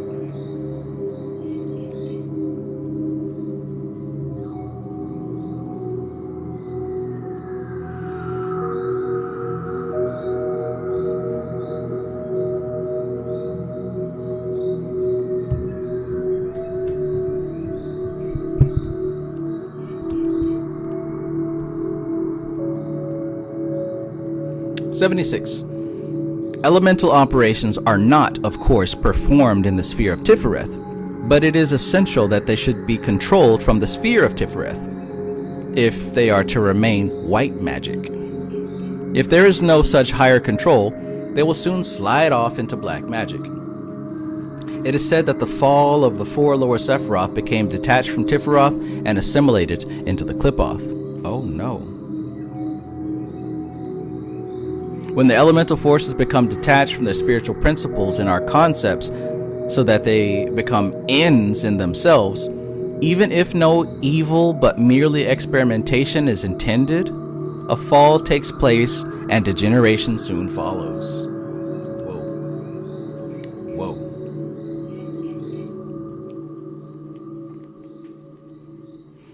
But when we clearly realize the spiritual principle behind all natural things, they are then in a state of innocence.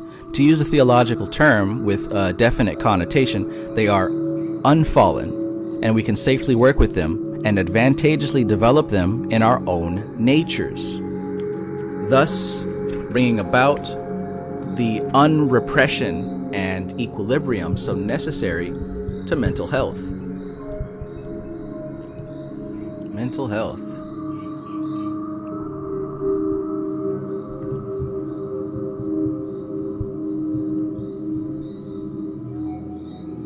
sure could use a hearty helping of that in today's society.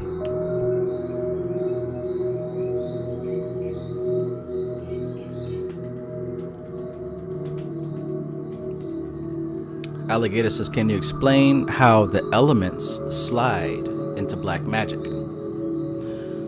Okay, so the elements are a lot like the animal kingdom in that they have a physical body and they have a soul spark, meaning an intention of a pattern, but there's no spirit, meaning that they literally just do what they exist to do. So the human element, if you place elemental magic just as a means to an end, meaning, oh, I just want to work with them because I want to work with them with no higher intention, what's going to happen is that they're going to naturally do what they do, which is be matter. So what we learned from Samkhya is that Prakriti, Mother Nature, matter, continually seeks to eradicate, or excuse me, to expurge, to get consciousness up out of her, right? So she's gonna twerk and twist and grind and gyrate and do whatever it takes to get Purusha out of her. This is our process of spiritual development, realizing that, hey, we're actually not matter. We're not any of this. We don't belong here. We're something much greater. And then we transcend. Prakriti is the 4 elements, 5 elements. Prakriti is the elementals herself. So, according to Rudolf Steiner, these elementals, their natural impulse is anti-human civilization. It is the destruction of human life.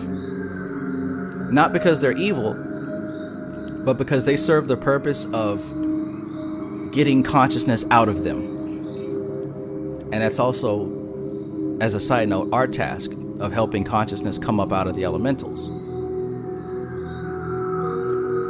But if we're not working for that higher end, we're working to create more matter and to shape more things out of matter. At the root of that is desire. So anything that is planted, it's going to bear fruit based on its seed. The seed of desire creates more desire, creates more suffering, black magic. So she talks about starting from a higher level, starting from the level of the higher self, starting from the level of Kether. And in doing so, that's naturally starting at the level of pointing towards liberation of consciousness from matter. So as long as we start there, doesn't matter what we do, we're working from a higher angle of liberating consciousness from matter. High magic.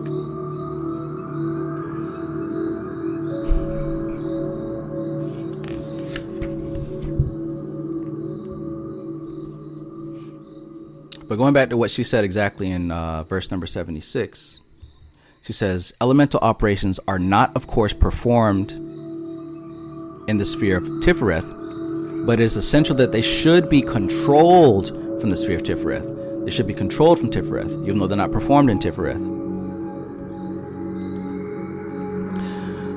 She says they should be controlled from Tiphareth if they are to remain white magic.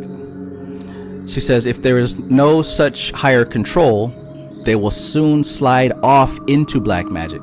It is said that the fall of the 4 lower Sephiroth become detached from Tiphareth and assimilated to the Qliphoth.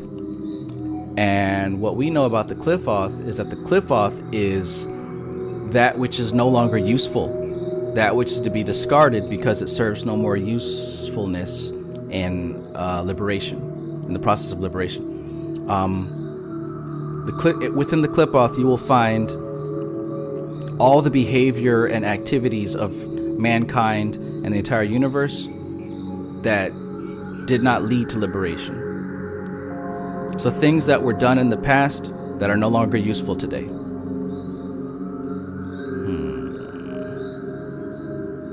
With the advancement of technology, There's a lot of things that we could do, but we don't because they're not useful, they're not efficient. And those things have gone to the clip-off. Rotary phones, right? We had to put your finger on the number and spin it around. That's in the clip-off now. Like, if you were to go back into the clip-off and pull out rotary phones and try to make that hit again, it's not gonna hit because it's literally dead. That's necromancy. And there's no point, there's no benefit from that. Like, you'll struggle to find a benefit from that. Cassette tapes. Sure, there's a few places where that's necessary, but for the most part, that has found a deep place in the clip-off, right? 8 tracks. Things, not only technology, but also behaviors and thought processes, things in life that are no longer useful goes to the clip-off. Creatures that have become extinct, right? Everyone wants to save the whales and save the bees, but these creatures, once they no longer have a purpose on planet Earth, they go extinct. They're in the clip-off. Like, to bring them back to today, there's no real benefit of that. So what she said here is that when the elemental forces become detached from the spiritual principles and our concepts so that they become ends in themselves, even if no evil but merely experimentation is intended, a fall takes place and degeneration soon follows. So it is said that at the fall, the 4 lower Sephiroth became detached from Tiphareth and assimilated to the clip-off.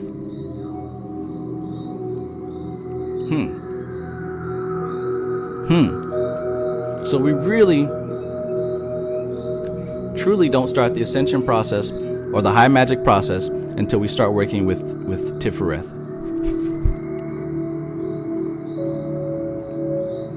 She says, but when we clearly realize the spiritual principle behind all natural things, they are then in a state of innocence. To use a theological term with a definite connotation, they are unfallen, and we can safely work with them and advantageously develop them in our own natures, and thus bring about the unrepression and equilibrium so necessary to mental health.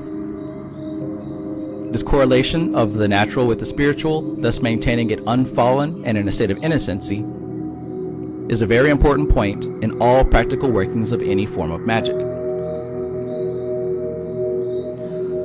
So it's not that the clip-off is, it's not that the elementals are evil themselves, but the intent has to be from a higher level.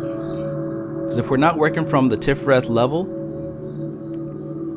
it's going to be very difficult to maintain control of these things, because we are composed of them. We are those elementals ourselves. It's our higher self. It's what we call the soul that is beyond the elementals. That's why we have to work from the level of Tiphareth. So if we're working with an aspect of ourself that is unrefined,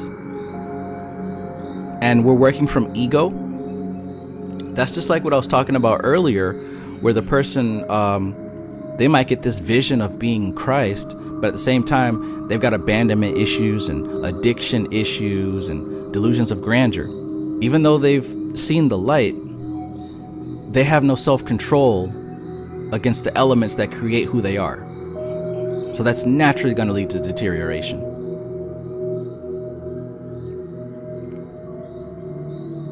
I hope that answers the question. Alligator says, sounds like low magic is black magic. If the intention is not coming from a higher place, absolutely. Absolutely, yeah. If the intention isn't coming from a place of higher self, of Tiphareth, yeah, it is black magic.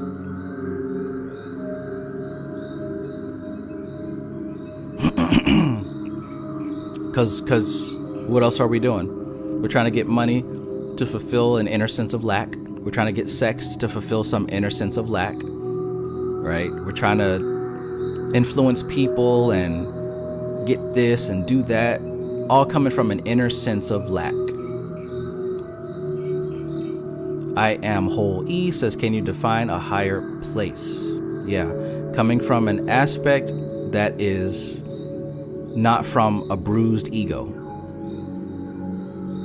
Like I said, an inner sense of lack.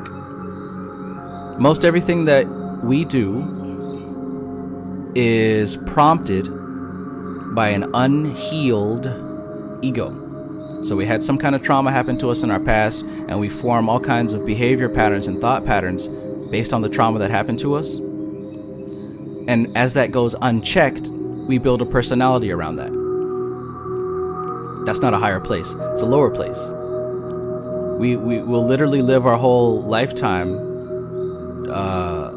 seeking to soothe that trauma instead of healing that trauma.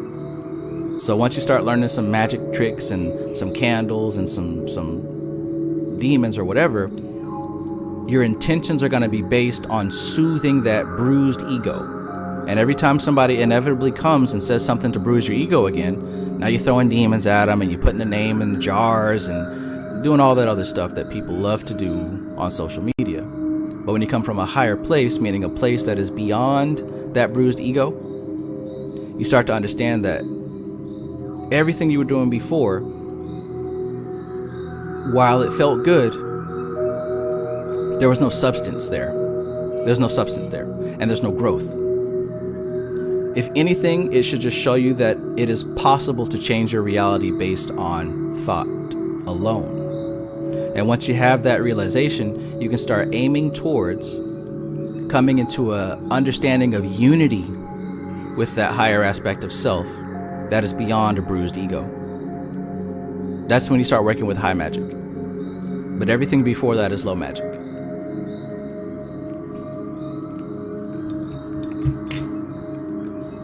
Sugar Siren Shechem says, necromancy was a foundation in my journey. Absolutely. Me too.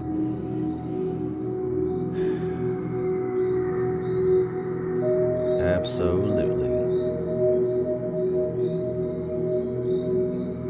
Sugar Siren Shechem says, healing your bloodline is a higher place. Breaking generational curses. Right. Because all that comes from an unhealed experience of trauma. That's why what we call shadow work is crucial. It's crucial to understand what that actually means and crucial to implement the practice of it nonstop until you get to a point where you're able to transcend the influence of that trauma. To be able to come to a point to transcend the influence of that trauma, you will always be under the influence of that trauma. It's reduced gradually, and you'll notice its effects over time.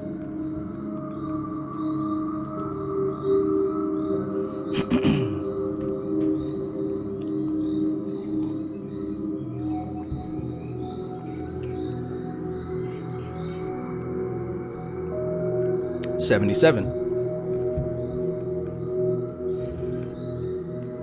As has already been seen, two spiritual experiences go to make up the initiation of Tiphareth, the vision of the harmony of things and the vision of the mysteries of the crucifixion. We have already seen in another connection that there are two aspects to Tiphareth, and therefore must be two spiritual experiences in its initiation. 78. In the vision of the harmony of things, we see deep into the spiritual side of nature. In other words, we meet the angelic kings, the Malachim. Through this experience, we understand that the natural is but the dense aspect of the spiritual, the outer robe of concealment, covering the inner robe of glory. It is this understanding of the spiritual significance of the natural which is so lamentably lacking in our religious life today, and which is responsible for so much neurotic ill health and so much married unhappiness. 79. It is through this vision of the harmony of things that we are made one with nature, not by means of elemental contacts.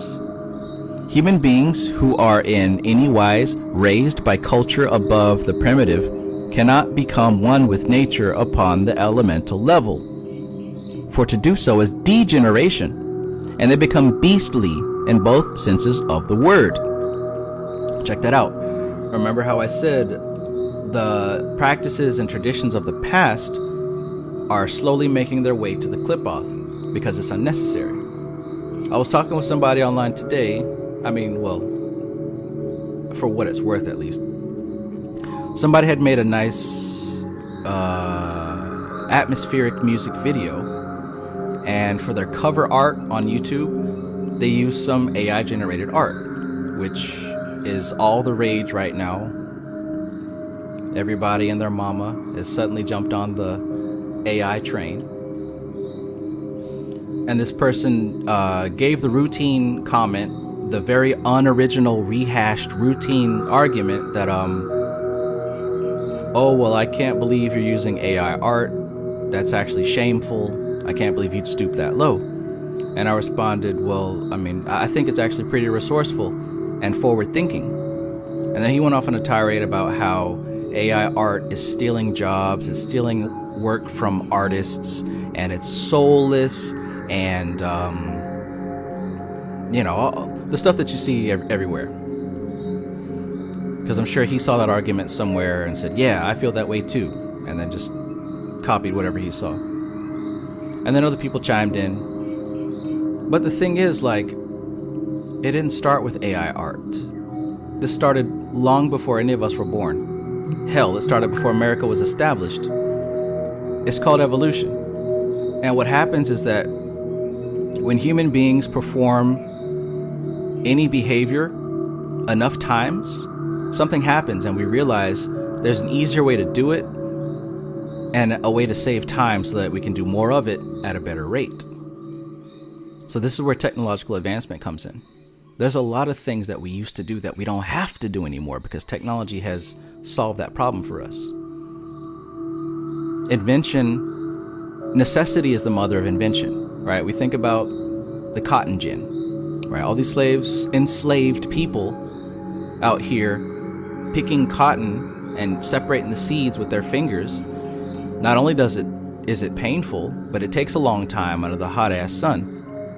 So those slaves got together and created what's called the cotton gin to save time, to make it go faster. And I'm certain there were many slave owners that refused the cotton gin because whatever. But eventually, guess what? Who cares if you don't like it? It's evolution, and evolution takes precedence to human emotions. Likewise, people used to ride horses, and then cars came, and people complained, but now we have a bunch of cars. Same thing can be said about the internet, and YouTube, and Photoshop, and auto-tune, right? Cell phone. Every invention was opposed. And then eventually, everyone adopted it. And then always there's a group of people who say, well, I'm just going to go off the grid and I'm going to refuse all technological advancement. I'm just going to live in the trees, right? But see, that's not the right answer either, because you're now inviting yourself into the trash pile, into the clip-off. This is just the nature of existence. Nothing is meant to stay the same. Nothing is meant to stay the way it's supposed to be. Everything is continually changing. This world is not supposed to become a utopia anytime soon. You don't have to take my word for it. Look around at your fellow man. Does it look like it's becoming more of a utopia? You got to follow the patterns. It still takes a human to operate AI art. It doesn't just make art by itself. Same thing with auto-tune. Sure, it makes you sound good, but you still have to sing in the first place. You just take that crappy singing and force it on tune, right? It's the same routine with technology. Eventually, artists will be people who are able to use AI art efficiently. And then something else is going to come around.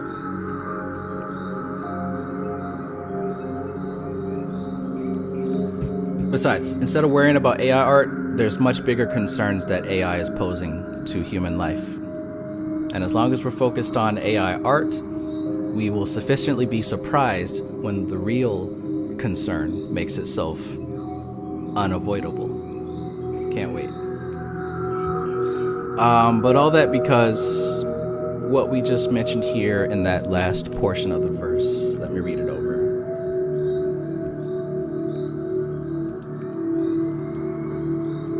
And don't get me wrong, like I felt the same way too. Not about AI art, but years ago, whenever I was talented at something and then I saw that a machine could do it better than me, of course you're gonna feel personally offended. Of course you're gonna feel that ego, because me identifying myself as an artist and seeing that a machine could process it better than I could, it made me feel insignificant. It made me feel worthless, right? But the problem wasn't the invention. The problem was me identifying myself with a behavior, with something that I do. If I place my value on something that I do, then at some point I will feel as if I'm not doing enough. It's going to lead to suffering. Your value is not placed on what you do. Your value is placed on what you are. And if you're worried about AI replacing you, AI will never become a human being. But if you're placing your value based on what you do, yeah, you should worry, because AI will do it better. Always. That's the point. It's supposed to. It's a tool. It's a tool that makes life easier.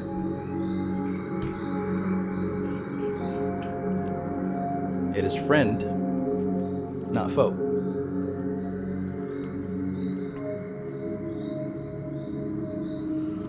And by the way, in case you forgot, Prakriti is AI. This existence is artificial intelligence.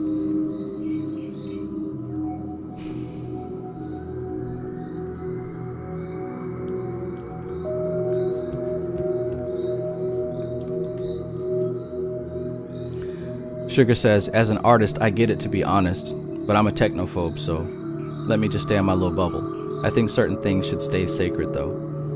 Absolutely, right? Because nobody said that you can't still do art, right? Nobody said you can't.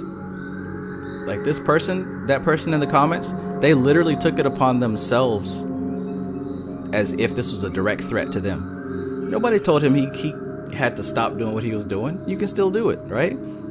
It's people that still sing without auto-tune. It's still people that do many things organically, and they're very successful, or they just get fulfillment out of it. Nobody says we have to do any of that stuff. What I'm saying is to resist it and fight it and get emotionally upset about it probably isn't the most efficient way to use your energy.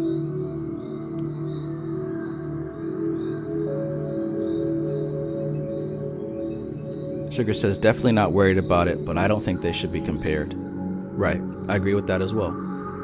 I just see it as another tool, to be honest. It's just another tool.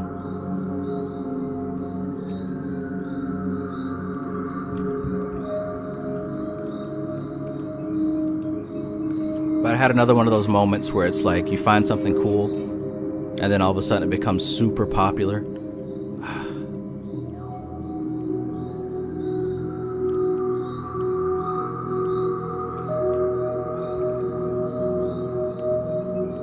I didn't even get to use it good before everybody started jumping on board. Golly. I mean, I woke up one day and everybody had a damn AI art avatar. What? Who let the cat out the bag? Who did it? I need to know who did it. I woke up one day and everybody had a damn AI art avatar profile picture. This is a funny place, boy. It's a funny place. But let me get back to this book because we're almost done.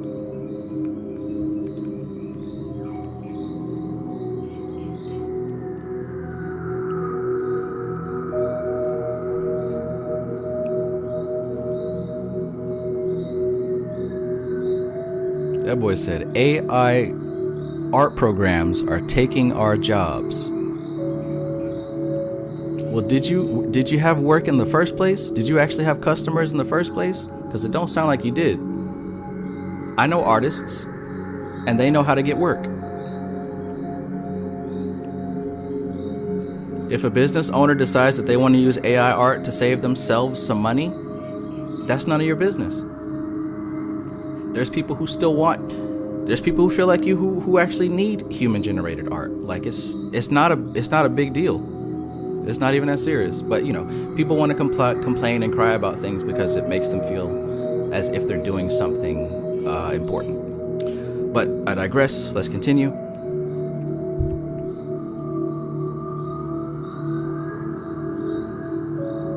We were on 79, so let me just run it back.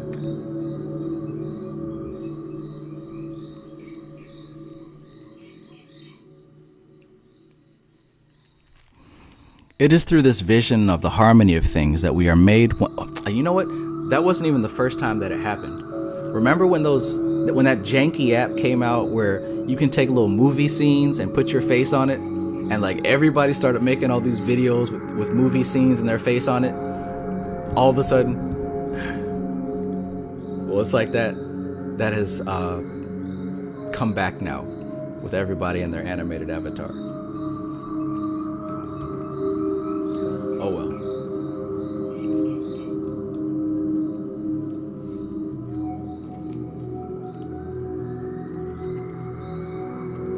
Boy, that shit was annoying. I'm talking about the timeline. Facebook and Instagram was flooded with it. And then it was the same movie clips too. It was them same 10 movie clips.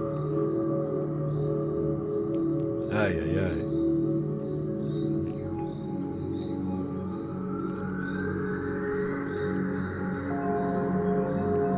Don't be ashamed if you did it. It's alright. Ain't no harm in it.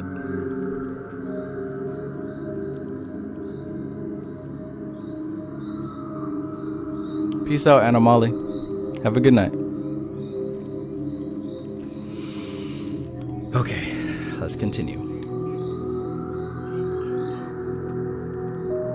79.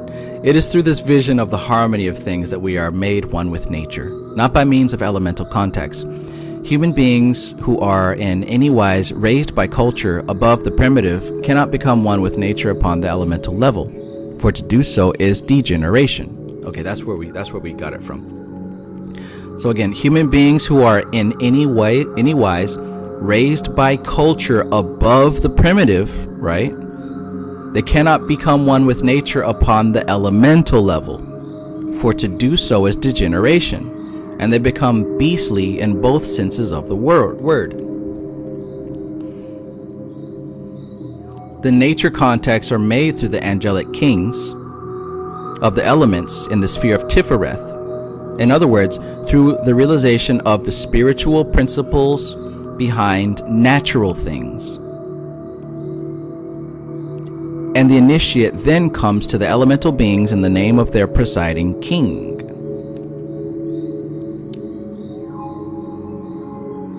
He descends into the elemental kingdoms from above, as it were, bringing with him his manhood. Thus, he is an initiator to the elementals. But if he meets them on their own level, he abrogates his manhood and returns to an earlier phase of evolution. Elemental force, not limited and kept in check by the limitations of an animal brain, is bound to be unbalanced force when it flows through the wide channels of a human intellect.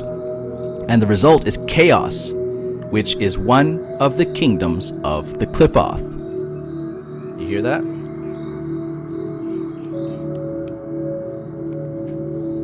She said it. I'll read it again. Elemental force, not limited and kept in check by the limitations of an animal brain, is bound to be unbalanced force when it flows through the wide channels of a human intellect. And the result is chaos, which is one of the kingdoms of the Qlipoth. So again, like I said earlier, hours ago, you got to have that internal structure. You got to have that internal structure.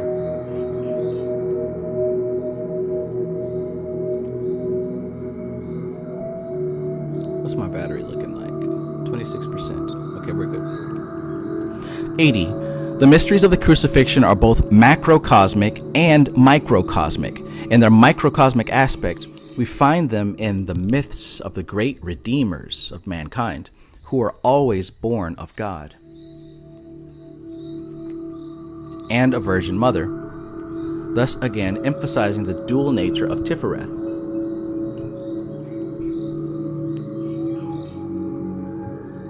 Wherein form and force meet together, But let us not forget their microcosmic aspect as an experience of mystical consciousness.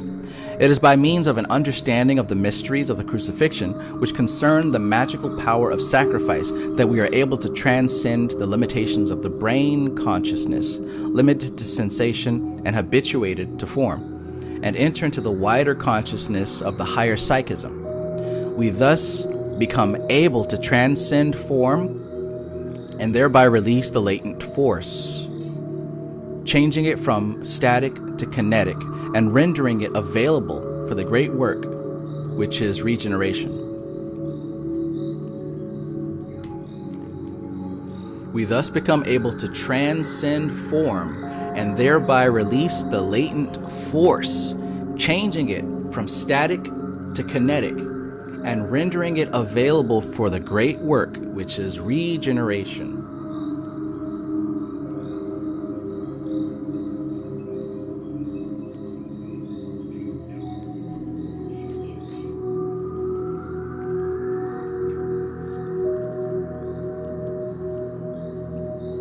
Guys, we are almost to the end. I think there's one page left, and this has been going on for 5 hours. Y'all have literally been reading this book with me for 5 hours. But that shouldn't be too much of a surprise, right? Number 1, this book is awesome. Number 2, I'm awesome. Number 3, we've done this before for much longer, so. In other ways, I appreciate your time. I appreciate you being here. Thank you. We're at the last stretch, so hang in there. I'd love to hear what you've learned. If anybody's taking notes, feel free to share them in the chat. But we're going to go ahead to this last page. 5 hours. Like, it's 2 o'clock for me. I didn't expect that. All of my Fortnite homies are asleep. I'm going to be playing solo tonight. But that's all right, because I know how to handle myself.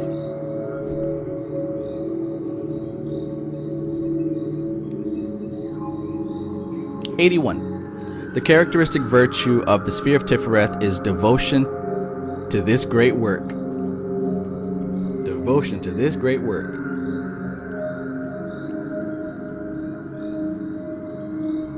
Yeah, maybe that's better. Can angle it up that way. I wish there was a manual focus.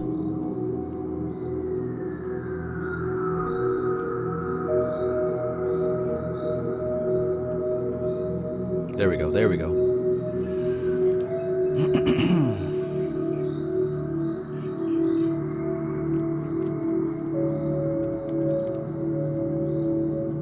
Okay, so the characteristic of virtue of the sphere of Tiphareth is devotion to this great work. Devotion is a very important factor in the way of initiation that leads to the higher consciousness. That leads to the higher consciousness. And we must therefore examine it carefully and analyze it into the factors of which it consists. Devotion might be defined as love for something higher than ourselves, something that evokes our idealism, which, while we despair of becoming equal to it, yet makes us aspire to become like it. Beholding, as in a glass, the glory of the Lord, are changed into the same image from glory to glory.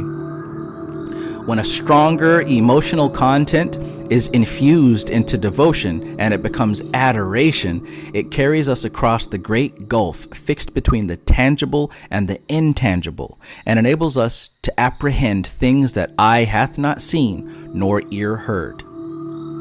It is this devotion, rising to adoration in the great work, which initiates us into the mysteries of the crucifixion.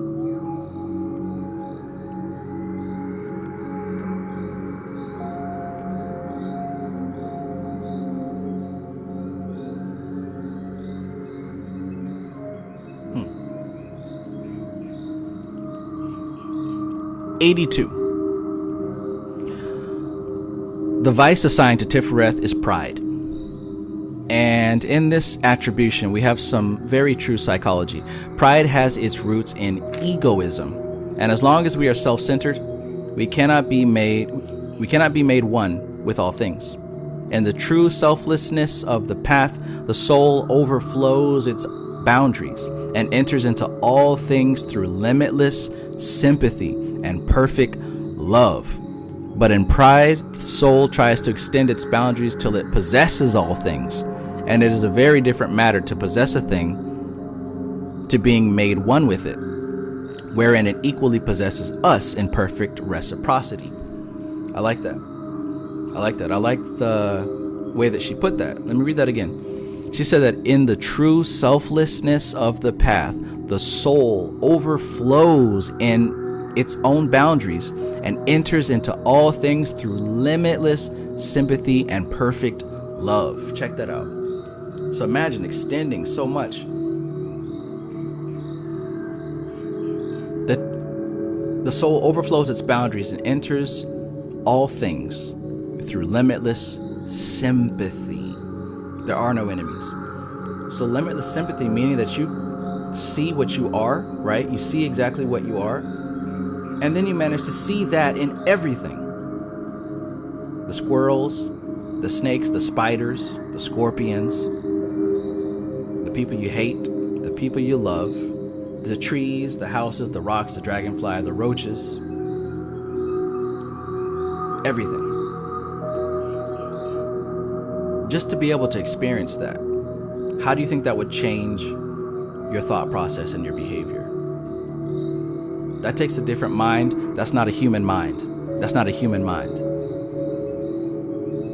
That's not a human mind. That is something greater than a human mind. So I'll read that again. In the true selflessness of the path, the soul overflows its boundaries and enters into all things through limitless sympathy and perfect love. But in pride, the soul tries to extend its boundaries till it possesses all things. And it is a very different matter to possess a thing, to be made one with it, wherein it equally possesses us in perfect reciprocity. So notice the difference there. The difference is perfect love, extending to the point that you're able to recognize what you are at a deep level, and then you're able to see that same thing in all other life. Versus extending yourself and trying to control everything, to possess everything. Mine. It's mine. You're an object to me, right? That's pride versus you and I are the same thing. That's love. Now look, that don't mean that because you see a roach scrambling across the floor, you're not going to step on it. I'm not saying that. Matter of fact, I didn't suggest any type of behavior. You do what the hell you want. You can step on that roach. You can catch it in a cup and throw it outside. I don't care. But at least acknowledge what it is. It's not this grotesque creature from hell that you have to exterminate, because obviously an entity more intelligent than you placed it there. An entity more intelligent than you placed you where you are, where you're probably a nuisance to some other life form. But understand that all things have the same source. And that is what is common between all life. Sympathy. Now, I mean, do what you got to do, right? If you're a warrior and you have to kill, you know what I'm saying? Don't get your job fucked up. Now you can't kill anymore because you see yourself in your victim. You shouldn't have picked that job in the first place. But hey, if that's where you are, at least have the understanding of the truth while doing your job.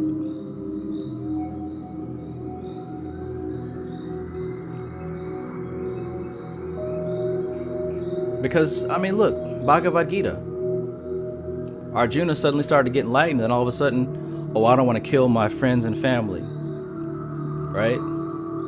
Krishna had to come down like, hey, man, you're in war. That's what you do. You kill. You destroy. That doesn't mean you can't be enlightened while you're doing it. I'm not saying call yourself enlightened just because it's a word, but understand, like truly understand. First of all, you're not killing anything. You're performing your karma. This has to happen based on circumstances that where the cause is beyond your conscious grasp, and the effects, the implications of these effects are beyond your grasp. So it's not about the external action. It's about the inner understanding. The external world is already done. The external world is it's already happened. Like even science tells you, by the time we become aware of our surroundings, it's after the fact, right? It's after the fact. Reality starts in the subjective, and then it pushes itself outward. So you cannot, it's not efficient to judge reality based on your five senses. It's more accurate to base reality on the effect that the five senses has on your consciousness.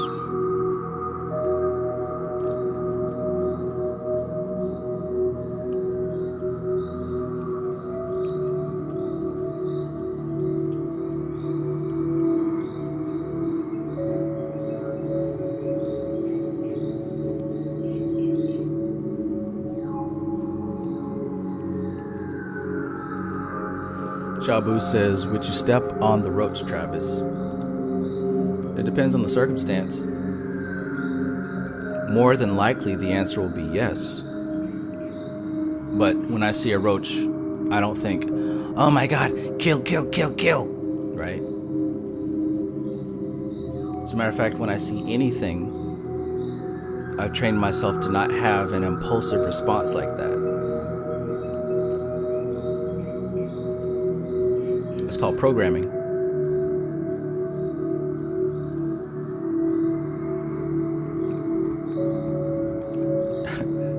I say a prayer for every bug I kill, if you want to keep it real.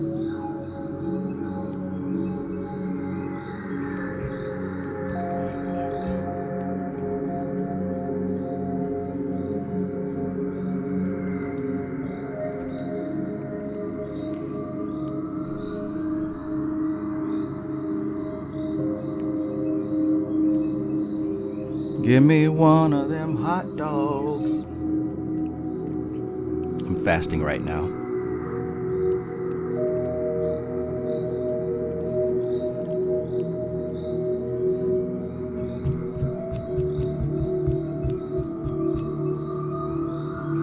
Who else is fasting right now?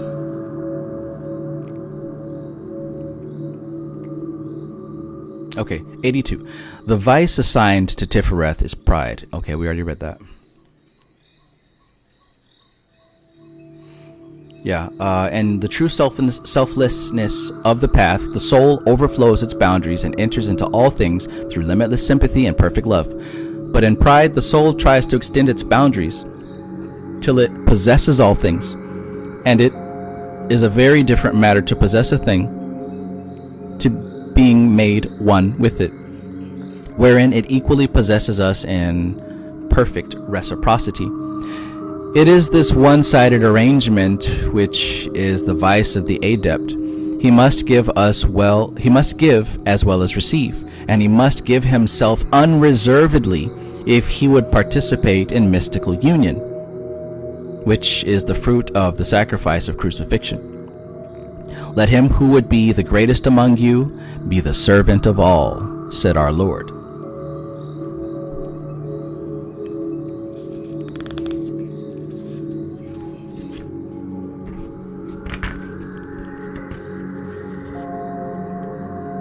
Okay, when I said one more page, I actually meant 3.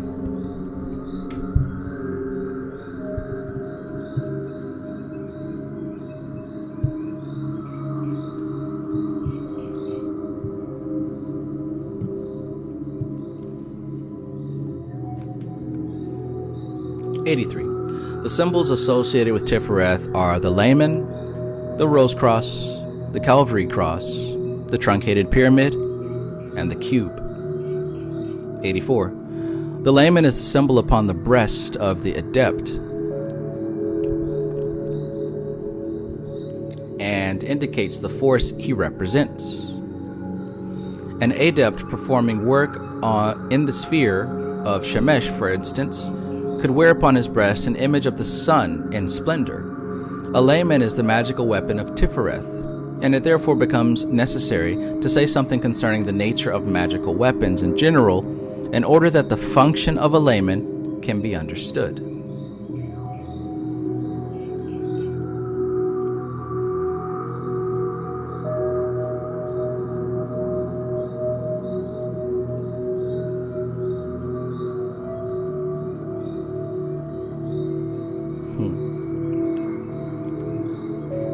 85. A magical weapon is some object which is found to be suitable as a vehicle for force of a particular type. For instance, the magical weapon of the element of water is a cup or chalice. The magical weapon of the element of fire is a lighted lamp. These objects are chosen because their nature is congenial to that of the force to be invoked. If you take my class, you know that to be correspondence. Or in modern language, becomes their form, suggests the force to the imagination by association of ideas. 86. Tiphareth is traditionally associated with the breast, both by virtue of the network of nerves, which is called the solar plexus, and by its position when the tree is built up in the aura. Consequently, the breast jewel of the adept is held to be the focus of Tipharetic force, whatever operation may be performed. The actual force operating in its own sphere is represented by the magical weapon assigned to it. For instance, an adept performing an operation of the element of water would have as his magical weapon the cup, and with the cup he would make all signs, and upon the cup would concentrate the force called down by the invocation. But upon his breast would be the sigil of the element of water, and this would be recognized as representing the spiritual factor in the operation, and as referring to the archangel over that particular kingdom. Unless the adept understands the significance of his layman as distinguished from his magical weapon, he is no adept, but a wizard.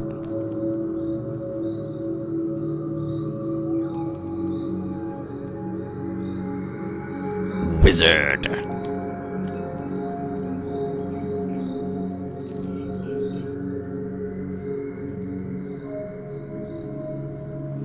Rakbar.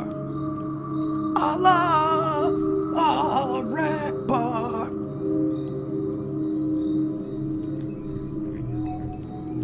You're a wizard, Harry. You're a hairy wizard.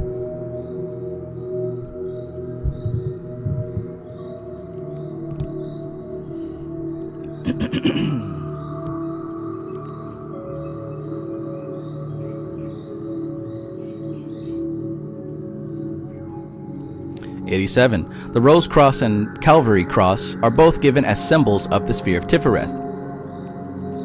In order to understand their significance, it is necessary to say something concerning crosses in general and how they are used in systems of symbolism. Although the cross with which we are most generally familiar is the Calvary Cross, owing to its association with Christianity, there are many other forms of cross, and each has its own significance. The equal-armed cross, such as the Red Cross of the Army Medical Service, is called by initiates the Cross of Nature and represents power in equilibrium. It is to be found at the top of some Celtic crosses, often enclosed in a circle, so that the Celtic cross actually consists of a tapering shaft ending in a nature cross and has no relationship whatsoever to the Calvary Cross, which is the cross of Christianity.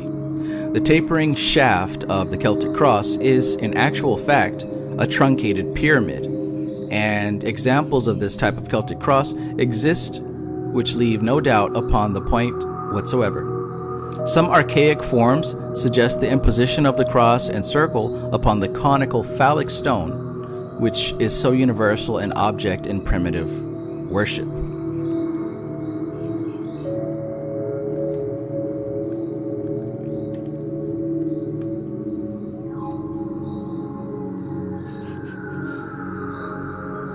Heard about that big old book you got.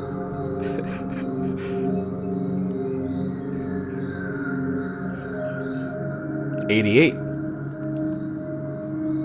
The swastika is also a nature cross and is sometimes called the Cross of Thor or the Hammer of Thor, its form being supposed to indicate the whirling action of thunderbolts. Or if you've gotten pretty deep, maybe a little too deep, you may have met the Black Sun. have. Stay safe. Maintain your frame. 90. Whoops. Yeah, 89. The Calvary cross is the cross of sacrifice and should properly be colored black.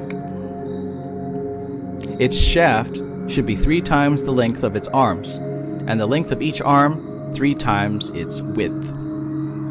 Meditation on this cross brings initiation through suffering, sacrifice, and self-abnegation. The crucifix is, of course, an elaboration of the Calvary cross.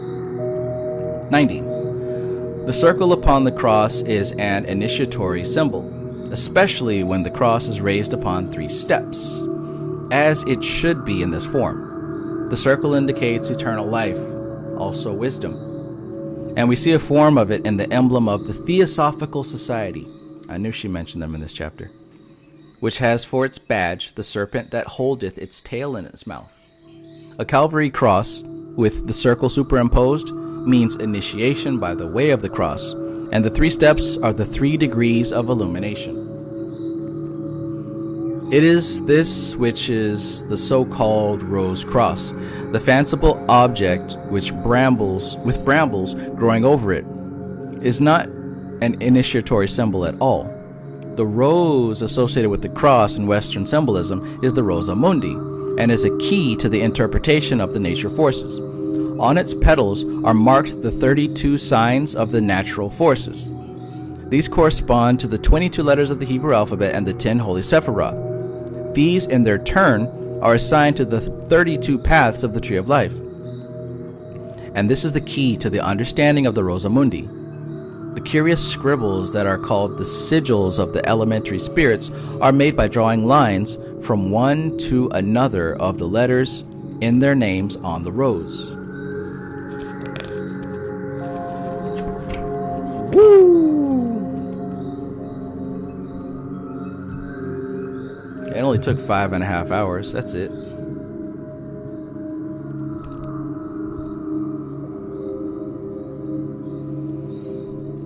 Poison ivy, poison ivy.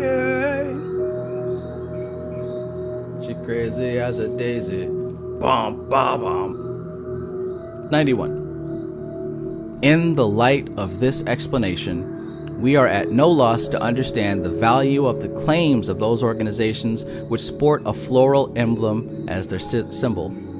They are on a par with those of the gentleman who demanded of his haberdasher a public school tie with a bit of red in it. Ouch.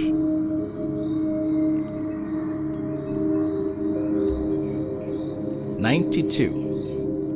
The cube is usually said to be assigned to Tiphareth because it is a 6-sided figure, and 6 is the number of Tiphareth. But there is more than this in the symbolism of the cube. The cube is the simplest form of solid, and as such is the appropriate symbol of Tiphareth, in whose sphere is found the first foreshadowing of form. The symbol of Malkuth is the double cube, which symbolizes as above, so below.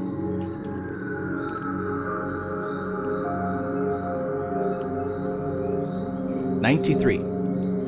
The pyramid symbolizes the perfected man, broad, based on earth, and tapering to unity in the heavens. In other words, the Episemus, which also happens to be the highest level of the Golden Dawn. The truncated pyramid symbolizes the initiated adept, or Adeptus Minor, who has passed within the veil, but has not yet completed his grades. So that right there says you can actually pass the veil levels, but your knowledge base hasn't caught up to it yet. In other words, you can experience higher levels than your logical mind actually understands. But as I said, the inner and the outer have to line up.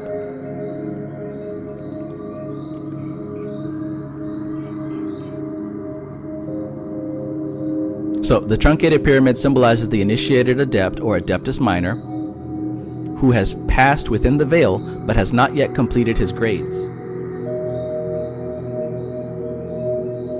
This pyramid, to whose 6 sides correspond the 6 central Sephiroth, which constitute Adam Kadmon, or the archetypal man, is completed by the addition of the 3 supernals, which terminate in the unity of Kether. 94. The 6s of the tarot suits are also assigned to Tiphareth, and in them the harmonious and balanced nature of the Sephiroth shows clearly. The 6 of Wands is the Lord of Victory. The 6 of Cups is the Lord of Joy. Even the maleficent suit of Swords is tuned to harmony in this sphere.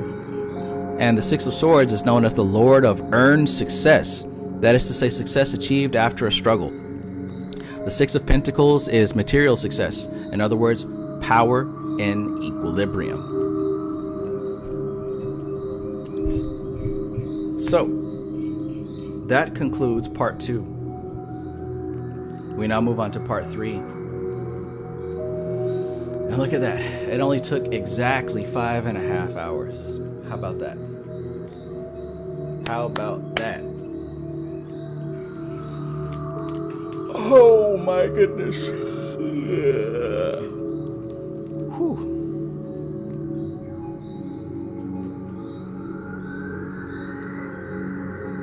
Yeah. It's been a while, but we're back in this thing. Had to take a little bit of a break so I can focus on the course. And the course is complete. So in case you have been thinking about it, my advice is to ask someone who's taken it and see if it's something that you'd be interested in. But we are back with this book study. We're going to finish this, try to get it wrapped up by the end of the year so that we can move on to other subjects. But yeah, let's go ahead and finish reading this book, right?